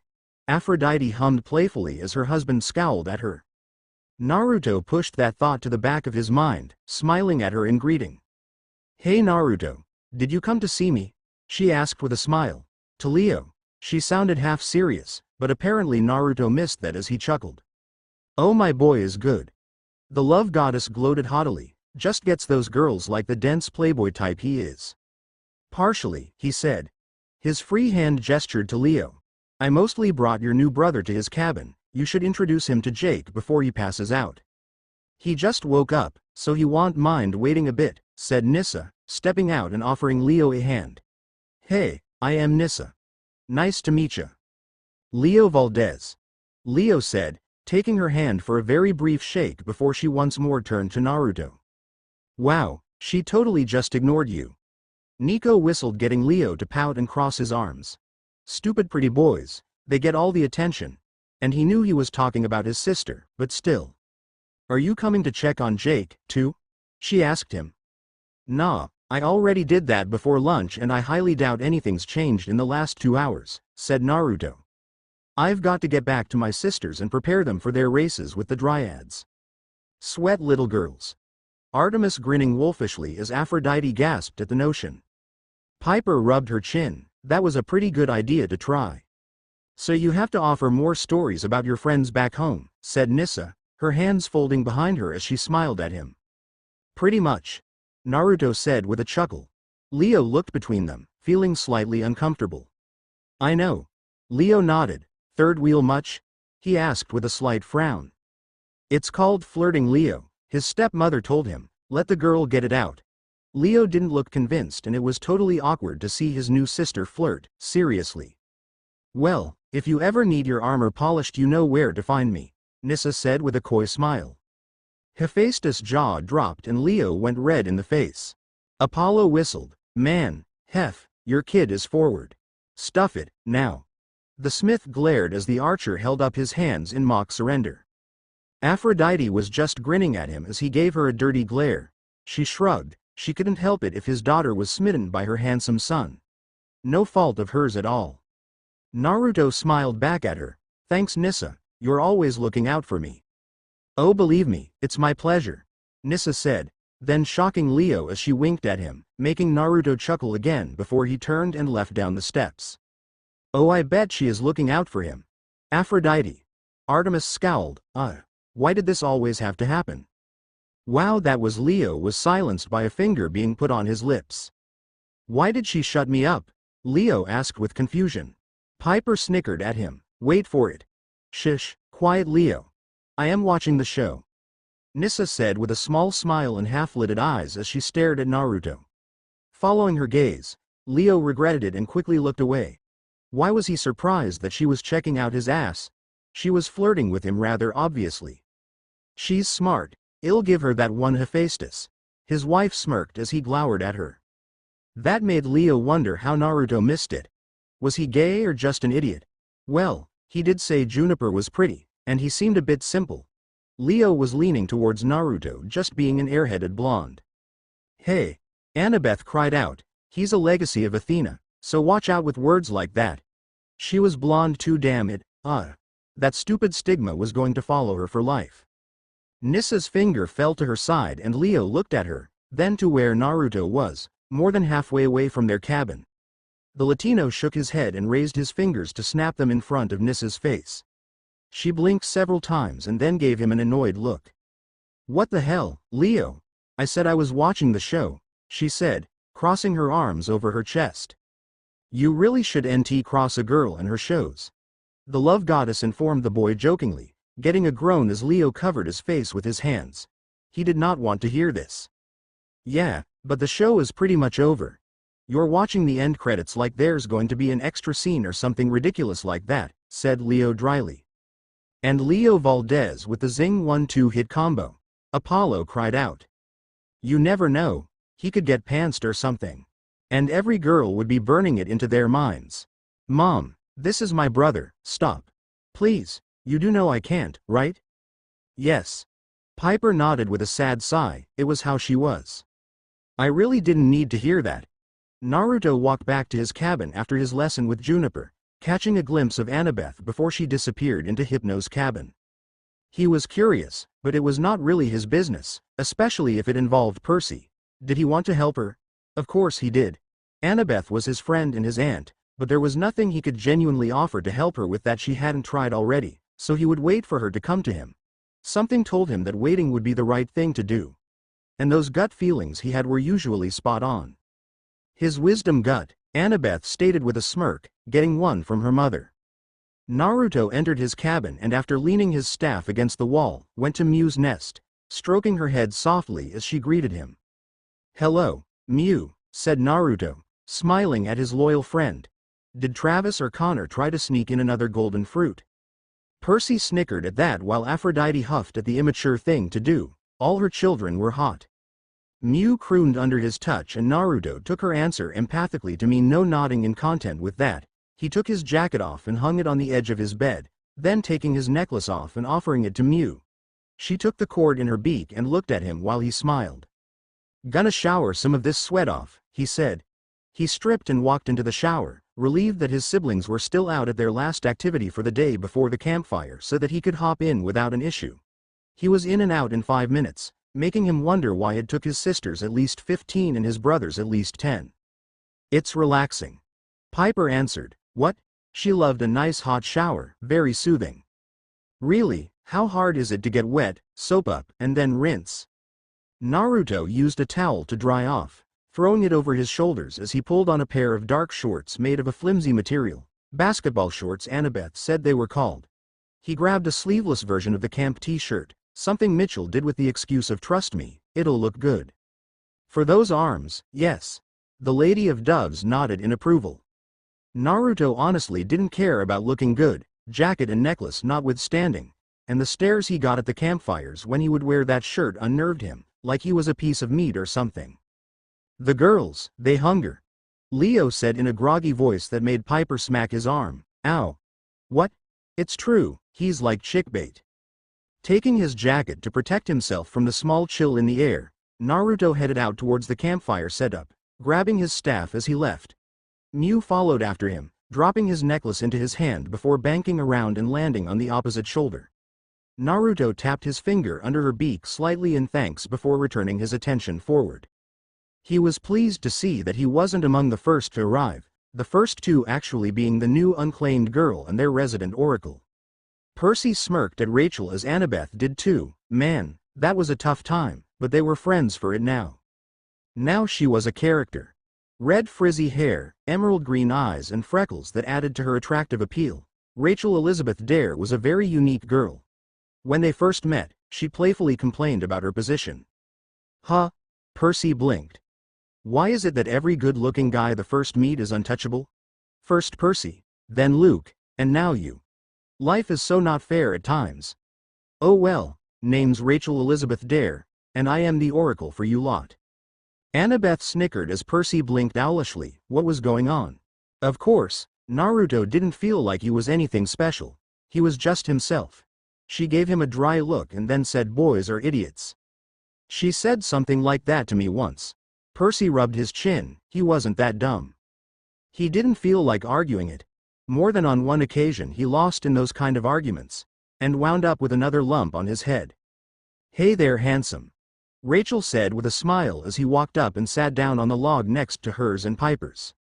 Handsome, Percy muttered as Annabeth was grinning. Oh, this was going to be good.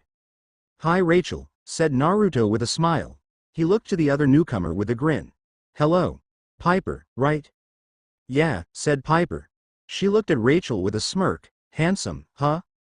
Duh. You should see his abs. Rachel said. She looked at Naruto's concealed stomach with a leer. You could grate cheese on them. Percy's jaw unhinged as Annabeth was laughing up a storm while Nico was snickering with glee. And how did you see my abs? Naruto asked, a brow arching in amusement. Water balloon fight 2 weeks ago, said Rachel. While he nodded in remembrance, Piper blinked in confusion. But, it's December, Piper said. Very true logic. Athena nodded, as some of the others snorted. What logic was needed to have a water balloon fight? Have you seen snow around us? Rachel asked. Piper opened and closed her mouth a few times, making Naruto laugh. She pouted at him and crossed her arms. Shut up. I am new to this. She said. Really, I was. Piper pouted. So uncool. Sorry, but that was funny. Naruto said, wiping a small tear from his eyes. All I can say is Cabin 11 did a good thing by challenging you to a water balloon fight. Rachel said with a small leer. Well, if it was Hermes' cabin, then we know that logic went out the window. Athena stated, getting a mock glare from her speedster brother. She grunted as Annabeth rapped her on the head. Keep that pimp hand strong. Ares. Athena glared at her brother for the comment as the god just grinned about it. So worth it. Let him be, Rachel. Don't you have a hands-off policy? She asked, sitting down between Rachel and Naruto. Protective aunt much? Piper asked the blushing Annabeth. I feel I might have to with all the girls trying to rope him in, the blonde huffed. Someone has to watch after him. I am sure my other will join you on that one, the charm speaker smirked. Good, he is far too dense like Percy for his own good. Hey, Percy pouted, he wasn't that dense, right? Doesn't mean I can't window shop. Rachel said with a frown. She does bring up a good point. Aphrodite, Artemis frowned, she has to be a maiden. She can still look, honestly Artemis. She isn't one of yours. She crossed her arms. Honestly, sometimes I wish Apollo was a bit more lenient. Sorry kid, the god shook his head, no dice. Funny, since he has the most kids at camp, said Naruto, cupping his chin with a hum. Kid burned you good right there. Hermes grinned wildly, getting a glare from Apollo. Rachel, Annabeth said warningly. Her nephew was a good guy and practically innocent to all the things Aphrodite's children loved. Annabeth, how could you? She is doing the smartest thing for the boy, Athena sniffed to said boy's mother. Honestly, she wasn't the only divine in the boy's life. The Lady of Doves needed to learn that. TCH, just have to have all the cute ones, don't you? Rachel asked with a smirk. Shut up. Burn, Talia whispered to Annabeth, who flushed hotly at that and glowered at the amused hunter. Piper and Naruto shared a small laugh at the embarrassed flush Annabeth had on her face. It was quiet for a moment, peaceful thankfully and not awkward. Naruto hated awkward silences, until Piper spoke to him. So, Naruto, who's your parent?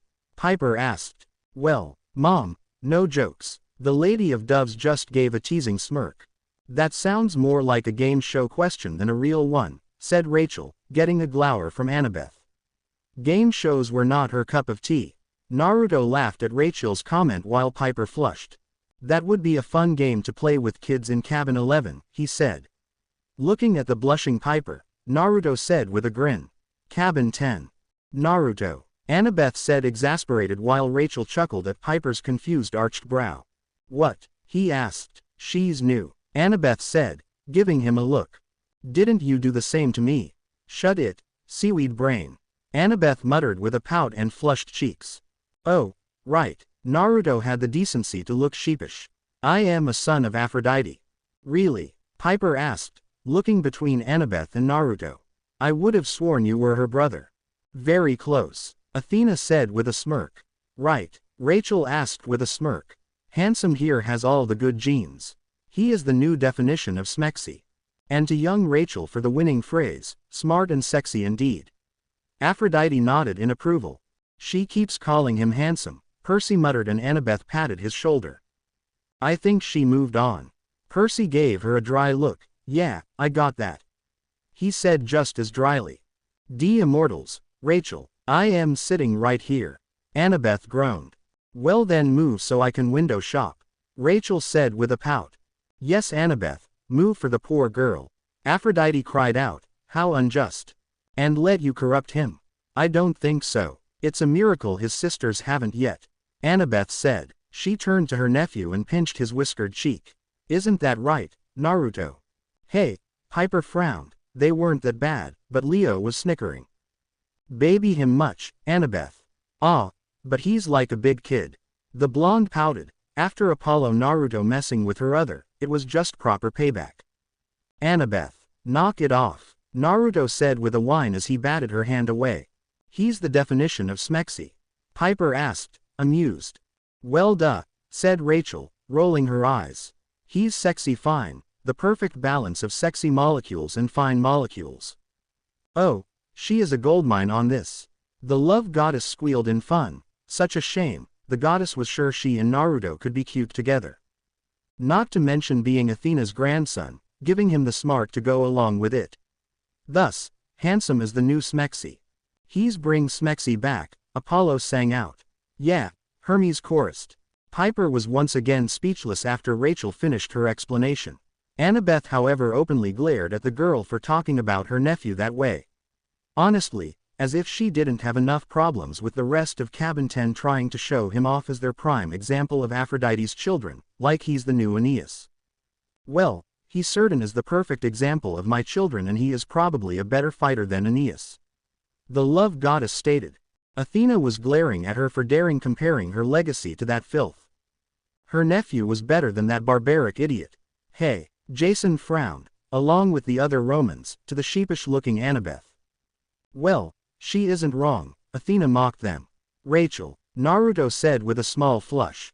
He scratched his cheek. You're putting way too much into it again. I am not all that smart. ... And he's modest. Seriously, he's like near perfect. Just give him a white horse. Rachel said with a groan.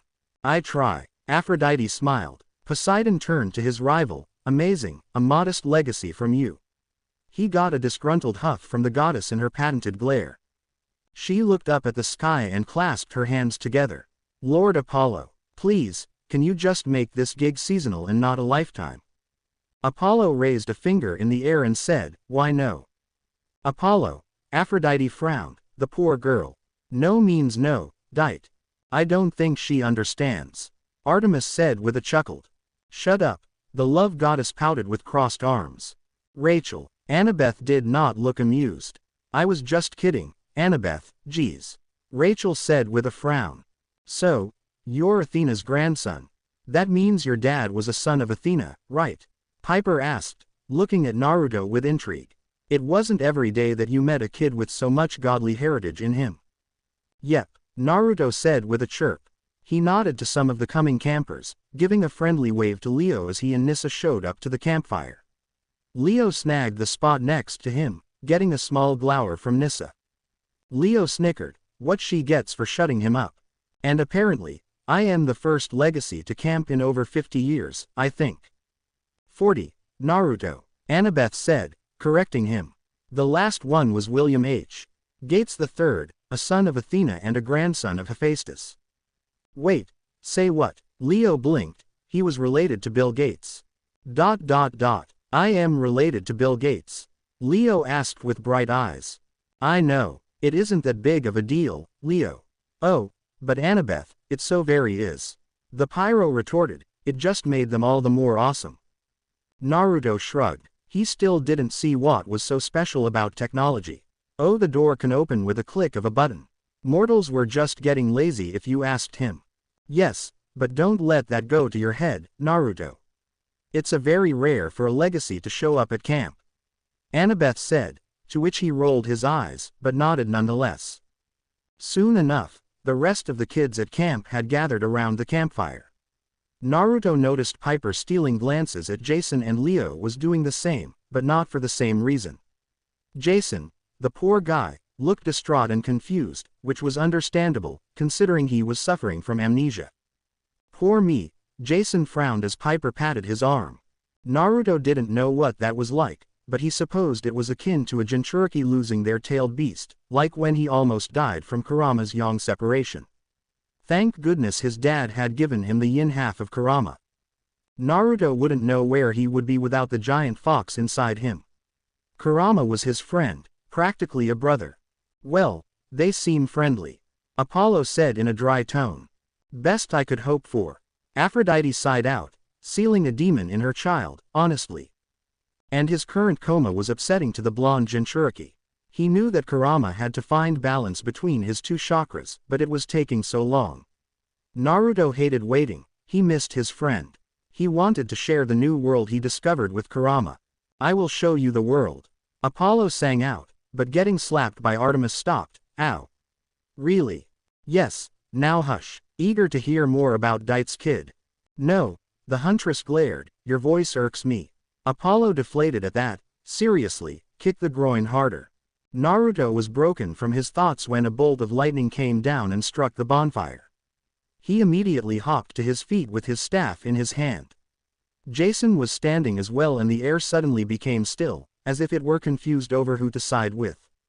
What? Zeus asked with narrowed eyes and a frown. Seems the sky favors its grandchild, Zeus. The Lady of Doves said with smug.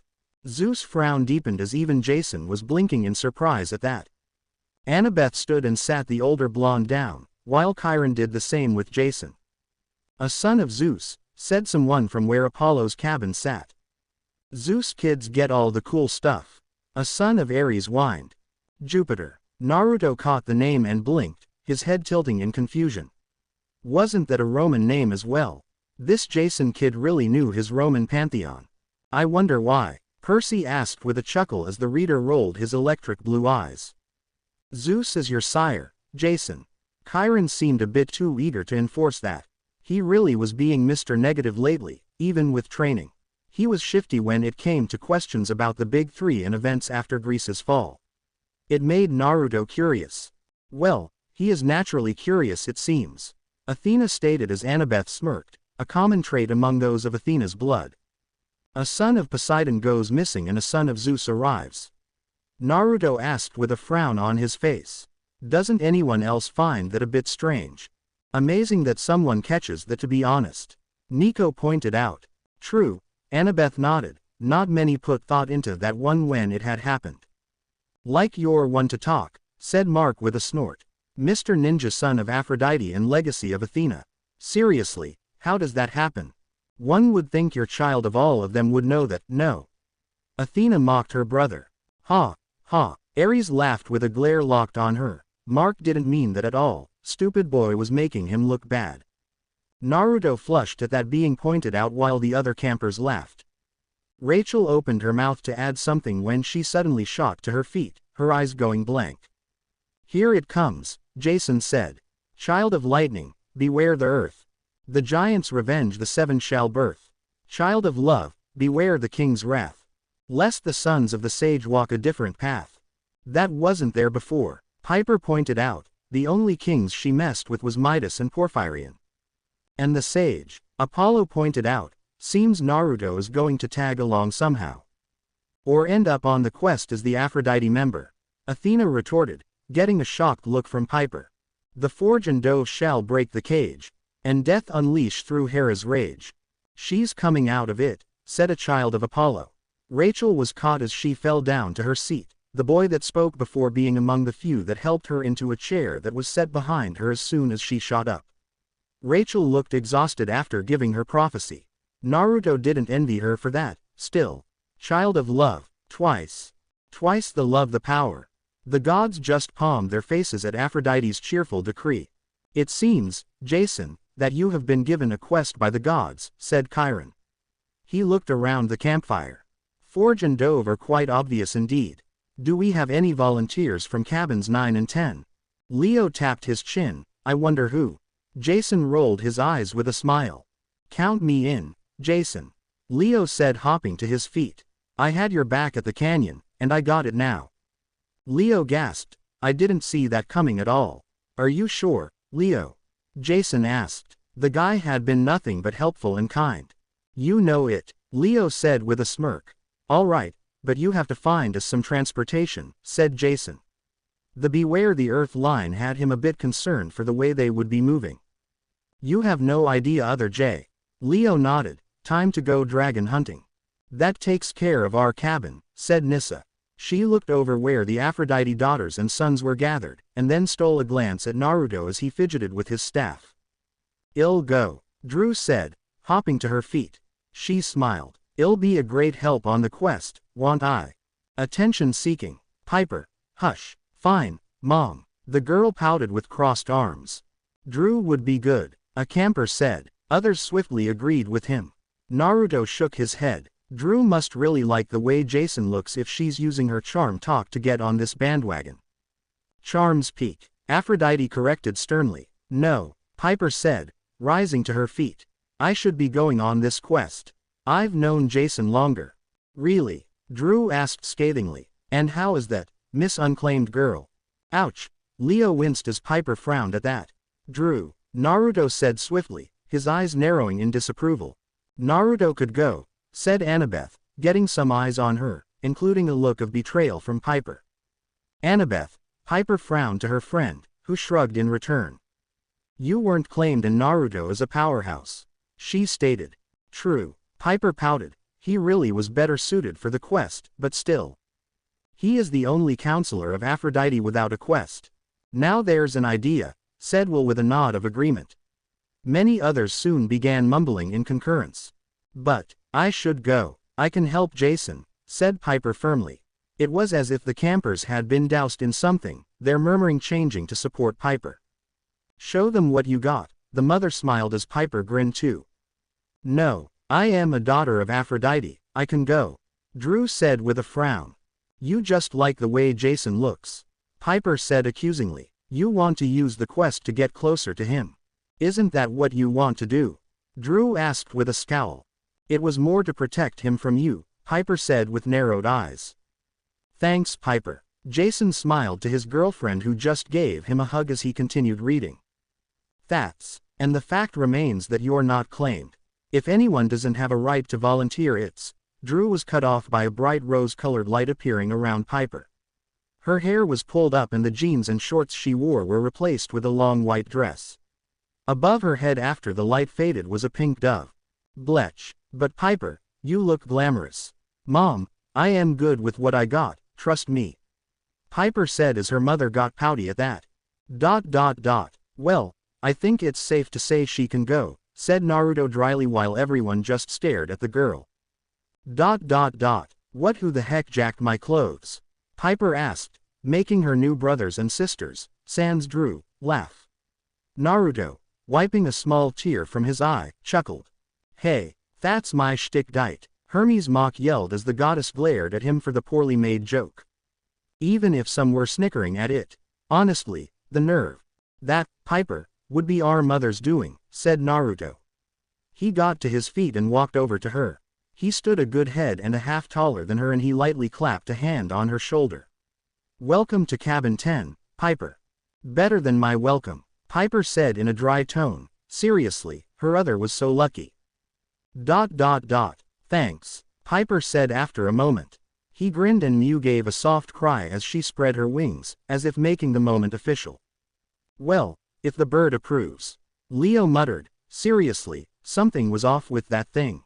Rachel, the new siblings looked to the oracle as she got back to her feet. I am fine, Rachel said, waving off the camper helping her recover from her prophetic vision. She walked around the campfire before standing in front of Jason. Jason, you must rescue Hera before the solstice. You know the great prophecy, the prophecy of 7, some of the 7 are here already, I am sure of it. She looked exhausted and stumbled back. Before Jason could help her, she was caught by Naruto's clone. She grinned up at him while the new 3 demigods gaped. Thanks, handsome. Yeah, seeing your new brother cloning himself would do that. Piper smirked as Jason and Leo nodded to that also. Anytime, Rachel, the Naruto clone said, grinning back at her. He helped her back to her seat before he disappeared in a poof of smoke. What the heck was that? Leo asked, a few campers murmuring excitedly about it. Another reason I wish Lord Apollo was more lenient, said Rachel with a sigh. Handsome here is every girl's dream come true. A man who's good looking and can multiply. Percy palmed his face. Really? He asked aloud. Aphrodite nodded. It really is. Just imagine. Aphrodite, their children present. Hestia scolded her only non-related relative. Yes, Hestia. The goddess rolled her eyes. Killjoy. Mr. Uzumaki is a unique demigod aside from being a legacy. Chiron said with a roll of his eyes at the oracle's comment. He comes from the island where the Latoids were born, now named the moving continent by most of the gods and the elemental countries by the natives. They developed a way to manipulate their own life force and use it to do extraordinary things, such as Naruto's clones. Only downside is they last about a second in a fight. Naruto said with a sigh. Athena made a sad face at that, seeing at how it was so useful, but only good for limited durability in combat. Still, a genius idea for whoever created it. Does anyone here really mind that though? Rachel asked with a tired smile. No, said most of the girls sitting around the campfire, all of them smiling with eyes glazed over in thought. I think I am not beginning to like him. Artemis frowned. Honestly, he was smitten all those girls without a care in the world. She liked Apollo's Naruto better. Talia was sharing the same feeling, and it had nothing to do with how Apollo Naruto and her other were dating, nope, not even a little. Leo scooted away from Nissa with the look she had on her face. Poor me, the pyro gulped. Seriously, Nissa, the hell. They do make great cannon fodder, though, said Malcolm, getting a glare from Annabeth for saying it. What, they do? Don't call our nephew cannon fodder, Malcolm. Annabeth frowned, feeling protective for the older blonde. You sure you still want to go, Piper? Jason asked, thinking about the possibilities where Naruto could come in handy. Jason, Piper pouted at him. What, I was thinking practically. He got a glare and quickly added, but I would pick you every time. Thought so, the charm speaker nodded as Leo snickered to his friend. Talk about whipped. Yes, Piper said readily before looking down at herself. Just, not in this. Highly impractical, Lacey said, nodding in agreement. Lacey, you help her get ready for her quest, said Naruto. He nodded his head in the oracle's direction. I'll help Dustin get Rachel back to her room. Carry me, handsome, Rachel asked, pouting at him. She is really milking it. Annabeth said in a dry tone. Wow, she knew Rachel could be secretly aggressive, but wow. The blonde was really glad she was the oracle. It would have been tough to compete with her for Percy. Only if you're good, Naruto said with a chuckle. He missed all the jealous glares sent the oracle's way. Can't blame them, Hazel smirked. Who wouldn't want a Prince Charming carrying them? She asked as she eyed Frank with a wink that made the husky boy smile. Rachel just stuck her tongue out at them. Naruto turned back to look at Piper, putting a hand on her shoulder. You'll probably leave as soon as possible, considering the time limit. Be careful, Piper, I've heard some horror stories and I don't want to lose a sister I just got. Thanks, Piper said with a small stutter. Ah, Apollo said with a smirk, the sib love. He turned to his sister, why can't you be cute like that anymore? Artemis just glared at him as if he was the biggest idiot ever. I believe this calls for an end of the campfire, Chiron said. Campers, back to your cabins. There were a few disgruntled groans and grumbles, but Cabin 10 seemed to be excited to have another member. 2 in 2 months was a good record. Especially with Naruto overthrowing Drew, that was a very good thing. And him naming Lacey second in command, much to Drew's chagrin, was unusual, but still better than the alternative. Go Lacey, Piper cheered, good for her, she deserved it. Naruto turned to Rachel, who pouted at him and held her arms out expectantly. Rolling his eyes, Naruto looked at Miu. You don't mind, do you? Miu spread her wings and flew over to Lacey, landing on the girl's shoulder carefully. Naruto chuckled and then picked Rachel up, cradling her like a bride. I could see it, Aphrodite smiled, but pouted a second later, darn. What a missed opportunity. The younger girl grinned at that while Dustin, the son of Apollo who was a part of the Oracle Care Group as Rachel called them, rolled his eyes and followed. Nice to see your kids in use, Apollo. Oh go screw a pig, Ares. The god of prophecies frowned at the jab despite the title being funny. That lucky bye, Nissa. Annabeth cut the girl off as she lingered behind with Jason and Leo. What, she is, Nissa said with a scowl. I swear, Leo whistled, we are going to see a catfight soon. Rachel still have the blue plastic hairbrush? Percy asked. Yeah, then I know who to bet on. The son of the sea nodded. Who knew sisters could be such a pain? Leo said with a groan. I know, Leo and Jason nodded along with Nico and Piper. Hazel and Talia glared at their respected brothers sternly. They were not a pain. What was that elf boy? Nissa asked, glaring at him.